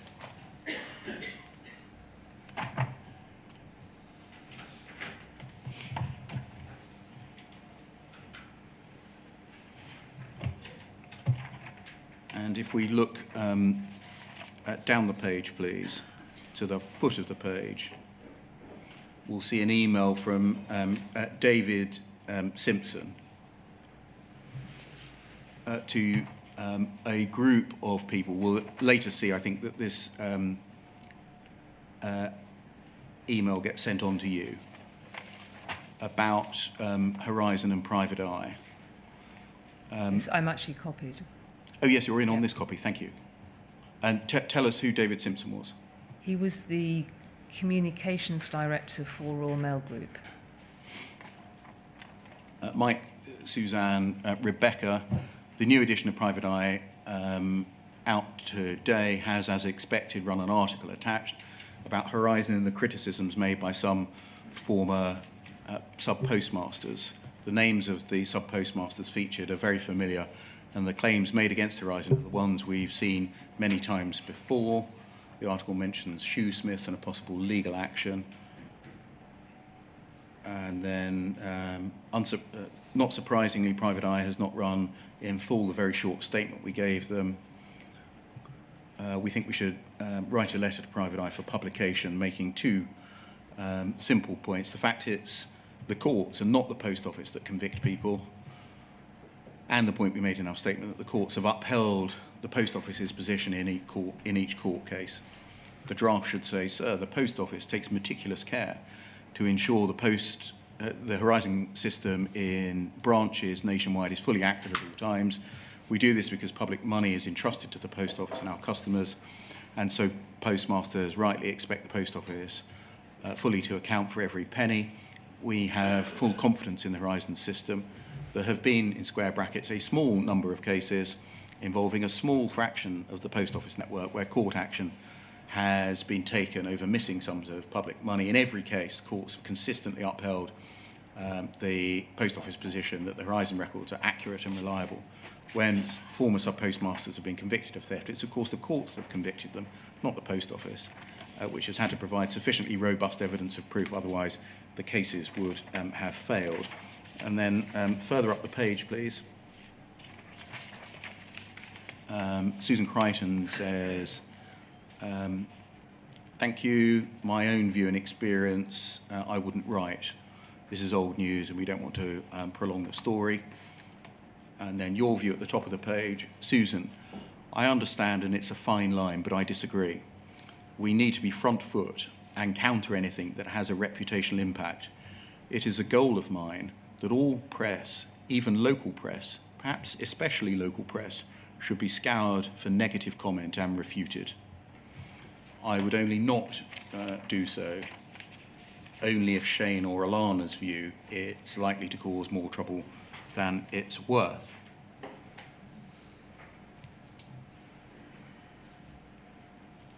Why was it important for you at this time to counter anything that has a reputational impact? This was a general ambition of mine, and the important phrase here is where I say perhaps especially local press. And it's in my statement, and I spoke about it at numbers of conferences. The post office's reputation and its brand was built every single day in post offices across the country by the people who worked so hard serving customers, many of whom were particularly vulnerable people.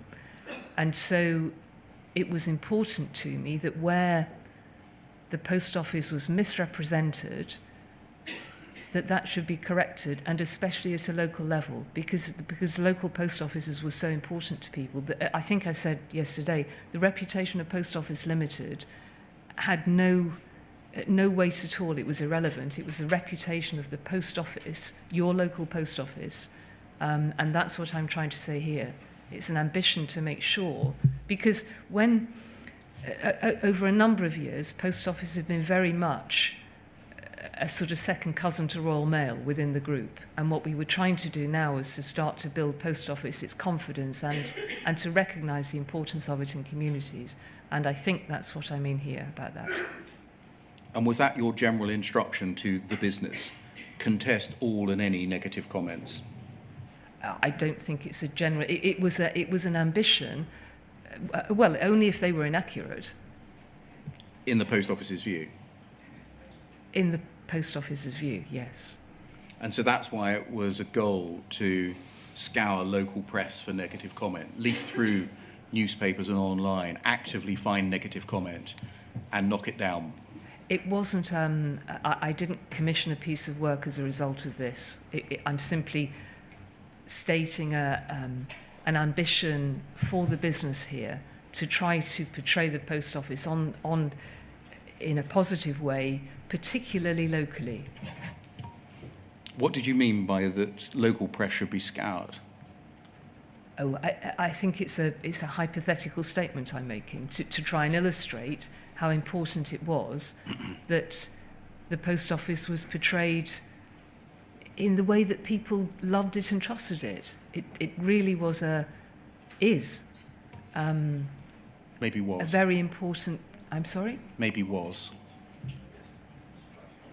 I fully accept that this has damaged hugely the Post Office brand, but I imagine if you go to your local post office, you will still find the same level of service and the same level of value, and people will respect that. Can we move forwards, please, to other ways in which the narrative, I suggest, was sought to be controlled? Poll 0038 0985.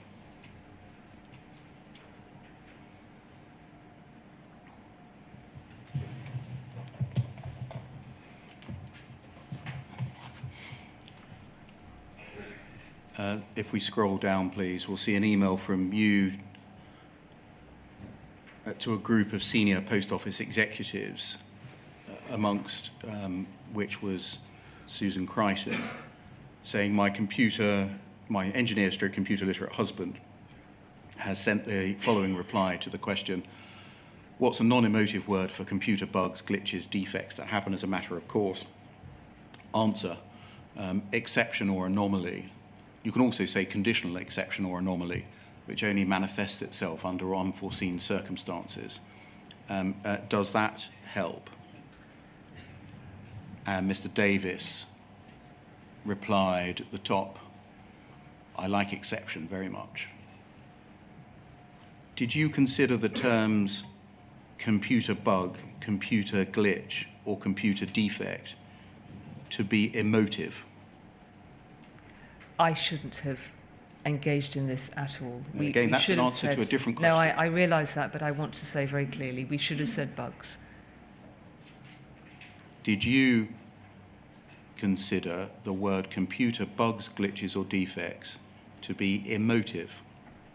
I'm not sure why I used non-emotive. I think what I was trying to do here, and the inquiry has seen that the conversation had been started some days earlier, and I assume that I was asked. So whether I was asked what's a non-emotive word, I don't know.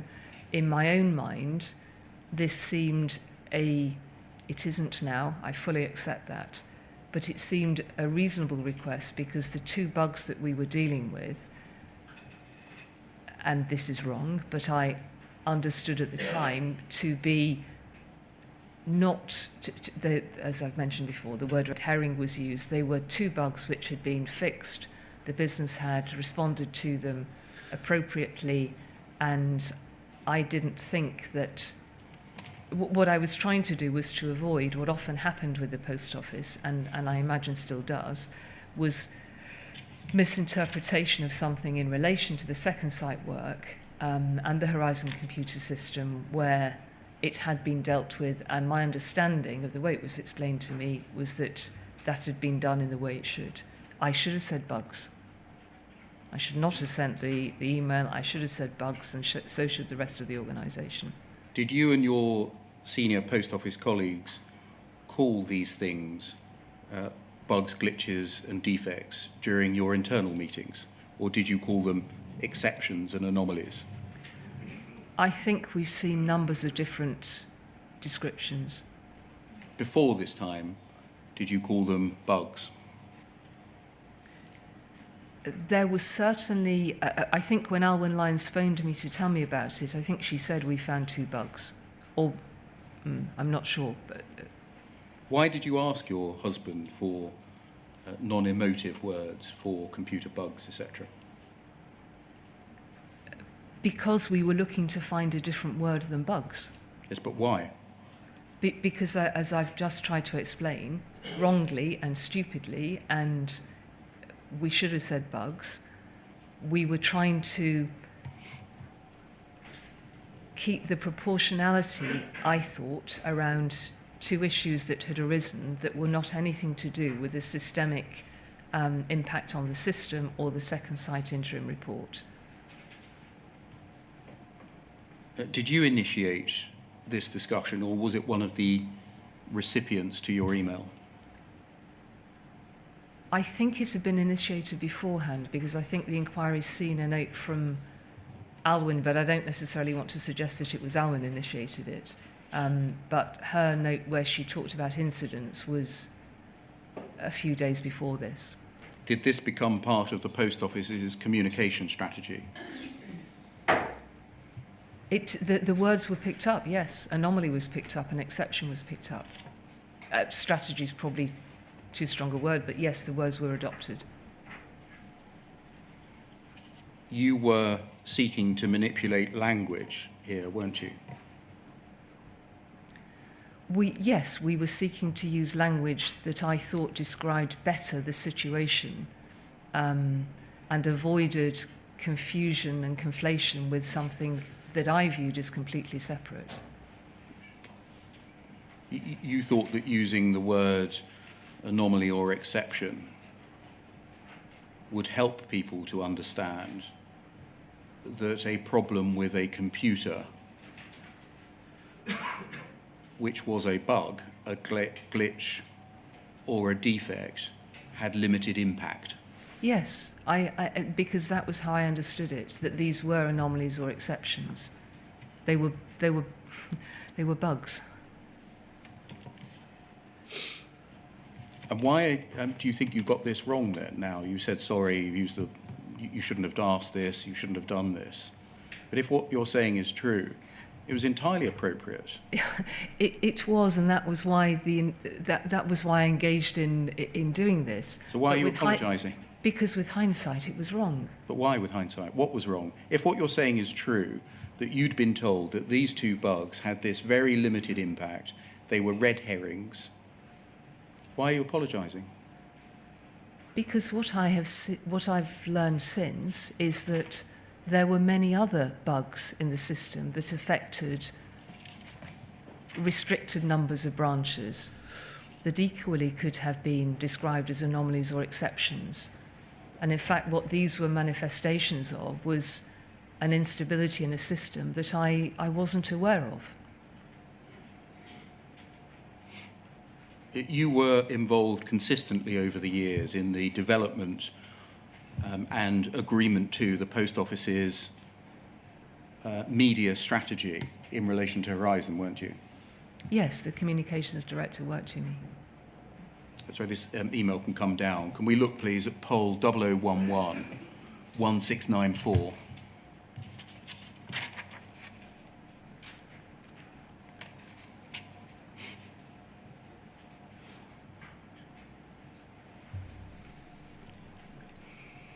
We're quite late in the piece here, February 2019, so a couple of months before you left. And if we look at the foot of the page, please, you'll see an email from Tom Cooper at UKGI to, amongst other people, you. Can you see that? Yes. And he asks, second paragraph, to what extent can the court protect the Post Office against journalists overstating the evidence re Horizon? if a journalist writes that there's evidence of systemic problems with Horizon, when in fact no such evidence exists? Will the court help us? To me, it's extremely important to have a press strategy that seeks to stop misrepresentation by journalists and seeks to protect the Post Office's business today against the implication that the current system doesn't work properly. If we just look at your reply at the top of the page, please. You say, yes, we defend robustly, but we avoid adding extra coverage. As before, we hold the ground. The system is robust. And not comment any further during the trial. So aggressive, no. Robust, absolutely, no question. We're trading well. We'll continue to trade well. The system works, and the trial doesn't change that. A very firm line. This was still your approach in February 2019, correct?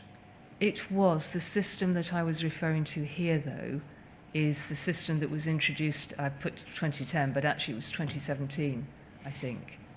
And Judge Fraser found that that was had far more integrity than the other previous the Horizon Online and Legacy Horizon. Next paragraph, one, the strategy has worked well so far, which is to minimise coverage in mainstream media. But was that the Post Office's approach even in 2019? Minimise coverage?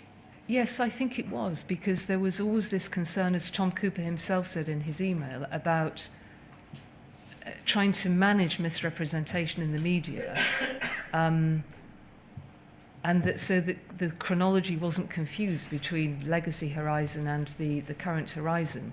And I can't remember at this stage, but I don't believe the company had yet gone through the Horizon trial. And then penultimate paragraph, your questions re how far we go legally are important. We've used injunctions and demanded apologies in the past. When had you used injunctions in the past? I'm not sure, actually. I may have got that wrong. There was a... I Had you know threatened Mark injunctions? Davis, but Mark Davis had conversations with some media, and lawyers had been in, I think he had maybe sought advice from lawyers, but I don't think we had used injunctions, actually. Had you threatened the BBC with injunctions? We had certainly considered legal advice at the time where people thought the coverage was wrong. And demanded apologies in the past. Is what you say here reflective that in your tenure as CEO, you had always defended Horizon robustly, that you had taken a very firm line with the media, including threatening injunctions and demanding apologies? I don't find that I asked about injunctions. That was, I think I was informed about that as the board were informed about it. But yes, certainly demanded apologies where the business felt that it had been misrepresented, and defended Horizon, yes, because again, I had confidence in the system.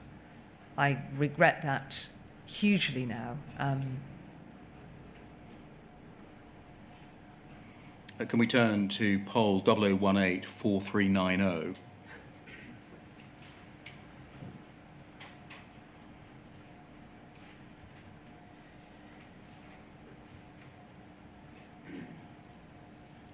And look at the foot of the page. An email from Alan Bates to George Thompson, the NFSP. Dear Mr. Thompson, so close to Christmas and with delays in the mail, I've attached a PDF of a letter to you which is self-explanatory about a forthcoming investigation into the Post Office Horizon system, which I believe will benefit your members. If you so wish, it could be published in the subpostmaster magazine. Once January arrives, there'll be significant press coverage about this investigation in order to ensure the widest possible audience is reached. This is about Second Sight, isn't it? Yes, yes. And so Mr. Bates, writing politely to a leader of the NFSP, saying there's an investigation into Horizon that might be of benefit to your members, maybe you could publish it in the subpostmaster magazine. Quite reasonable, really. Do you agree? Yes. If we scroll up, please. Email to Nick Beale, Kevin Gilliland and you. Hi, Nick. I've just received this rubbish from JSA. Obviously, I'll tell him Horizon is secure and robust and to go away, just keeping Post Office in the loop. The NFSP weren't supposed to be the cheerleaders for Horizon, weren't they?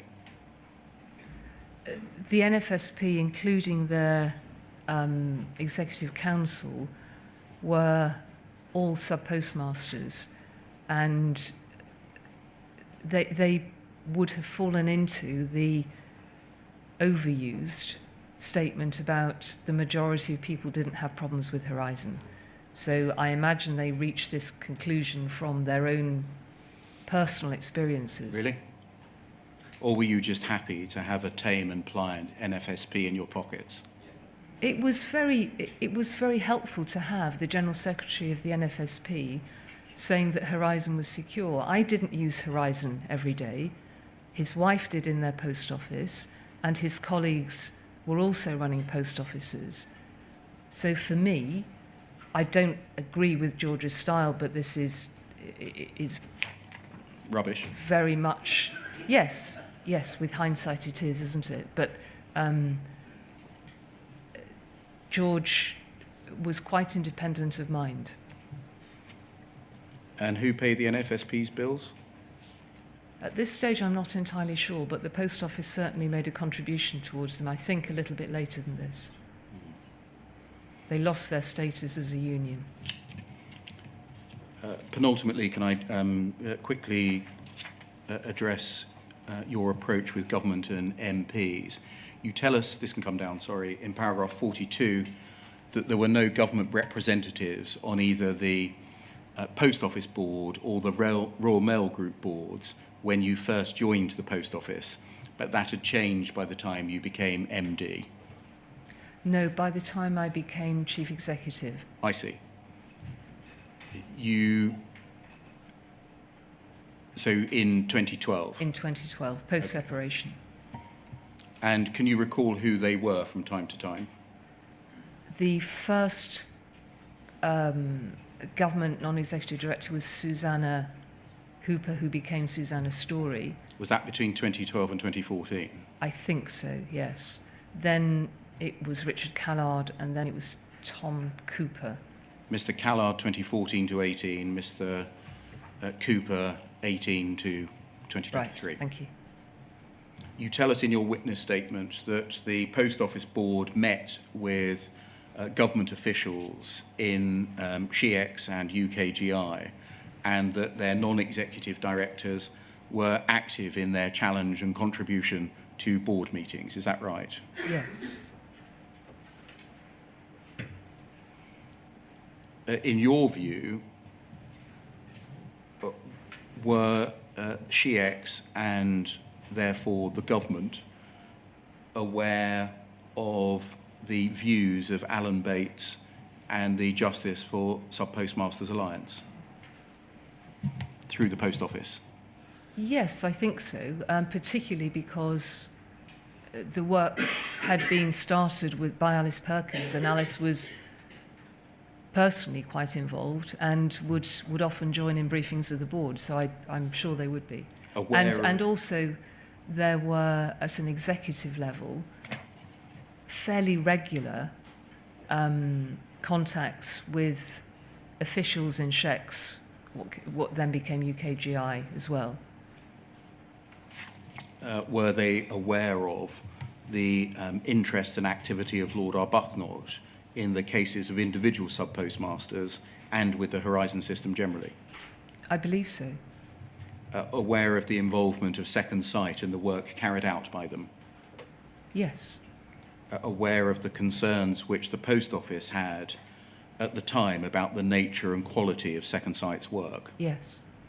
Aware of the concerns raised about the reliability of some past convictions? Yes. Were they made aware that advice had been obtained from Cartwright King and Brian Altman Casey? Yes. aware of the involvement of and a summary of the advice of Linklaters? Yes. Were they aware of the fact of the group litigation and the Post Office's strategy in the group litigation, including the decision to apply for the recusal of Mr. Justice Fraser as he was? Yes. Were you a party to the decision? Sorry, just on that last point, Yes. if I may, because of a family situation, I had to step back from my role as chief executive sort of from January 2019 onwards. I was involved sort of in and out of the business as we were going through hospital visits, and then stepped back much more from March. So I wasn't always in the meetings where the board discussed the recusal, but I'm fairly sure there are board minutes that list that Richard Callard or Tom Cooper was present at the time. That was the last topic I wanted to ask you about. I think you, is this right?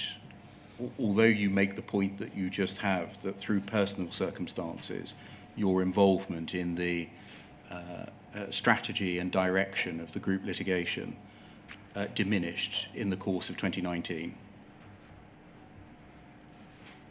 Is that right? Yes, that's right. You, nonetheless, I think, were on the call in which a decision was made to ask the judge to recuse himself. No, that's not quite right. I joined a call late, and just for clarification, there is documentation that says that Tim Parker didn't know that I was on a particular call. It's because I joined late. He did know later on. I told him about that. And I'd been asked to join the call.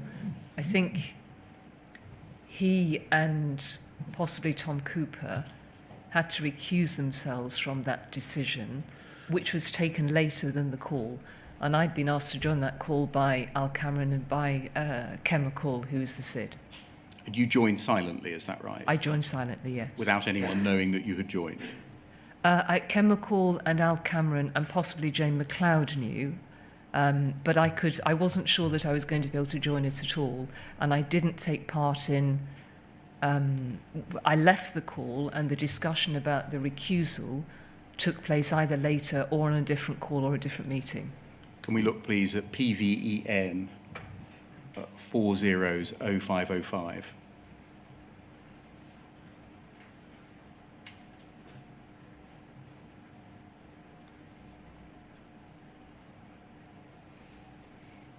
And then next page, please.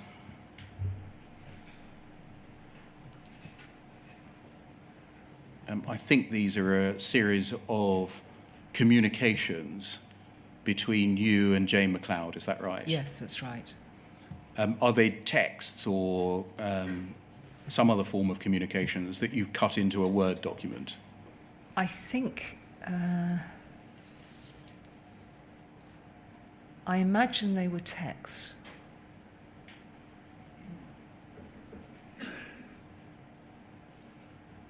Yes, Anyway, second one yeah, down, whatever yeah. medium Yes, was yeah. used to communicate, you sent a message at 1 on the 20th of March, and you say, Jane, I was listening on the earlier call. I get the impression Tim intends to join the main board call now. Obviously, he doesn't know I was on the earlier call. Can you let me know if you still want me to give a view? Thanks, Paula. Jane McLeod, sorry, Paula, I wasn't watching my phone, didn't see your message. The board has approved both the appeal and the recusal. Happy to discuss this if it helps. And then you, thanks, I'm pleased. And then further down,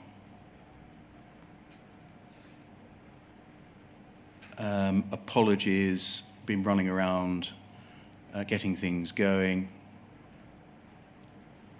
And then later at 11:33, hi Al, any chance of a quick call? This is to Mr. Cameron. As Tim and Tom are excusing themselves from the recusal decision, and as Ken is very worried about chairing it, she asked if I might offer a view by email and caveated, of course, I'm prepared to do that, but as you know, I'd normally consult widely on something this serious. We can talk before or after the Lord Grabbanner call. Yeah. And then scroll down. If we look at the next page, there, if we just get the date by just scrolling up a little bit. I think it's the 21st, the next day, and then scroll down. You to Mr. Davis. I felt the same about the board. Very proud and pleased. Difficult, but completely the right decision. The opposite would have been unconscionable after what both Lords Grabbanner and Neuberger had said. Yeah.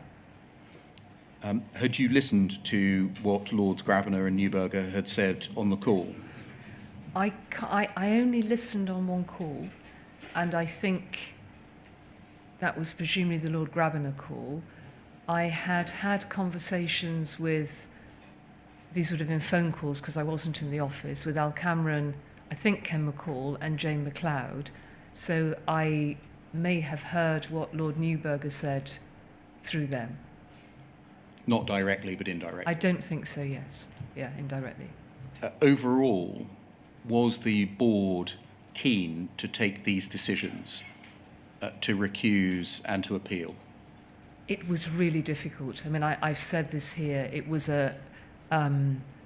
and the inquiry has documentation on it. It was a very, very difficult decision. Nobody really quite knew what to do, but the views that came through from Lord Grabbanner that I heard, and I think what I heard about from Lord Neuberger, and again, you have documentation on this, were very strong that the Post Office had a very good case, and the board took that decision. Why were you proud?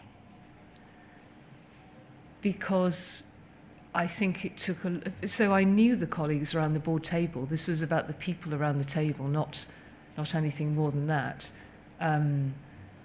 They were being asked as individuals to take an extraordinarily difficult decision to ask a judge to recuse himself, and I think it was also about appealing the case.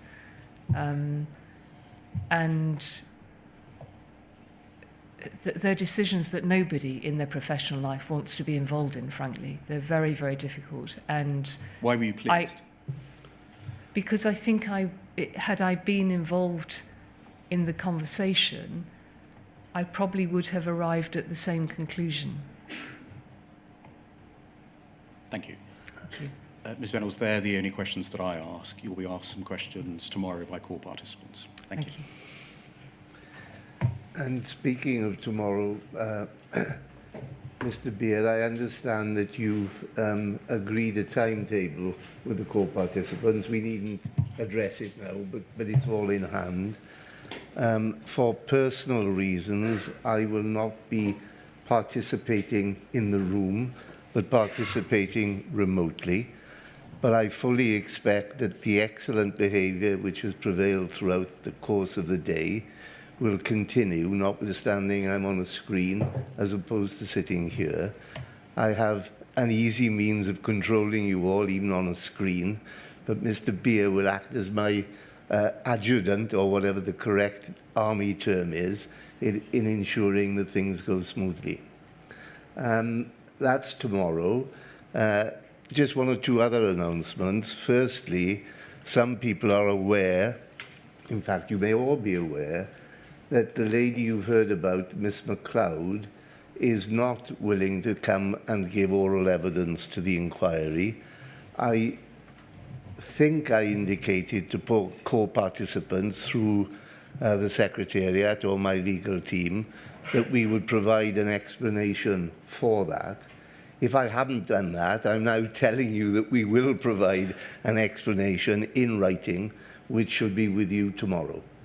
And the final announcement I wish to make is that you may have heard there's going to be a general election shortly. My view currently is that that will not interfere with the timetable of the inquiry, save for the day of the election and the day after. I have decided that we will not sit on July the 4th and July the 5th. But subject to that, I propose, so far as is humanly possible, to continue as if the election is not occurring. And so those are the announcements that I wish to make. And tomorrow we'll start again at 9:45. Thank you. Thank you, sir.